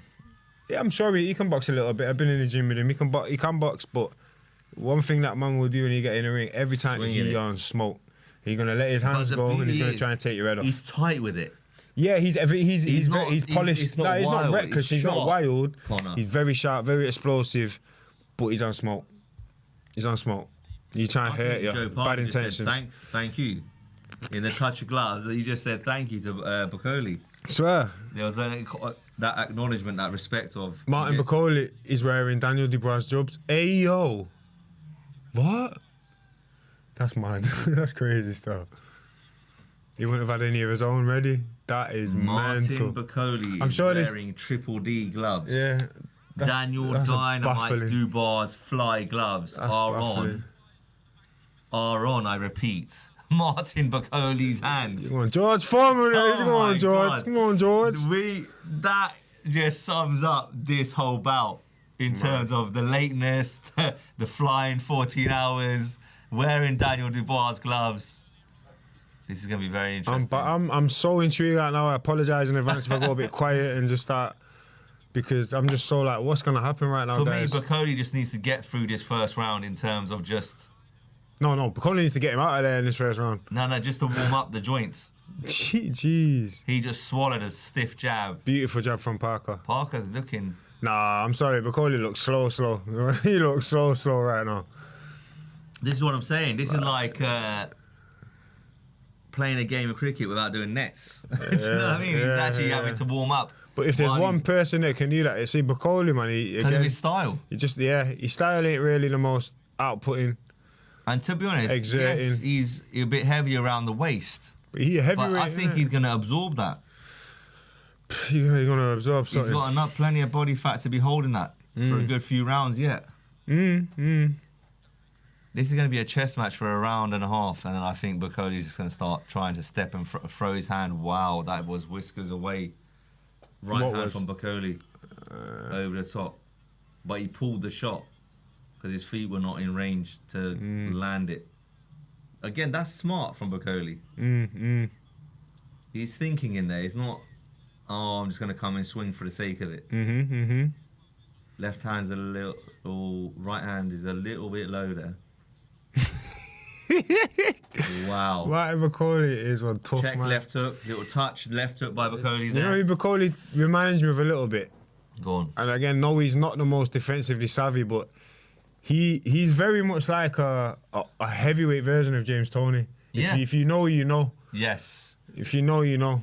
Without that, well, to be fair, he's got hand speed, but no, exactly. He got the hand speed, but when James Toney went up to heavyweight, he had a belly on him. But again, he's very relaxed, very composed. He ain't head shy or nothing. Like these man, he's done so many rounds. There's nothing Joe Parker's going to do that's going to fluster him. That's not to say Joe Parker can't knock him spark out, but he ain't going to be like, oh. No, he's so composed and confident and assured in everything that he does in there, Bacoli. This is very good by Bacoli. He's just getting a little sweat on it, just to loosen up. Because obviously, if he hasn't sparred, his timing's going to be out, so he can't just go in there looking for it, Jay. No. But blimey, if we get into close range like that, it's a Bacoli fight. Just come out of a clench there. Bacoli's looking right. He'll take his time. Short right hand by Bacoli. He will step to him, Jay. He will step to him. He's just warming up, brother. I'm telling you. Why tune up that band, ladies and gentlemen? Bacoli, start your engines. Martin Bacoli is here. Oh my God. Bacoli's different. He a quality operator. I just like the way he's so composed and relaxed, but I guess he knows that he can't exert himself too much right now. But that's how he fights. And that's how he's similar to how he fights anyway. Exactly the same thing against Jared Anderson. So this is what I'm saying. The muscle memory, the way he fights is it's a old school, unique style. Like the greats, the great heavyweights of past eras. Look at that single. If he hits with, oh my lord. Parker knows he's got to be. Joseph Parker has to stay switched on every single second of this fight, however long it lasts. Because Bacoli's hand speed, he just showed there. It was literally, the feet were not going in with the shot. And the thing is, hands. with Bacoli, the hand speed, it comes from nowhere. Yeah. It's just like plodding, then Yeah. Very good gear changes. That's a heavy body shot. Because literally, he's warming up. He's actually having a spar, and I think after the third round, he'll go for it for 3, and then his gas will end up. Tank will go. See, now he's starting to have a bit of a high guard there by Bocoli in round 2. He's parrying down, scooping down. Hand position's a lot higher with the left hand in this round. These arm shots, see, that's what and look at the way he's stepping down. He doesn't need conditioning in terms of his, in terms of taking a shot here, Bocoli. He's starting to walk him down into corners here, Parker's going backwards here.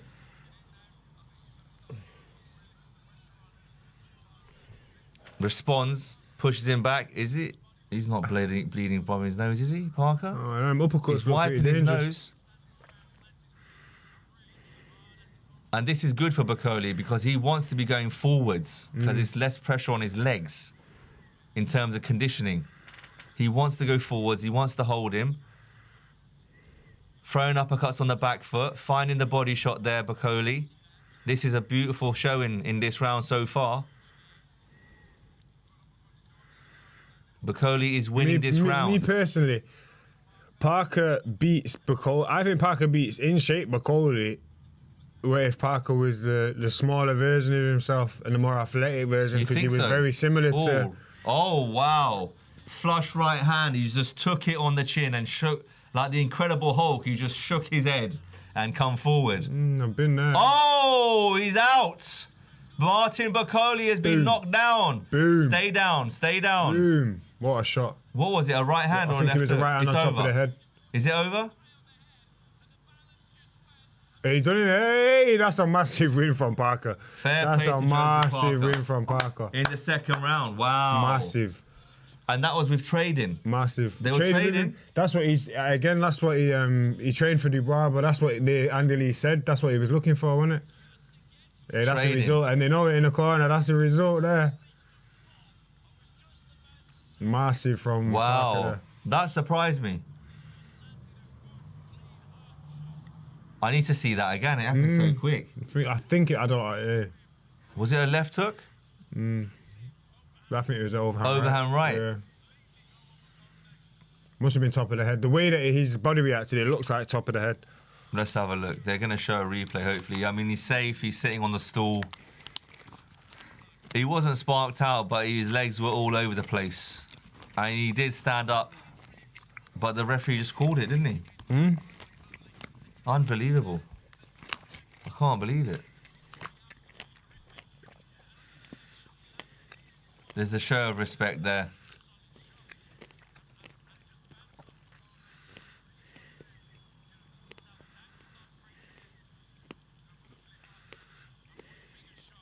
That's very interesting because Bocoli was actually winning that round.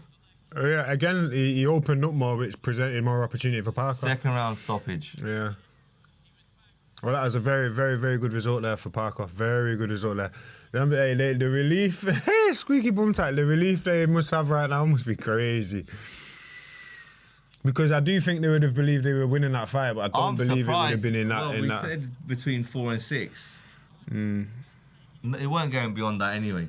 But I'm just surprised he got hit like as he did so early. Bocoli. Let's have a interesting to see what happens in the heavyweight division. Replay. Oh, just literally dipped down. Oh, it's the top of the head. Top of the head. The way his body reacted.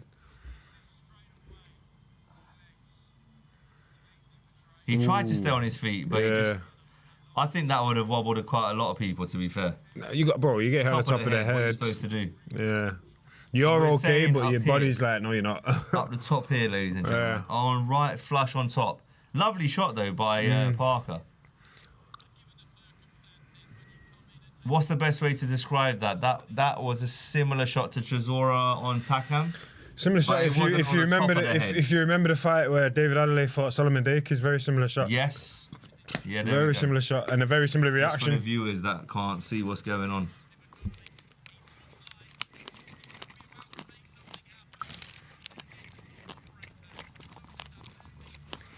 Very interesting that, because for me he was literally getting himself into the fight, and then boom, lights out. I'm happy for Joe Parker, though. Nah, he's a quality. He's a good guy, and listen, I don't care how much preparation. Martin Bakole on 3 days' notice, mate. Forget that long, bro. Forget for what? He's avoided when you got 8 weeks' notice for him.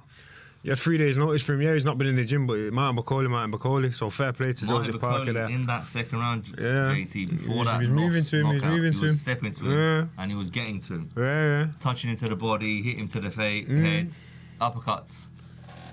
Very interesting. Oh my word. It was a mad shot, innit, look? Crazy shot there from Parker. It's crazy. No, I'm happy for him. He done the business there, though. Fair play. Unbelievable. Andy Lee and Joseph Parker. Hey, interesting. What would have happened if that was Daniel Dubois? Listen, that needs to What get... would have happened if Dubois fought Parker? Again, you're dealing with someone who's different style, faster feet, better jab, stiffer jab, stronger jab, more of an orthodox stance. And I have a feeling Dubois would have thrown a few more overhand rights by that time. Well. And again, styles make fights, so again you got a different fight. But the way Dubois is, especially in this last 1 year, 18 months, nearly 2 years. Different mindset. Different mindset, everything. He's on you. Yeah. He's on you. Yeah. Like a rash. So, listen, I'm glad Parker got an opponent because he gets paid, because that's what it all comes down to at the end of the day as well. If Cody doesn't step in like he did on 2-3 days' notice, Joseph Parker don't get paid, and he's just done a massive expensive camp. Camps aren't cheap, and he's made an extreme loss. So we're talking 5-figure sums there, yeah? So it's more than just fighting. More than boxing, when it comes to that, it's more than boxing. That's livelihood, because at the end of the day, this is a sport where you only get paid if you fight. If you do your walkout. You better believe it. So, and the first bell goes, then you're officially getting paid. Up until that point, it's tough. You could not get paid. So, massive respect to Joe Parker. Round of applause for you, my friend. Big respect. You took on the boogeyman, and you dealt with him in the second round, halfway through, if that. What's he saying?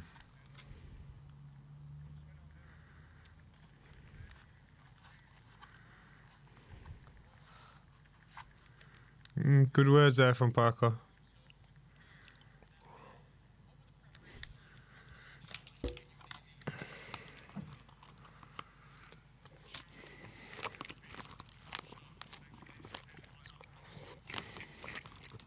Fair play.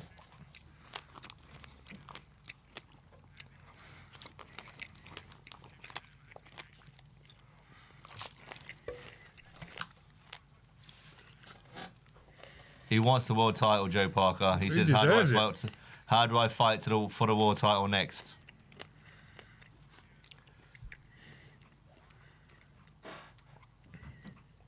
He's just calling Uncle Frank to come forward and see if he can get a fight with Usyk. That'd be interesting. Yeah, but I think we're going to see an undisputed world title fight. I think so. I think we'd rather see that, but rightfully so, Joseph Parker does deserve his world title shot again. After his current run of form. And he actually said he would be patient and wait for the overhand right. Oh, for real? Yeah. Fair play. Parker says he wants to fight anyone and anyone.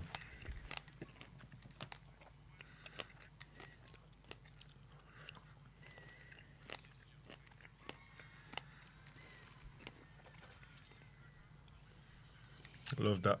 Proper family guy. Good family man. Listen.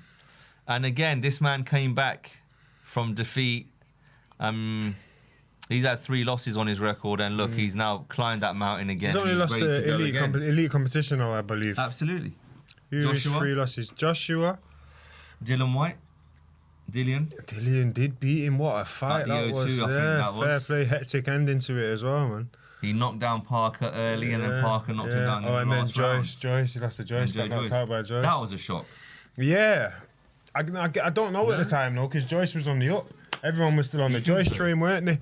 Everyone thought Joyce was going to win. The juggernaut. The juggernaut was still the juggernaut, whereas now people look at him like he's got a few chinks in his armour, he's slowing down a bit, but... Bit like a snail. Still Joe Joyce. Listen, massive respect. Listen, I have so much respect for whoever steps into the ring, man.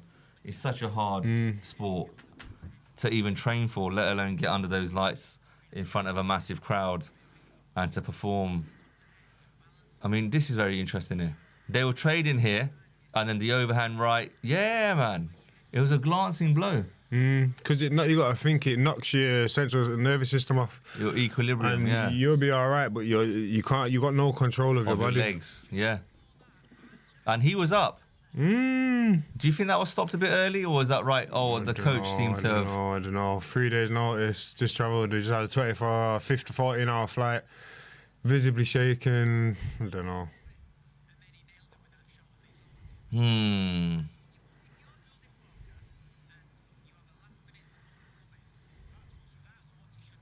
What a shot. Beautiful shot. Beautiful.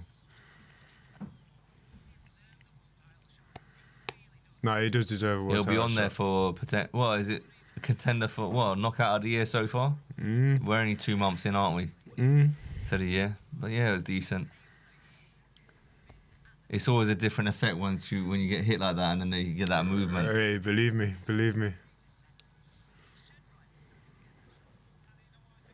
Do you know what? I'm a little bit gutted. After I don't know really much to say on this because I wanted to see at least 4 or 5 rounds of that. It would have been nice. Yeah.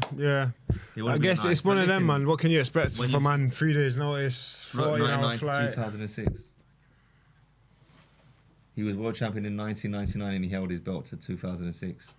AJ Parker, they're saying.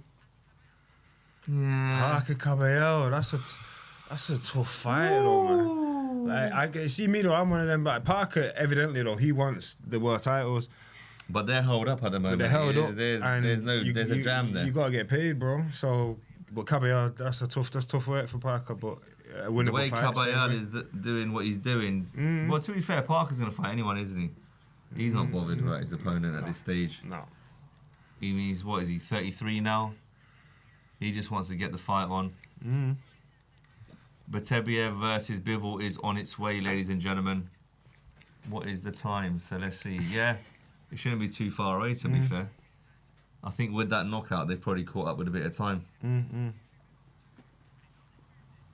It is weird. You haven't been the challenger for a title in over a decade. You're coming off the first loss of your career. How differently does that feel to you heading into a fight? You know, now I'm just focused on the fight. I don't try to feel that there is some difference or something new or something old.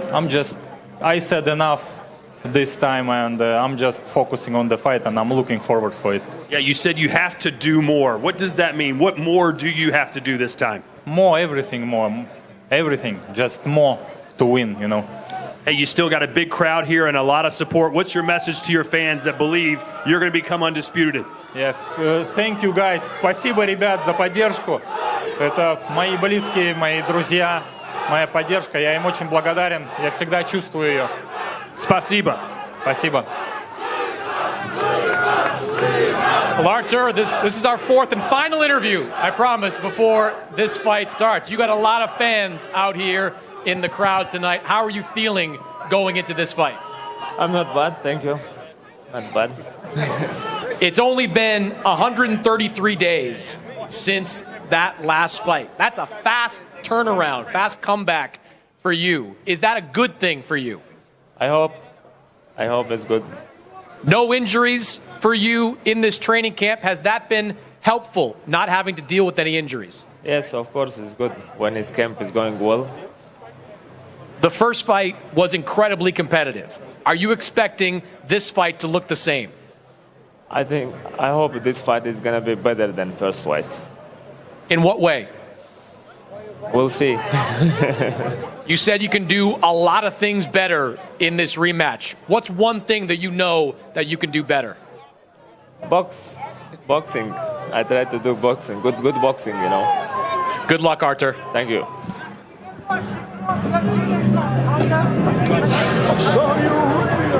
Said that, I was like, I'm going. Okay, ladies and gentlemen, well, of course, the main event is a huge rematch, and I feel like since the rematch has been announced, the world has had a countdown timer in its head waiting. Well, that countdown is nearly over. Saturday night, Beterbiev and Bivol, they do it all over again. I'm going to start by bringing in Hall of Fame boxing promoter Frank Warren here.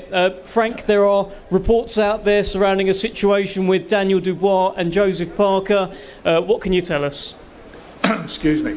Unfortunately, at this moment in time, Daniel's been evaluated by a doctor, and when we have more news, we will share it with you and update you. Joseph Parker is here. Joseph Parker is sat down. Joseph, just keen to get your thoughts. What's going on in your head right now? If he is ill, hope he gets better soon, and I'm looking forward to Saturday and putting on a great show. Okay, let's bring in Spencer Brown as well. I've seen you've been on the phone a fair bit. What's going on from your end?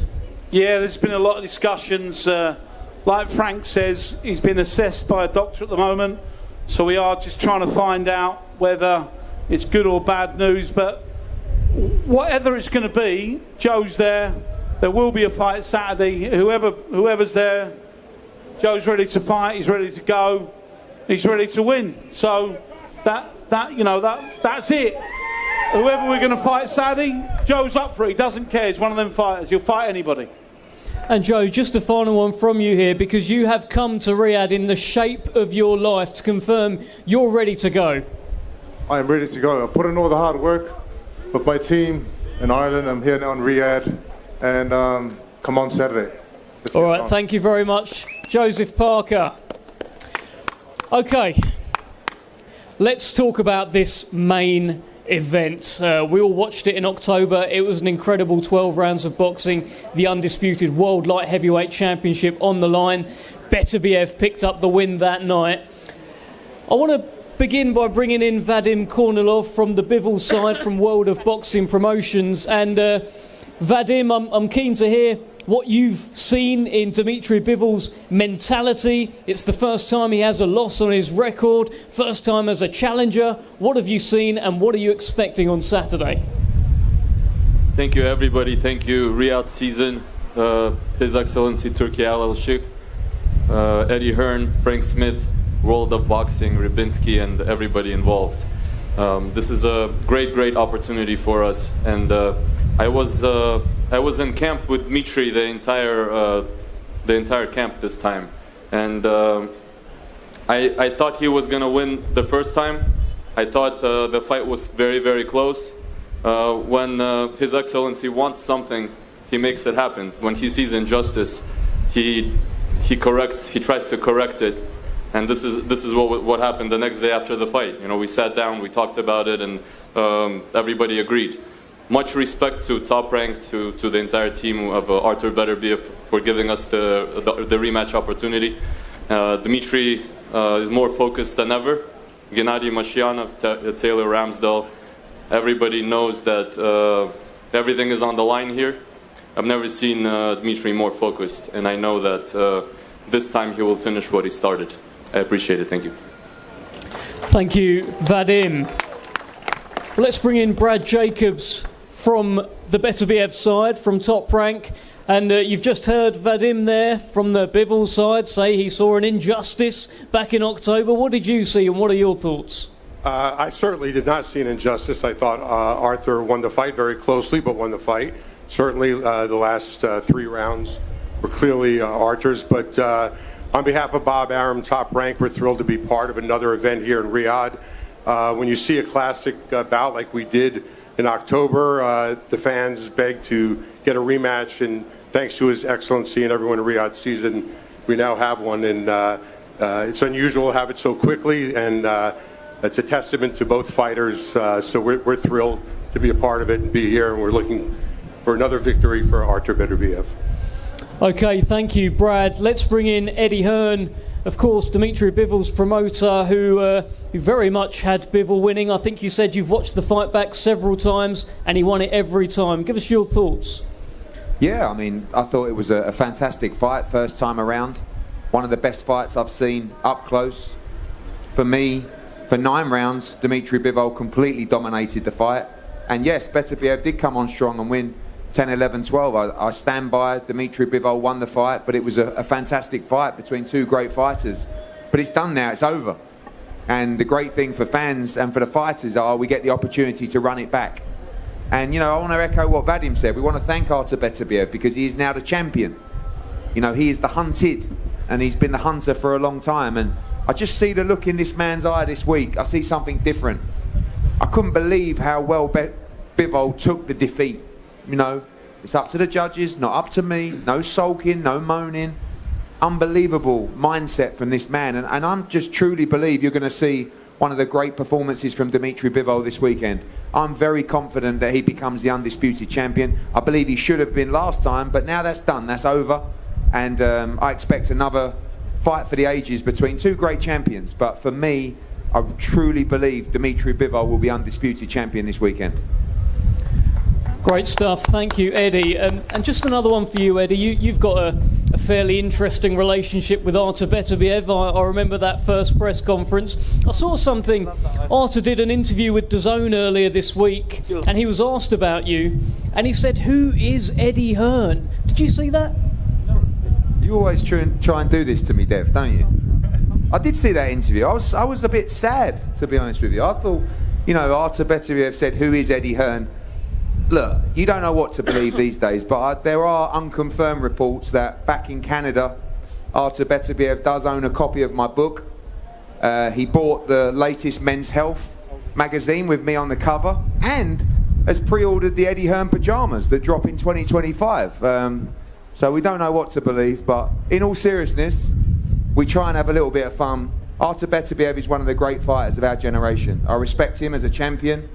But we're desperate for victory on Saturday, and may the best man win. Thank you, Eddie. Let's just get an immediate reply from Artur Beterbiev there. I hope he was listening to that. Is this true, Artur? Have you pre-ordered Eddie's book?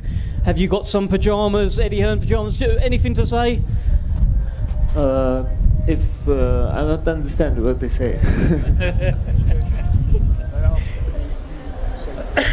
Who is it? Yeah. But it's not true. No. I was just saying we're friends. I can't say anything like you say always anything like, you know. I know. What you want to say always like this. I was just saying that deep down, we're very good friends. Yeah, of course. Yes. You give me opponents and I beat them, right? Yeah. There you go.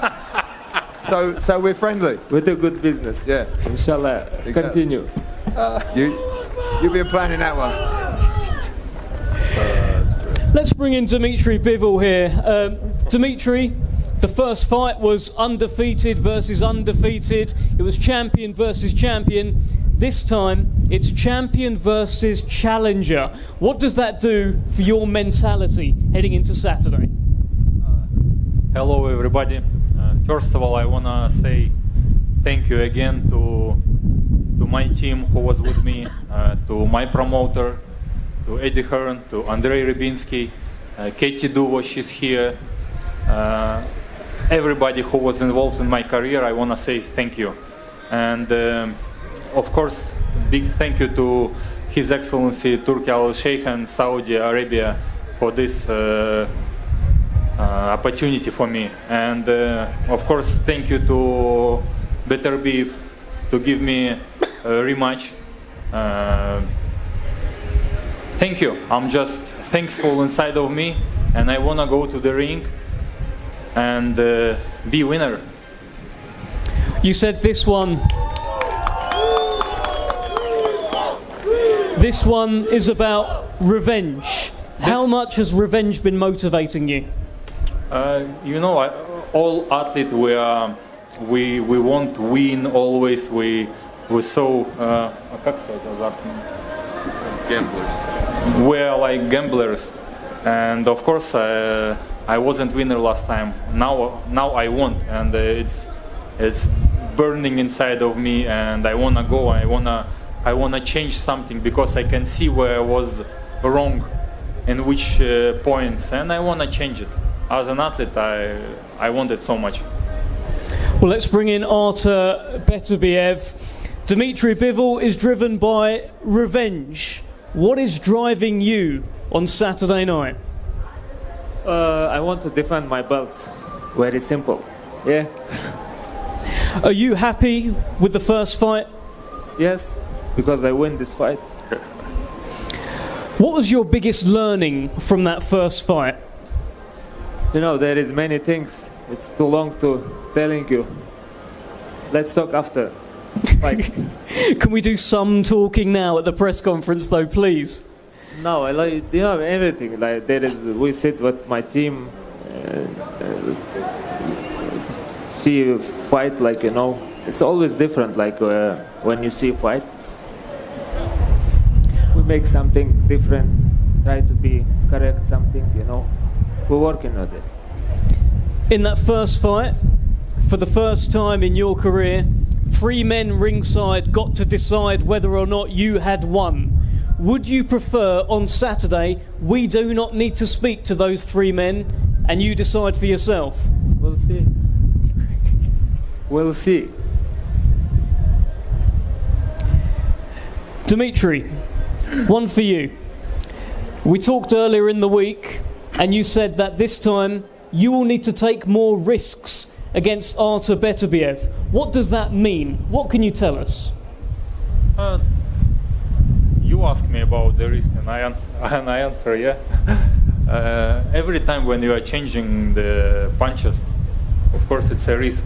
And with this fighter like Beterbiev, it's changing the punches, it's a risk. And yes, sometimes I need to do it. Sometimes more. Artur Beterbiev, final one to you. I know you're not a postman. I know you're not going to have a big message like that. But what is your message to the world ahead of Saturday night? Don't miss our fight. It's going to be a good fight. And Dmitry, again, not a postman, but the world wants to know, what will you deliver on Saturday? Yeah, you like first fight. I'm sure the second fight will be not less interesting than first fight. Turn on your TV, DAZN, and watch the fight on February 22nd. Thank you.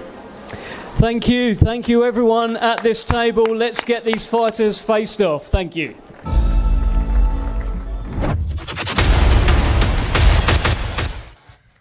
Hello and welcome back to Seconds Out live watch along. Beterbiev versus Bivol 2. The ring walks are about to start. Michael Buffer has just announced Dmitry Bivol. What are your thoughts on this evening's main event, JT? How do you think it's going to go? It's going to be like the first one? Yeah, I think it's I think it'll be very similar. I think if anyone's going to adapt, or if there's any adaptations that either of them are going to make, I think Beterbiev is going to apply the pressure a bit earlier. Or I think Bivol's going to be the one who can adapt the most from the first fight and make the most changes. Right. What those changes are, I'm not sure. We'll soon find out. But I think he's got the most ability to adapt the way he approaches the fight. I think what we're going to get from Beterbiev is the same but different. Maybe a bit earlier, maybe a bit go through the gears a bit more. It'd be interesting. Because obviously in the first fight, and obviously boxers don't really, in general, they won't say, "Oh, I've had a niggle, this, that, the other." Yeah, he said he had a couple niggles, though, didn't he? He had a knee brace, supportive knee brace. Did Beterbiev. Now he's obviously injury-free. As you say, that may make him, well, he may want to go earlier. And put the pressure on. Because as we saw in rounds 9, 10, 11, 12, he did take over and start dominating. No, he definitely. He had Bivol under a lot of pressure towards the end of that fight. But again, Bivol did very, very well. His defense, unbelievable. His footwork, 10-10. It's going to be I think it's one of those fights where you know you're in for a treat no matter how it goes. I think so. It's just a very, very well contested They're both fight. Extremely durable. Can we see potential knockdowns in this fight? Not knockouts, but knockdowns. As it goes on. Is this round 13 or is it just a totally different fight and they start from round 1? Round 13. Yeah? Yeah, I think so. Bivol is looking confident, marching to the ring at a good pace, not messing about. He's in the ring already. That's an interest. So how does he? How can you not fade down the stretch with that that sort style of pressure and that pressure coming at you? That's tough. That's going to be tough, man. Because this That's is tough like work. this is going to be extremely similar to Ortiz Jr. and Madrimov. Yeah, exactly. You're going to slow down. Naturally, you're going to slow down. So you'll be only human again. If you're not slowing down towards the end of a tough fight like that, it's some questions have got to be asked about a few things. But Beterbiev is now on his way. Again, no nonsense. Nah, he's not in the Fred Perry. I was intrigued to see if he's going to wear the Fred Perry top again. You know, remember him in the last fight just rocking up in a Fred Perry t-shirt. Really? Nothing on the t-shirt but a Fred Perry logo. I was like, hilarious. fair play. I thought that was nuts. He's got the security holding the ringside belt. Is that security? Yeah. Or is that his team? I know that's his team member. He look like security, bro. Oh, mate.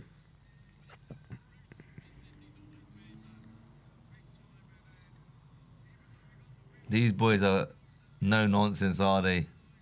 Forget the fireworks, forget all the pyrotechnics and all that. Straight in the ring. Businessmen. Right, where's my corner? Here we go. They fighters. He comes out to his traditional song from his country. The national anthem of Saudi Arabia. Saudia.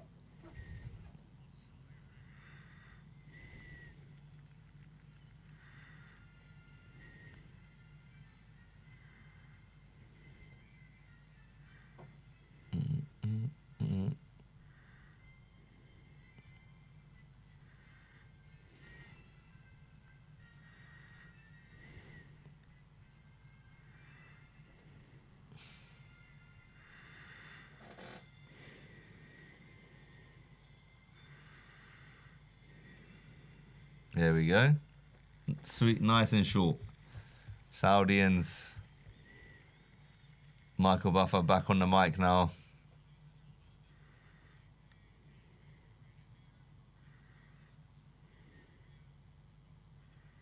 Yeah, this is going to be special. And like you said a few moments ago, Jay, doesn't matter how many times these two fight, they are going to. It's always going to be a good quality fight. You've got two quality operators. High level. Yeah, high level boxing match. High level boxing match. Very good matchup of styles as well. You got a beautiful boxer, a back foot boxer in Bivol, and you got a very, very, very good front foot, all out pressure. Educated as well, to be fair. Yeah, smart with his pressure. He's a player in there. In Beterbiev. Makes for a special fight, and they both made it that stern stuff, man. They both won it. I think the first fight definitely showed that if their careers haven't, but I think we're in for a treat, no doubt.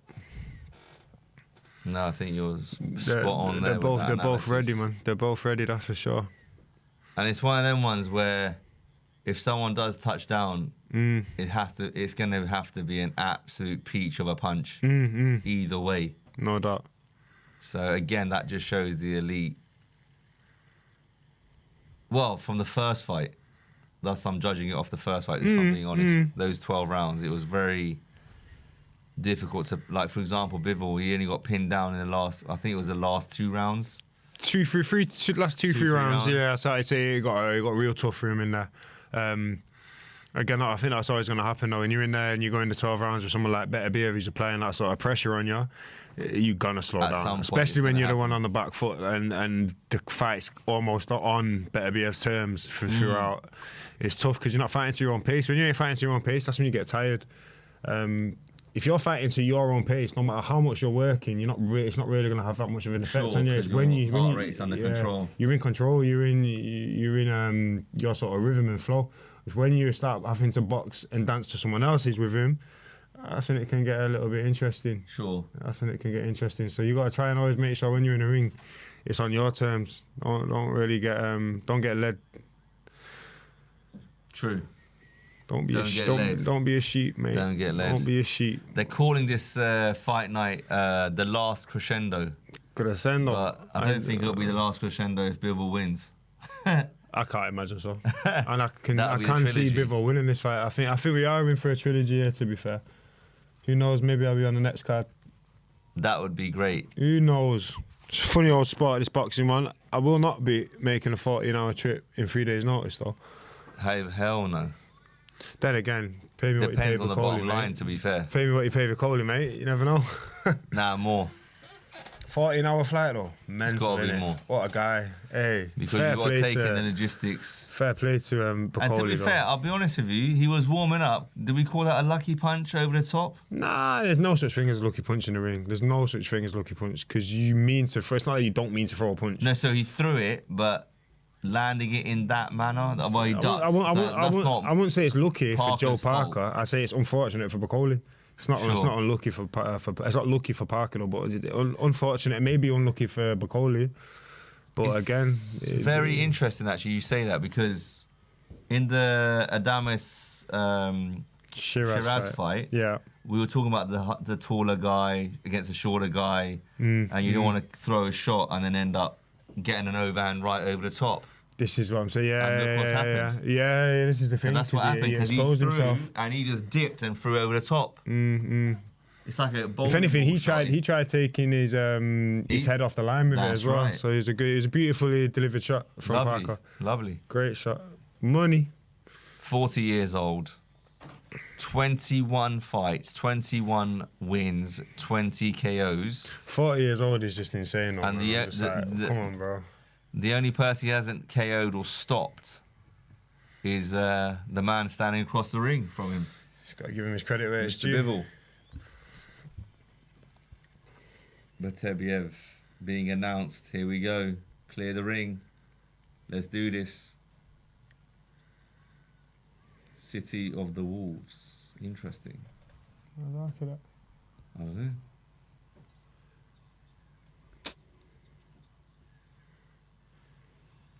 That is rather strange. But here we go, people. Main event time. Let's see what happens here.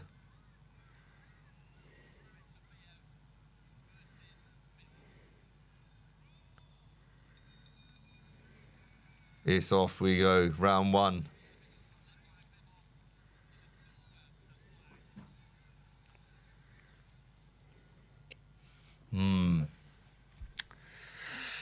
Beterbiev.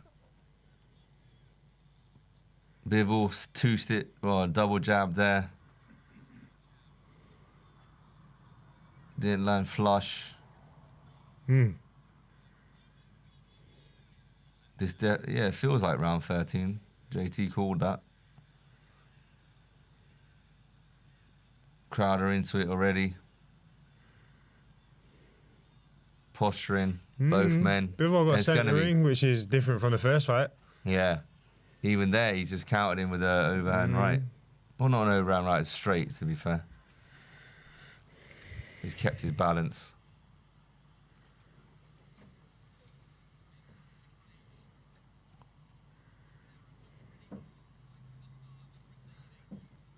I think Bivol just looks a little bit more active in the sense of he's more twitchy. He's more alert. I guess I think in again, the man, first fight- he's been in the ring with him Yeah. for 12 rounds. He's felt him out, or you need to feel someone out. You ain't gonna get to know someone anymore than you are from sharing 12 rounds of boxing with him. So I think anything that he was wanting to learn, he's already learned. Now it's time to put it into play.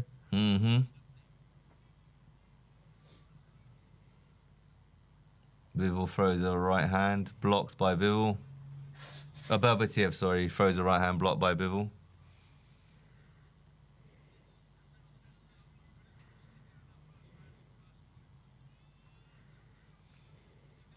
I think Bivol's going to look to, well, if this first round's to go by, he's going to look to hold his feet a bit better and look to trade. That's nice by Beterbiev. Double jab cross.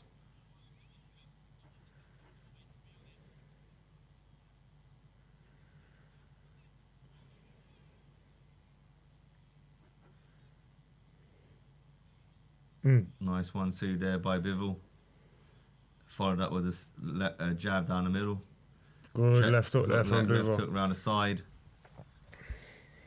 behind the guard. Interesting. Good body shot there by Beterbiev.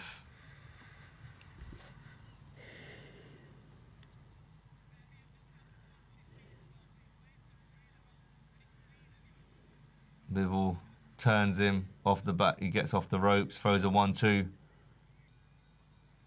Good first round. Good first round. Competitive. I think Bivol wins that though.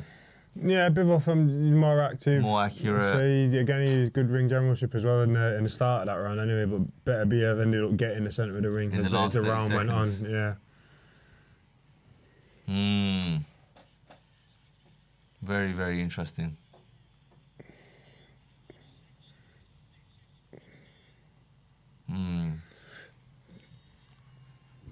Are we going to see a knockout in this fight? Don't know. I'm not too sure, Jay. Is Bivol really going to knock Beterbiev out? I don't know. But if anyone's getting knocked out, I'd lean towards Beterbiev knocking out Bivol, but But I mean, that's what we said in the first fight. I thought, to be honest, it'll be Beterbiev inside the distance or Bivol on points. That was the That was the overall That was consensus. the general consensus. Yeah, for sure.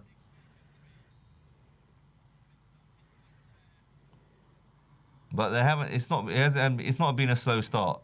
This is going to catch fire a lot quicker. As you said, that this is round 14 now, and even there, just sharper with that jab. There's more authority with that jab. In the first 4 or 5 rounds, Bivol was nice overhand right by Beterbiev there. Just trying to see what sort of differences the both of them have made. Yeah, this is why there's. I think Beterbiev going to the body a little bit more. That's why there's a bit more silence. He on this went to the body a lot in the commentary first right fight. He's trying to slow him down, I guess, because the first fight Bivol was hard to get hold of in the earlier rounds. But then I suppose in this, well, so far, 1 minute gone in round 2, Bivol looks like he's moving. Obviously, he's moving laterally, but he's not. He's kind of holding his feet in position a little bit longer than he normally would from the first fight. Good work there from Bivol. Good body work. Changed it up from going upstairs, brought it down the right hand straight into the trunk. Beterbiev looking to cut him off. Bivol moving to the left. There you go.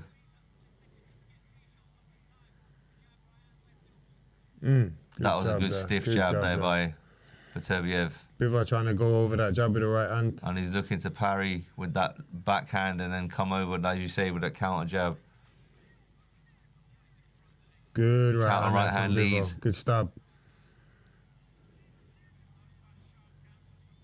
But it's amazing at this stage. Obviously, they're early, they're both fresh. Beterbiev not flinched at all. Anything flush on his chin, just walks through it Composed like nothing. at all times. Yeah, composed at all times. Bivol got southpaw on the boy. Got hit, only went back off of that. Nice. Good work from Bivol outworking him, but again, he knows it's 12 rounds, going to be a hard 12 rounds, but then again, get the rounds in the bank when you can, I guess. Indeed, 100%. Get a massive lead and then trust your chin and your endurance to get you to the end. Yeah. But even here, you can even see from if you go back and watch round 2 of the first fight, Beterbiev he was putting foot pressure on, but not this close. So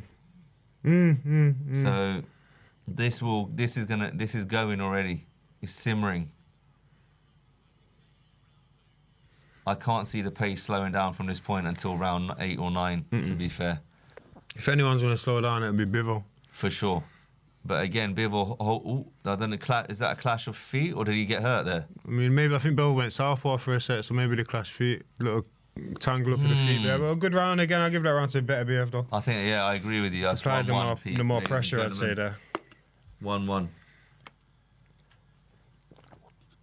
Very interesting. Both corners very calm and composed at this stage. No one's panicking.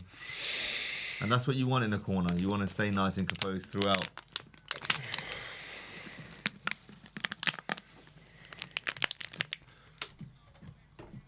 Thank you, thank you, thank you.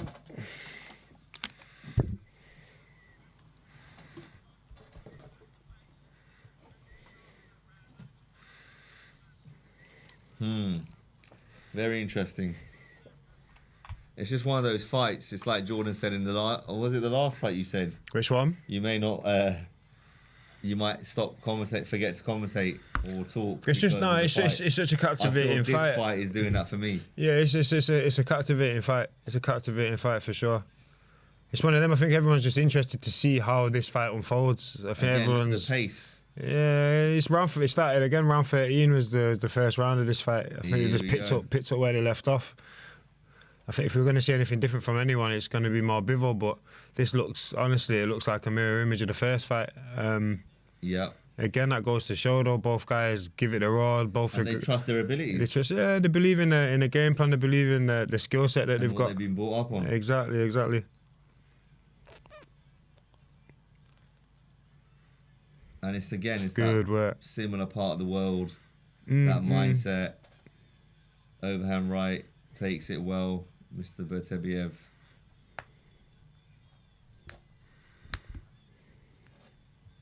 To be fair, mate, it does make the Anthony Yard performance in terms of he knocked down Beterbiev, if I'm not mistaken, in round 2 in their fight.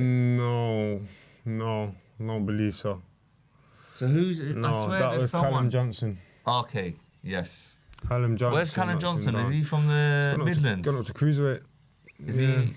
He retired and went up to went gym and then he's come back at cruiserweight. Yeah. He's a big lad. No, I'm not. He's not as active as I think he used to be, but he's definitely back campaigning at cruiserweight. Yeah, for sure. He's with Gallagher. Right. Okay. Prayers up for Gallagher as well, man. Yes. Again, prayers and blessings go out to Gallagher. Wish him a speedy recovery, man, in his battle against the illness he's got. Absolutely. Won't wish that upon anyone.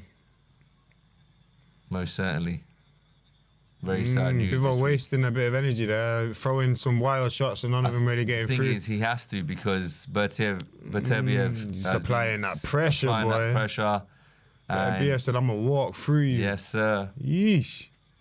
Beterbiev he's serious. marked up. Beterbiev on the top of the head. It happens. Maybe an elbow, a forearm, maybe a punch. I think he might. Maybe a punch. Maybe a punch. Sometimes a punch. Hopefully a punch. Very interesting. 35 seconds to go in round 3. It's flown by this round. A lot of action in this one. Bivol finishing the round stronger, but it's been a Beterbiev round up until this point. Throwing that jab, overhand. Good right hand from Beterbiev. Took it well. Damn. Bivol then replies, uppercut, body shot. Them body shots. He's on him. Beterbiev said, yeah, I'm going to mess up my record of 100% stoppages. I'm going to punch you up now. Here we go. Both biting down on the gumshot. I told you. They're going for it. Beterbiev manhandling him. What did I say, JT? God They're damn. simmering up. He's like, yes, His Excellency, he's enjoying it. He's enjoying it right now, man. He's enjoying it right now. Wow.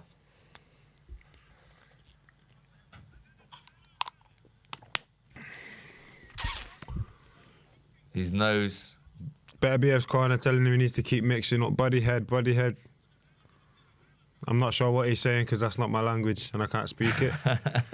But yeah. I think they're saying he's got a bit of a runny nose. Bit of blood coming out of Beterbiev's nose. Beterbiev setting the pace though, man. He's setting the pace. He's that round was for me, he's 2-1 up. There's 3 rounds gone. That round was extremely competitive.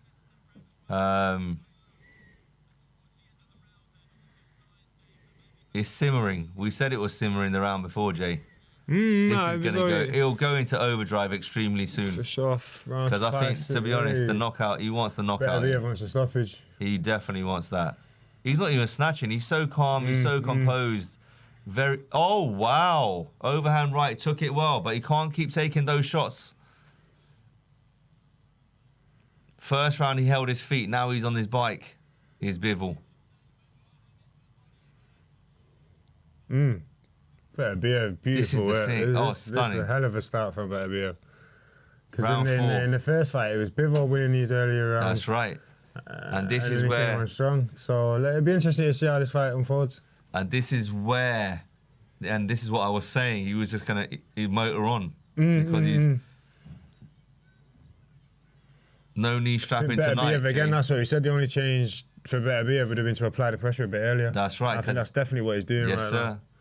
And because if he can Bivol fight faded his in the pace. first fight, from that pressure we applied in the first fight, imagine what he's going to be feeling like After in the 6. later rounds when he's applied it from the first couple. 100%. And I honestly You're gonna believe be- after 6, You're gonna 7 You're going to rounds, stop him mid to late. flagging.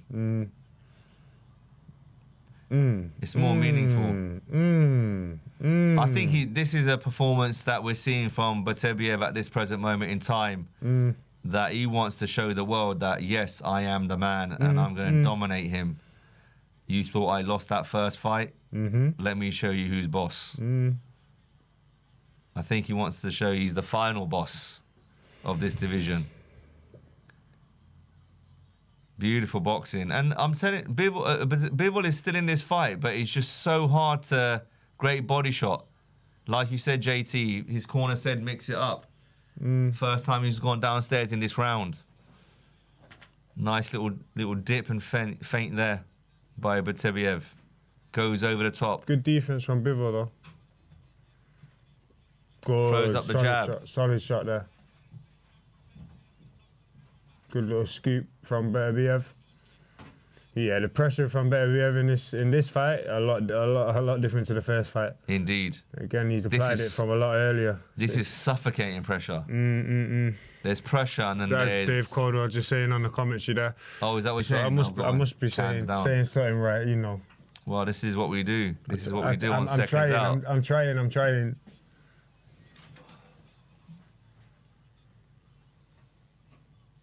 Oh, wow. Ooh, good overhand right there from Beterbiev.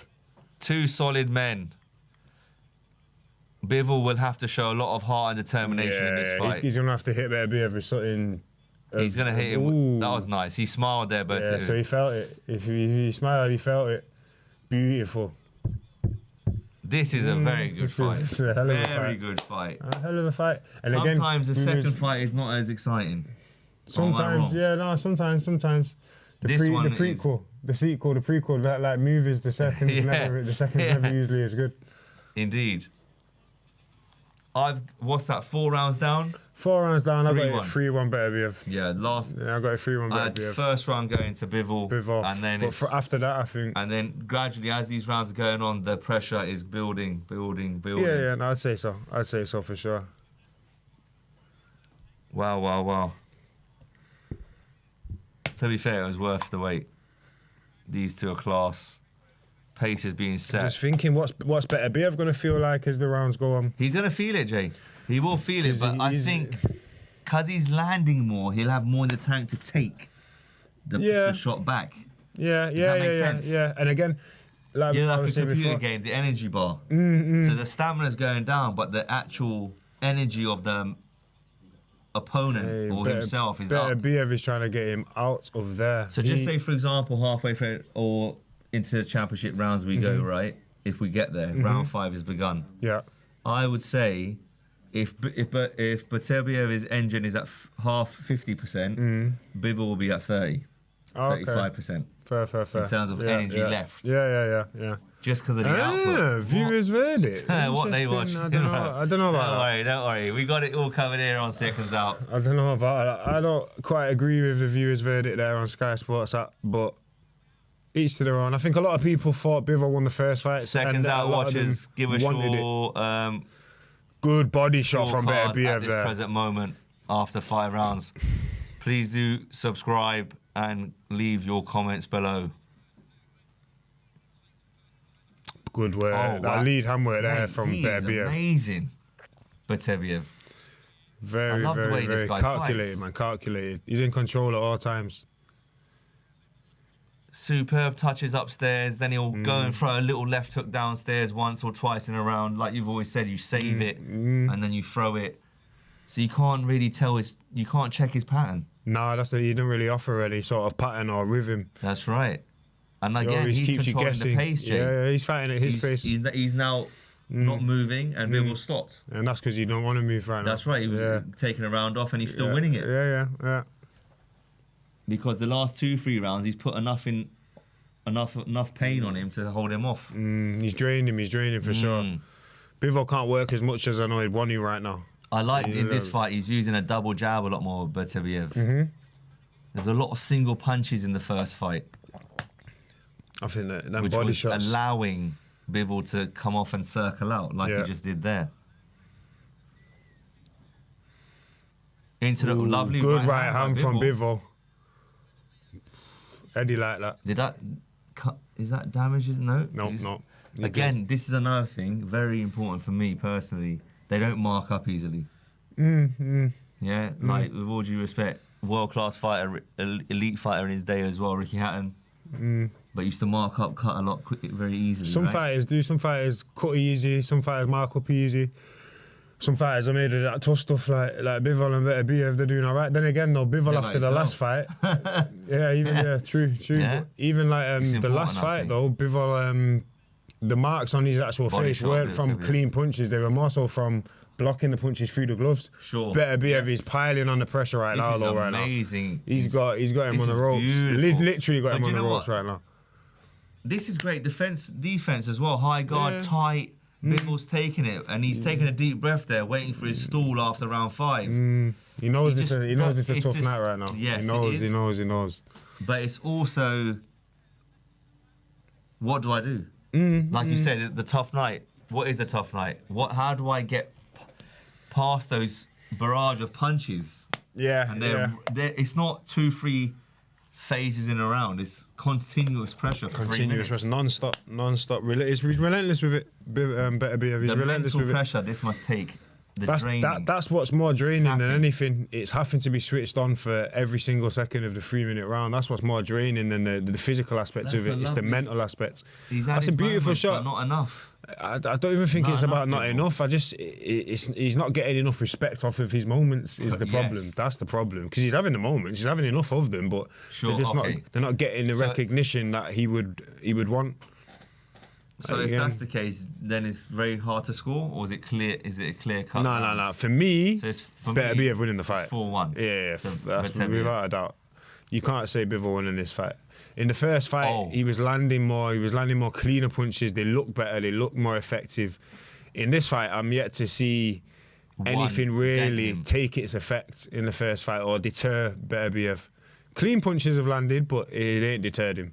They're literally just bouncing off him like it's a brick wall. Yeah. It's crazy right now. He a man on a mission. And again, you can see he really wants that stoppage this fight. I mean, I guess in the first fight he wanted the stoppage, but in this fight you can really see he's hunting his man down right now. To be fair, and look again, no excuses. These men are warriors. No, without a doubt. The knee. He obviously come off that straight into it. He didn't have a warm-up fight, did he? He went straight into this fight. Look at the way he's cutting the ring off Beterbiev in this fight. Straight on it from round 2. He didn't go for it until round 9, 10, 11, 12. 10, that was last fought, that's when he really turned a notch up on it. 1:45 remaining in round 6. More of an even round. It feels like Beterbiev is taking... He's let up a little bit. He's let up a little bit this round. You'd expect Bivol to be working a little bit more in this round as well, because he knows Beterbiev took his foot off the gas, but he can't because of the energy he's been putting into defence and absorb punishment.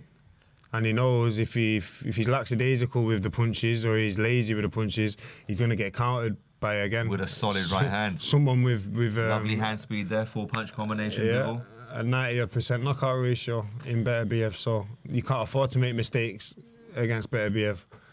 If you know boxing and appreciate boxing, this is a top draw fight right now. I think it's top. I think it's only going one way, man. Beterbiev in full control right now. Yeah. Full control. I just don't know what Bivol is. I don't know what the answer is for Bivol right now, honestly. I mean, what he needs to do, I don't believe he's got the facilities for, and that's to hit Beterbiev with something that's really going to get his attention. I just don't think he possesses the power for that. Forward. Yeah, you're He's right. got the speed for it, so I don't think he should look for power. He should look for a shot that Beterbiev don't see, which is the only way he's going to do that is by hitting him with a counter or going with him when he and if throws. he goes with him, that's when he's going to be at his risky. most vulnerable. Yeah, exactly. Like you said with the Shiraz fight. It's all a risk. It's all an educated gamble in that ring. It's just you're not gambling with money. You're gambling with your body. Yeah. It's a bit of the stakes. That was a nice shot. I Off like a double that jab. He comes body downstairs, shot. Bivol. That was a beautiful. Oh, wow. Overhand right. Beterbiev, he knows he's hurt him. Overhand right. Damn. He's a very good finisher, Beterbiev. He's a very good, very experienced Bivol is a Bivol. fantastic He's tough as nails, man. Fair play. world champion, former world champion. Yeah. Wow. What's the first fight? Oh my God. What's that? 6 gone. Yeah, no, 7 gone, I think. 6 This is gone, flying maybe 6 by. gone. Flying by. Time flies when you're having fun. Apart from the two, well, maybe Beterbiev is having a slightly bit more of a good time than Bivol at the moment. Yeah, that's for sure. Oh I mean, it's a long night for Bivol. That's for damn sure. Oof. But that overhand right, he took that, he swallowed it. You don't cut. You don't. You can't counter off of that. He doesn't. He hits too hard, brother. Hey. It's very difficult to counter this Beterbiev. Yeah, because there's no tell on his punches. That's why. So you ain't prepped for when it's coming. There's no tell. You can't. I don't think you can, as a fighter in the light heavyweight division. You can't. Where's the sparring partner for that? How are you mimicking that? You just have to get a front foot. You have to get a few front foot fighters and then get them in 2 rounds after the other. It's the only way to mimic it. Pressure. Because okay. The pressure is going to be non-stop. It's going to be relentless, and there's not a lot of people out there who are going to be able to put this sort of pressure up for more than 2, 3, 4 rounds against an elite fighter like Bivol, inspiring or not. Amazing. It's going to be tough work. But Bivol ain't letting up at all. Beterbiev ain't letting up at all. He's got him on straight back on the ropes, circling the ring, which he's doing a good job of, Bivol. But that's not how he's going to win this fight. No, not at all.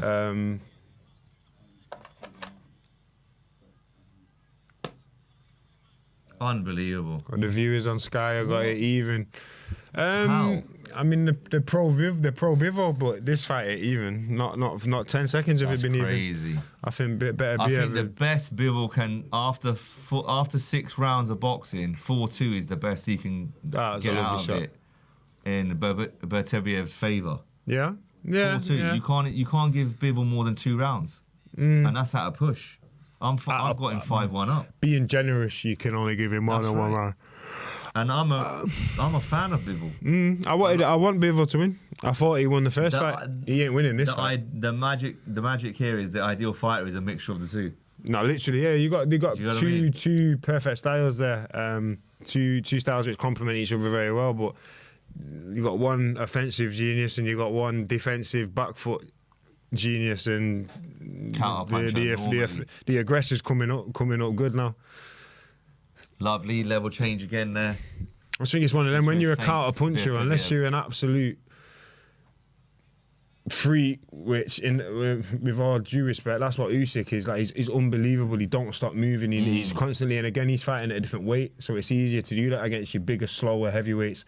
Whereas Beterbiev is a lot more mobile, agile, hostile than a lot of the bigger guys. So it's harder to be a back foot fighter over the course of 12 rounds. Yes. You know what I'm saying? When you're in there against, no disrespect to AJ or Fury, these guys are 18 stone, 20 stone. It's not as easy to, you know what I'm trying to say, apply that sort of pressure like Beterbiev is consistently without slowing down. Beterbiev ain't really going to slow down that much. No. He's got the athleticism and the fitness and conditioning to kind of keep this sort of pace up for 12 rounds, which it's hard graph keeping someone off, man. Especially when, again, Bivol ain't got the power to keep him off. You need to hit Beterbiev. Look what Yard did to him. I know Yard got stopped, but when Yard fought him, he hit Yard. He hit Beterbiev with something that was like, ooh, I can't get hit for fun. Correct. He's got my respect. If Yard could move like Bivol with his power, he'd have probably won that fight, honestly. Well, that's the mixture of the two then, isn't it? It's the perfect balance, isn't it? You can't have one without the other. Crosshand defence, Beterbiev. Beautiful Bivol. Shooting there from Bivol. Nice. I'll give Bivol that round. I'm struggling to give. That could be a 10-10. That. Yeah, I'm struggling to give Bivol any round. Yeah, I just think he's just getting watered down. He's getting watered down. He's getting dominated. Like you said, the score. It seems to be the judges nowadays. Yeah, I think judges have always been. You would naturally favour the aggressor of the two, Especially one that keeps throwing as he is. Exactly, and unless you've got someone who's extraordinarily good on the back foot, like your Mayweathers, like your Pernell Whitakers, like your Usyks, you got to do something super special out there to win whilst being on the back foot for 90% of the fight, or you've got to have some sort of freak power to make him pay. Yeah. Like look at let's go back to Prince Naz. He was often on the back foot, but when he countered, he put you to sleep. Facts. Roy Jones Jr. He was majority of the time he's on the back foot, but when he counters, he's putting you to sleep. If you're on the back foot and you ain't putting him to sleep, you're always going to be in for a long night. For you know what I'm saying? It's not nice. That's a good stab from Bivol to the body there. But that midsection of Beterbiev looks pretty solid, mate. 8. We are into round 8. It's flown by. It has flown by. Touch him. Ooh, southpaw left hand there. Love that from Bivol. Fair play.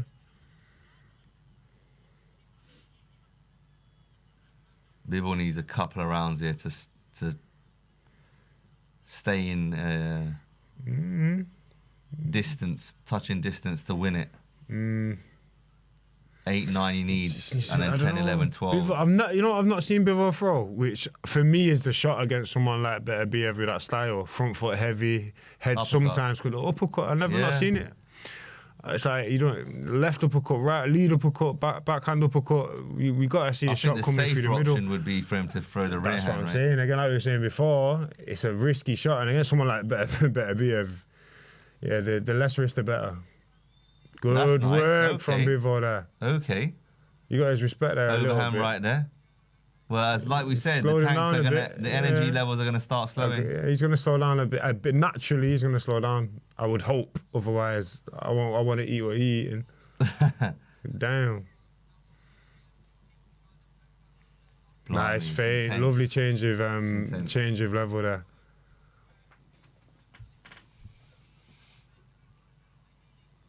Foot pressure again, Beterbiev. Good movement from Bivol. Yeah, he seems to have composed himself. Yeah, but I only think that's because Beterbiev's allowed him to compose himself because he slowed down a little bit. Which then allows him to throw his shots off. Exactly, that's a stiff right hand there from Beterbiev. The jab being used well by both men at points into the final 45 seconds of round 8.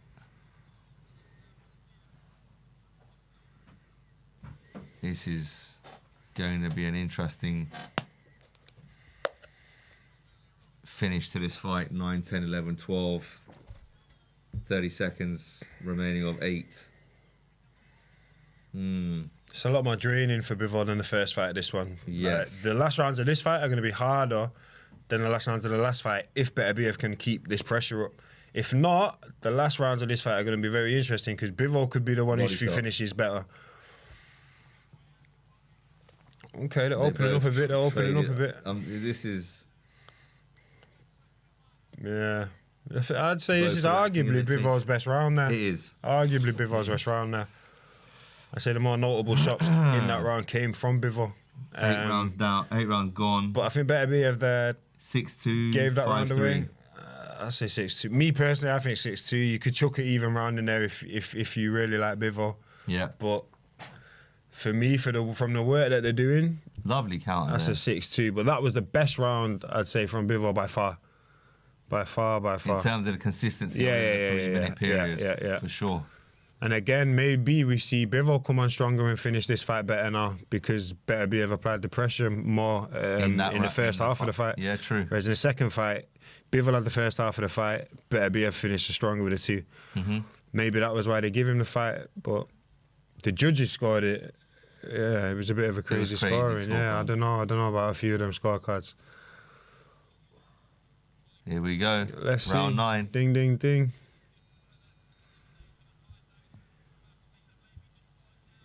Yeah, it's interesting.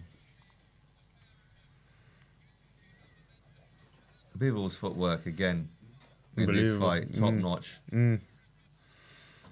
But I tell you what though, Beterbiev's base Beterbiev never loses his base. No. Bivol does a good job of it, but Beterbiev never loses his base, man. He doesn't. His footwork is unbelievable. He just might not be the most mobile of people, but his footwork, boxing footwork, is 10 out of 10 for me. He never loses. He never loses his base. Feet rarely come together. Consistent. Yeah, he's very good balance. Very good balance. Yeah, man. Like he's always where he wants to be. He never really finds himself out of position. You know what I mean? And as like we saw Usyk speaking to Joshua earlier about the leaning over your front foot. Very rarely, if at all, you see that from Beterbiev. Beterbiev on the back foot again now. Interesting. Both in the centre of the ring here at the moment. Bivol getting pushed back now. Onto the ropes, touches it, moves off to the left. Near the neutral corner. Into the second half of this. Well, it's been a bit of a round off for these two, considering I the don't pace know. that they've set. Picking up again now. Bivol lighting him up a little bit. Interesting.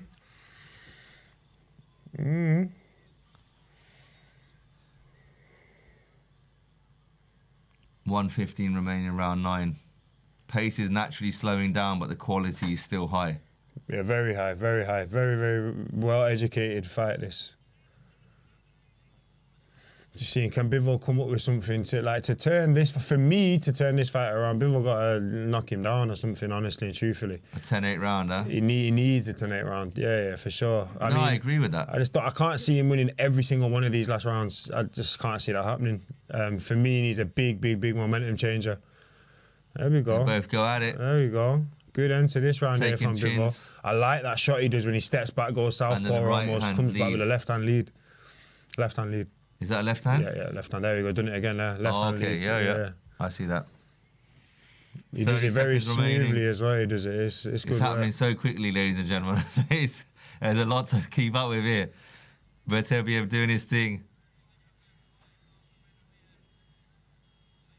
Bivol's got to have another little stint here to finish the round strong. Last 15 seconds. He needs to confirm this round. Beterbiev's kind of nicking the last half of this round. What I'm saying. He's nicking the last 30 seconds here. But the thing is, Bivol thinks he's done enough, so he's going on his bike. Yeah. This is very interesting. It's a chess match, right? High guard. Oh, man. Where are we going with that round? The commentary on the TV are talking about another round for Bivol, but I'd agree with them. The cans down. I'd agree with him, but Beterbiev finished the last 30 seconds of that round was all Beterbiev. And I'm just like, you're told as a fighter, I've been told in the past, listen, you got to win the first 30 seconds of the round and win the last 30 seconds of the round. Yeah. More often than not, unless you get absolutely pasted in the mid part of the round, the judges are going to go off of what they saw at the start and the end of it. But let's see. We've seen some crazy stuff with the judges in the past. Crazy tonight with certain scorecards. It happens though, man. It's all opinion, isn't it? It's all the judge's individual perception of what they're seeing, and again, we're all different people. We're all gonna like different things. That's why I think to clear up the judging, you're gonna need more of a clear-cut criteria on what you are judging and how to judge a fight. Otherwise, it's always gonna leave it open for opinion. The thing is, I've said this to you. We're into round 10 now. When you fought in the past, depending on where I'm sitting, right? There's certain shots. If you've got your back to me, I think it's hit you. But after you've said no, it hit my shoulder, and then we go back and watch it again. Yeah, I think aren't the judges sat at different positions around the ring though? Correct. So you got one. So you got different views. Different views, but when their back is turned to that specific judge, they're scoring things slightly different. They have to be. Yeah. So for me, the best thing to do. Well, I've one judge. Get iPads. I've one judge. No commentary on the iPad, and you're watching all the angles. Yeah, I only just have one judge. It saves all the messing about. One judge. I've one judge. I've one judge. Clear criteria, and there you go. Well, forget the judges. Now the ref decide. He got the best view, arguably, but then again, he's got another job to focus on, which is refereeing the fight. Yeah. You can't have him refereeing and judging. Conflict of interest, as they say. It's a tough one, but something needs to be done. Something needs to be done. It's a tight round. Nothing's really happened here. Just posturing, a few touches here and there. Quite a bit landing on gloves. Beterbiev still coming forward. Bivol spins off. Back into the centre of the ring. Goodness me. These boys know how to fight. I was about to say, they both got good conditioning. Very, very good. Approaching the final minute of round 10.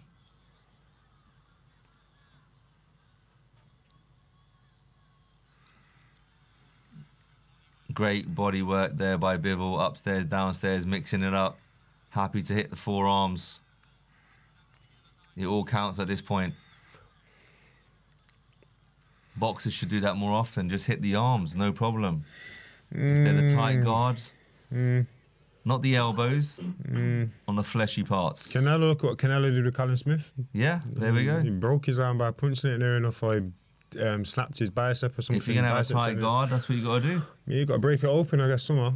Feints are good for that. If you don't break it open, they end up being scoring shots if the opposition fighter's not throwing back, right? Bivol, Beterbiev finishing the round stronger in this one. But Bivol has been busy in this round too. It's a good job from Beterbiev there. Can he follow that up with a few good stab, good stab. There we go. Tit for tat there. Bivol on the pressure. Beterbiev comes back. Bivol again. Good work. Good ending there from Bivol though. Interesting as to see the last couple of rounds have been harder to score. Oh, but goodness me. 2 rounds remaining. Maybe Bivol's closing this gap.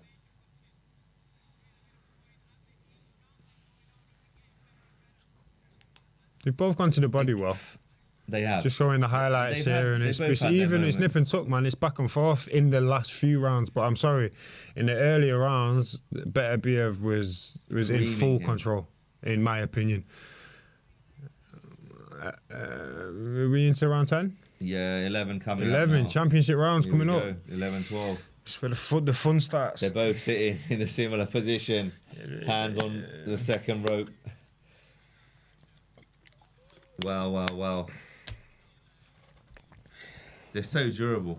And again, it's not been a slow-paced fight. It's been a high-paced, intense fight. They've been switched on constantly for every second of every round, man. They've come out of this round. I think looks like round 1. They both want to be sure. Again, after the first fight, it was a little bit not like it was a rip-off and someone got robbed, but it was a little bit controversial. The first fight, a lot of people thought Bivol won it or just nicked it. Yeah. Some people thought no, Beterbiev won it. So I guess both of them don't want to leave it to that this time, but I say Beterbiev's he's giving a better case at the minute for himself.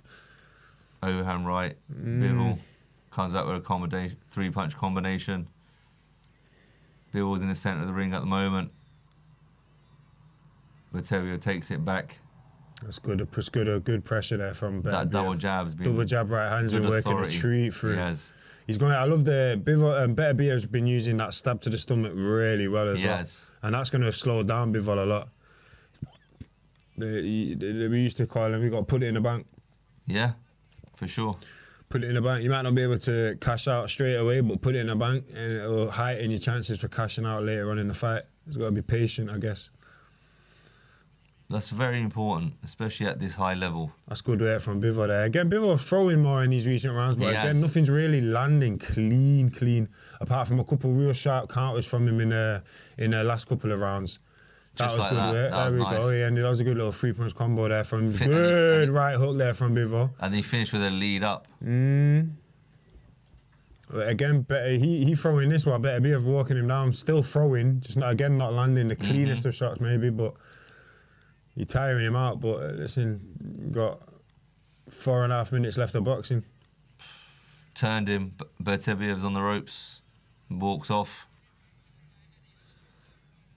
Bivol in the... These two could fight each other as the main event for the next 5 cards, and no one would complain, man. It's just beautiful boxing. It is. Just keep fighting each other, because at light heavyweight, who else is really giving either of these two as good of a fight? Let's be honest. Let's be honest. And this, for me, is better than the first fight. I'd say so. More action. More action. Again, though, like I said, they've worked Harder each other. shots. You ain't gonna learn anything that you don't want to learn, or you're not gonna learn anything that you are not gonna learn from spending 12 rounds with each other. So they're feeling each other out, they're seeing what they've got. That was all done in the first fight. This fight, straight down to business, I guess. I think that's why we saw a faster start from Beterbiev in the first half of the fight. Bivol's throwing in the clinches. Wow. He's got to be close. Beterbiev replies with a couple of hooks himself. Yes, sir. Bivol is now on the back foot because of that. Ooh, what a shot. Yeah, man, I don't know. Ooh, good shot. Can the young lion dethrone? Wow. For this man, defying the odds, man, at 40, man. Eddie Hearn going crazy ringside right there. For his man Bivol. Go on, oh boy. Yes. Oh, it's all on this last round. You think it's all on this last round? No, in terms of... Man, I just think Beterbiev... I think Beterbiev's winning by 4. Yeah, he's 3 or 4 rounds up in all on the my last opinion, round in man. terms of you got to put it all out there. Bivol needs a knockout. He needs a knock. If you don't need a knockout, he needs a knockdown. Knockdown is not enough, in my opinion. I don't know. From a few people ringside and a few people's body language, people are. Bivol could have won the last 3 quite This is what I'm comfortably. saying. So people are looking like this is a bit closer than I believe it is. It could well be. I ain't a judge. But from my opinion, I just think Beterbiev. The power punches, the front foot pressure. Yeah. I just think that's Beterbiev. paying more dividends. But let's see. It's what you like. To be fair, he looks a lot more confident than he did in round 12 in the first fight, Bivol. Oh, without a doubt. But again, that's because Beterbiev has slowed down more. No, he slowed down more because he started faster in the first fight. He had a lot more energy in the tank in these rounds, Beterbiev, and he was going for it. That double jab right hand, beautiful from Beterbiev. He throws it so smartly. He never loses his shape on it. Never loses his shape on it. Wow. Legs are always under him, always in and out. It's nice, man. The pundits, what? Hey, what? The viewers have got it 108, 104 Bivol. See me, that's what I'm saying. I ain't no judge, so but then again, neither are they. All opinions. They're viewers. But Bivol being 4 rounds up, nah, not me, mate. I'm a Bivol fan. I'm a Bivol fan. I wanted Bivol to be 4 rounds up, but he ain't 4 rounds up in this fight. Leave your comments below. Give us your thoughts. But I want Bivol to win because I want to watch this minutes. fight again. Beautiful fight, beautiful boxing, man. Go for compliment to the sport, man. For sure. Eddie Hearn going crazy, boy. Where's Frank Warren versus Eddie Hearn, right? What, Beterbiev Simon Frank? Mm-hmm. Yeah. Yeah. Oh, for real? Yeah. Hey, Frank got everybody. Goddamn. Uncle Frank. Hey, fair play. Doing his thing. Fair play. He was top rank, wasn't he? Beterbiev. I'm sure he was. Uncle Frank and his son, Mr. George Warren, huh? Yes, sir. Doing their thing. Fair play, man. I didn't know that. Yeah, after the Anthony Yard fight, that's when he took him from there. Okay. If I'm... Last half of the final round now. I wish there was minute a and couple 20 more. seconds left. This may need to go into a 15-round, old school. Yeah, I'm sure they look like they could go 15 rounds, these two. I don't think they'll have a That's the only way we might get a stoppage here. 12 rounds is not enough for these two. Pay him a bit more, though. Yeah. Good stab to the body there by Bivol, followed by a good exchange there in the middle of the ring from both of them. No one's coming out on top. Things picking up, man, in the last seconds of the last round there. 1 minute remain, just under. Beterbiev's up the footwork now here. He's like, right, let's go. He wants to finish strong. He's up the pace. He wants to make sure if the he knockout wants comes, to cement it comes. it. Yeah. If it doesn't, he wants to finish.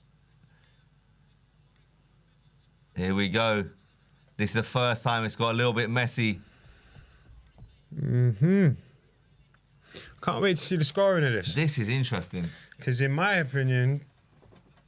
Front foot pressure, landing the bigger shots. Ooh, check left beautiful hook there. left hook there from Bivol. He's cut Bivol's eye open here. Oh, wait, so he got caught as well. I thought Bivol hit him with a beautiful That's left what hook. I thought. Maybe he hit 10 himself. seconds remaining. Ref, break him up. Let's see it. I want to see it. Let's go. Swing it. Standing ovation from the crowd, man. Let's go. Let's go. Oh, fight, wow. Man. No, 10-10 fight. 10-10 fight. Wow. 10-10. Wow.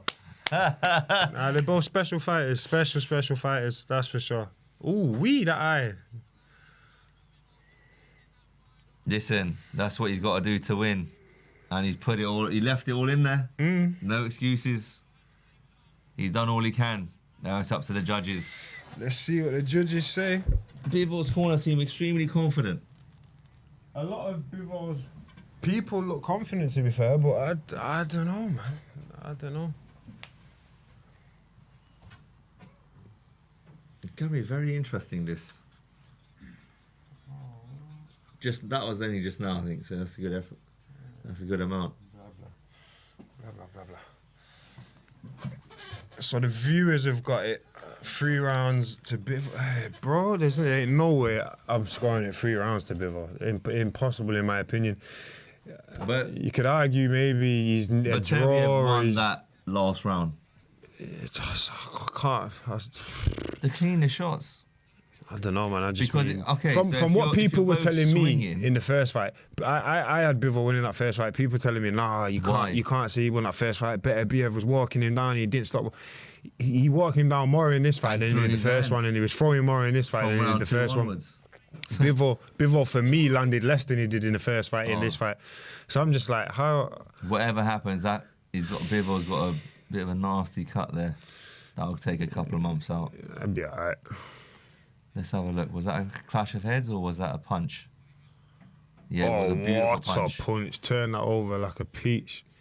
That's what opened. And look at the framing there, hand control there. Yeah, physical, man. Physical stuff. Framed him so hard he went backwards. He ran his knuckles right over there. Short right hand. Look at that. Wow. The slow motion there, ladies and gentlemen. Left hook, right hand. Some real good exchanges there. Massive respect. There's a lot of respect between the two of them, no doubt. You spent 24 rounds in the ring with another man. Yeah. This boy's chin, Bivol. Special, man. Special. I think it's his chin, but his defense. He's so defensively aware at all times as well. Yeah, man. Special stuff. Handshakes.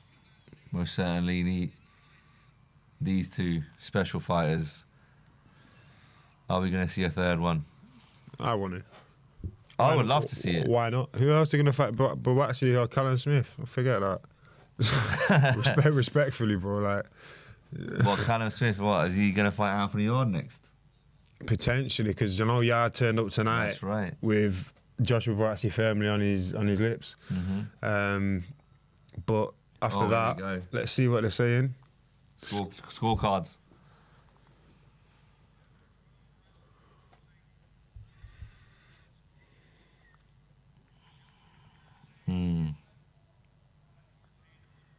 Oh my God! Draw. 114 draw.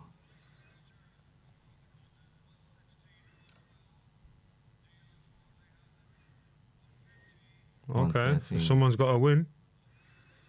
Majority decision. And the new. Bivol got the decision. I knew it was going to be what? Hey, they're buffing in sport. I can't lie. Fair play. Eddie Hearn, he's about to cry, mate. He needed that win over Frank Warren. So we're getting a trilogy, ladies and gentlemen. We did say it. You got to get a trilogy there. Fair play, man. I mean, did you hear this? Hear what? It's exactly the same scores as the first fight, but the other way around. Oh, for real? Interesting. What is going on? Interesting. I'll be honest with you. The last 4 or 5 rounds, Bivol definitely opened up more. Yeah, Bivol definitely opened up more. Given them to Bivol. Yeah, for sure. Without a doubt.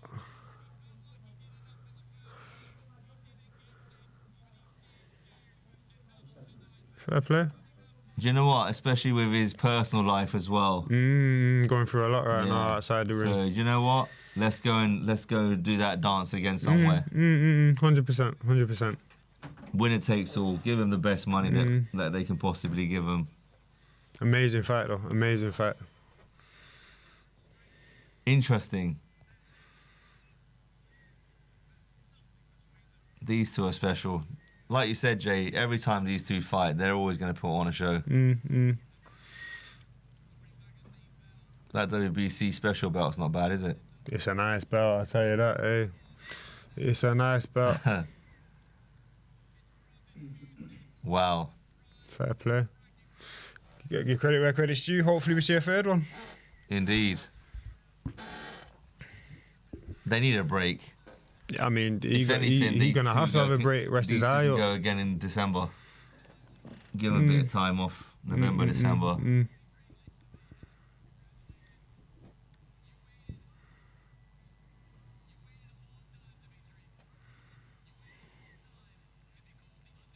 Wow. He's going to get emotional, man. It's tough. Big. Bivol getting interviewed.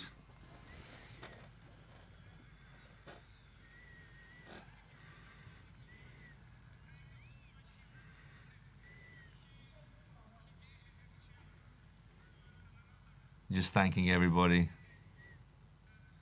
Thanking Eddie's, promoters, management, teams. Thanking his father.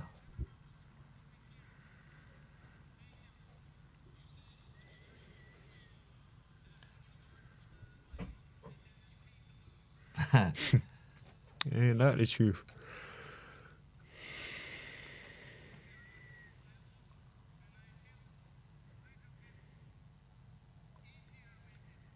Less pressure. Yeah.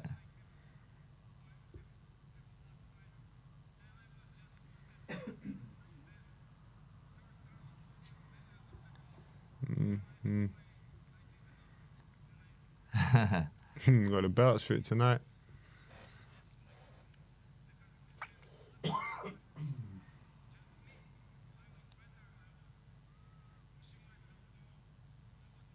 He did. I'm baffled. Nah, I'm baffled, bro. In terms of I don't think he did, bro. I'm sorry. What it is, I think he was better in the first fight, and I think he won the first fight. But I'm more convinced that Beterbiev won this fight. I'm with you. Maybe I'm scoring I had the same on a different criteria to the judges and the viewers. I don't know. I had Beterbiev winning this fight by 3-4 rounds. I definitely had Beterbiev winning this round, but I definitely had Bivol winning the first fight. They've both got the. They've both got even. They both got a win, and they both should have a win, but at the wrong time, I guess, in my opinion. But yeah, it is what it is. You know, we scored it similar. Again, very close fights, both of them. It's not like the thing is, Bivol won the first fight easy, and Beterbiev won this fight easy. Yeah, but when they were exchanging, I just feel like Beterbiev was ending that argument more often than not. And in every argument, he was 3-4 punches, but then Beterbiev would answer him back with 2-3 himself. Cleaner strikes. Yeah, but in all of the arguments, exchanges, the majority of the time, should I say, Beterbiev was the one on the front foot in the exchange. He was the aggressor in the exchange. Yes, and that's what everyone was talking about in the first one, right? Yeah. So, yeah, it's very interesting. Interesting.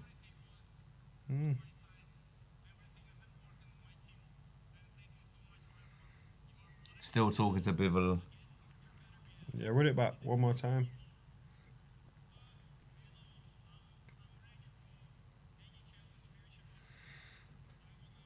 Have a rest. Enjoy my belts, mate.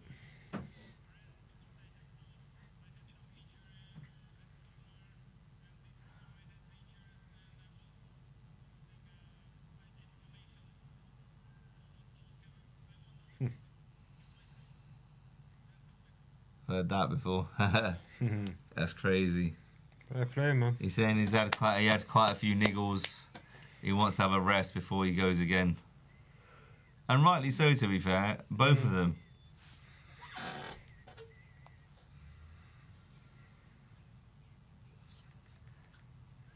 So, what were your thoughts on the night's events overall? I mean, my predictions were a little bit. I got a couple of them wrong, got a couple of them right. But again, from arguably the best card of all time, yeah, we had a couple of the dropouts and whatnot. But the fights that got put in place in replacement were if not just as good. Padley had a massive opportunity, but no, listen, it was a hell of a night of boxing. Hell of a night of boxing. Boatsy Smith, a hell of a fight. The right man won. Yes. You had Virgil Ortiz Jr. against Madrimov. Great fight. I'd say the right man won that fight as well. So. Then we went on to, what did we have? We had the Caballel and Zhang. Hell of a performance from Caballel there. He just keeps proving everyone wrong, man, and keeps getting a W. skillful, man. Very skillful for a heavyweight. Clearly to keep Yeah, these big boys off he him. doesn't operate as you would expect a heavyweight to operate. Skillful fighter. Then you got Hamza. Hamza, yeah, listen, he came up short tonight, but I think he'll take a lot of confidence from that fight there. It was a draw. And you got a draw, so on paper it don't look too bad, and it weren't a loss. But I think he'll be kicking himself because I do believe he'll watch that back and he'll believe he could have definitely won that fight. Yeah, 100%. But now he knows that. And again, I wouldn't say it maybe regrets or listen, learning curbs, a valuable lesson he's learned there tonight. First time he's gone to championship distance with a world champion, an elite world champion.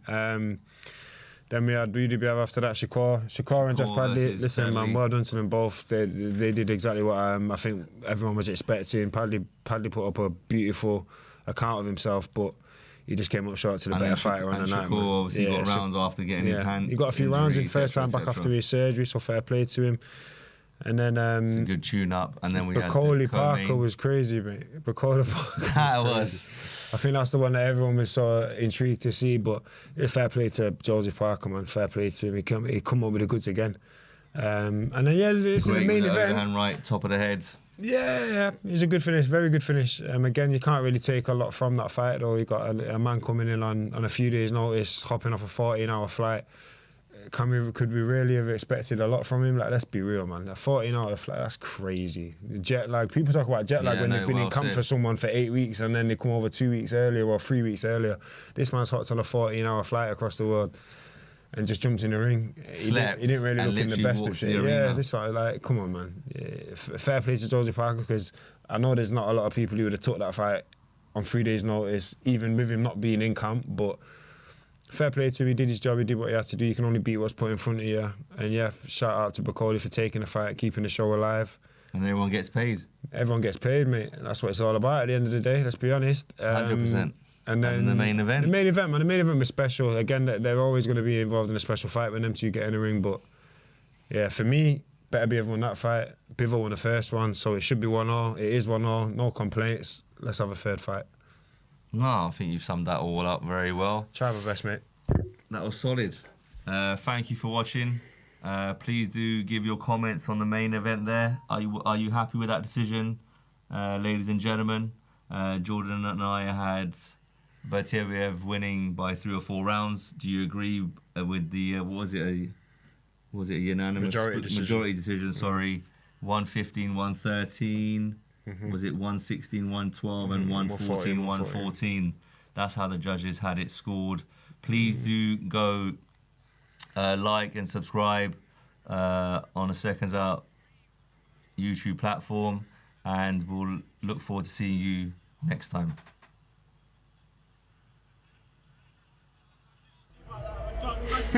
Interesting exchange there between Bivol and Beterbiev. Yeah. Oh, it's amazing. It was a tremendous performance. I showed the art of hit and don't get hit. I really didn't get touched like that, but I put the hands on him. So respect to Josh Padley for stepping up and doing something that a lot of people don't want to do. A lot of people don't. Rounds of boxing for the undisputed light heavyweight. I appreciate him, man. The reason why they don't want to get in the ring with me is because I understand hit and don't get hit. Are you finding it a bit frustrating? I know the crowd booed you a little bit. You seem to sort of relish that and enjoy does that motivate you when you hear people maybe booing you sometime going through the fight? Nah, I love it. You know, Josh Padley, he's from like, 6 hours away in London, so he probably got a lot more fans here than me. But I shut them up, you know. I shut them up. They stopped talking. They got quiet, and I did what I was supposed to do. You must have so much respect for him, though, obviously, taking this fight. I know you were adamant. You were even calm when this fight with Floyd Schofield got called off because you seemed to expect it. Your mood didn't really seem to change. So do you have so much respect for this guy who's come and took this over, left his full-time job, just to come over here and take this on? I got much respect for him. You got to understand, a lot of people, once again, don't want to fight me. You got guys like Zapata. He been my mandatory for 2 years now. Frank Martin, he signed up, then signed off. Kid Schofield signed up and then pulled out on fight week. So a lot of guys don't want to get in the ring with me. So you got to respect Josh Padley, and I appreciate him for coming out here and doing what he did. Were you happy by the way you performed, Shakur? For sure. I mean, I barely got touched. Yeah, I probably could have got the stoppage a little bit earlier, but It's always gonna be something to critique. Long as I went in there and I had fun and I enjoyed what I did, that's all that matters. Is this something that you can go ahead and be active in the next 4 months, 5 months? Oh yeah, for sure. Hopefully. I know you didn't take a lot of damage. Yeah, hopefully I can do that. Once again, it was knocking off the ring rust. I fought in July. I knocked off the ring rust. So if I can stay active and stay locked in, I'm good. Shakur, just one from me. I'm sure you're fed up of talking about Gervonta Davis, but he's tweeted during your fight, LOL. Just your thoughts on that, and do you have a message for him? Honestly, he got a fight next week, right? So it seemed like he focused on me, and Lamont Roach is focused on him. I think I'm going to go put my bet in on Lamont Roach. As you talk sports, is the Floyd Schofield fight? Obviously, he was doing a lot of talking. Fans were kind of excited for that fight, but now that he kind of pulled out, we'd say that fight would never ever happen again. We'd never give him that chance. Why would I? At the end of the day, on the higher ups, the people who didn't want this fight to happen. You got guys that's in position, they didn't want this fight to happen. I made the fight happen. I pushed for Floyd Schofield to come out here and get him the biggest payday of his career. He slapped me in the face when he did what he did. That was a slap in the face. So why would I fight him again? Why would I give him another opportunity if only he probably slapped me all in the face again? And he ain't do nothing but lie on me the whole time. Him and his dad and his people lied on me the entire build-up. So no, I'll probably never give that kid an opportunity. And you said that you're putting your money on Lamont Roach, but if Tank gets the victory, is that the obvious fight that's going to be next? Yeah, it's the two best fighters in boxing. Gervonta Tank Davis is a hell of a fighter. I keep telling you, he got great skills, but I'm better than him. I'm better than him at hit and don't be hit, and he can't beat me. Was it a bit frustrating tonight with Padley just not being willing to play ball? Nah, it ain't frustrating. I mean, that's what he's supposed to do. He was supposed to come in here, give it his all, make sure that he make it to the 12th round. That's what he was trying to do. So I succeeded at my job, and he tried to do his job. I imagine that Tank was tweeting LOL because it took you so long to get rid of him, but you didn't prepare for him. Did you have any idea how he was going to fight or what his style would be before the first bell rang? Nah, I actually really ain't watch him that much, but once again, Tank's style, he's a power puncher. He's a guy that's trying to knock you out. I'm a guy that's trying to break you down, pick you apart, win. If the knockout comes, it comes. So two different styles, but I'm better than him at the art of boxing. And obviously, you and Tank have your disses here and there, but you kind of alluded to it a couple of seconds ago. Is there deep down respect for each other? I got respect for his game. I don't got respect for the person. I think he's a clown. Hey, last one. How can we make that fight happen, Shakur? Turkey got all the money, so put the biggest fight on. I mean, let's negotiate. I think both of us can make a lot of money, and I'm ready to make it happen. All right, thanks, guys.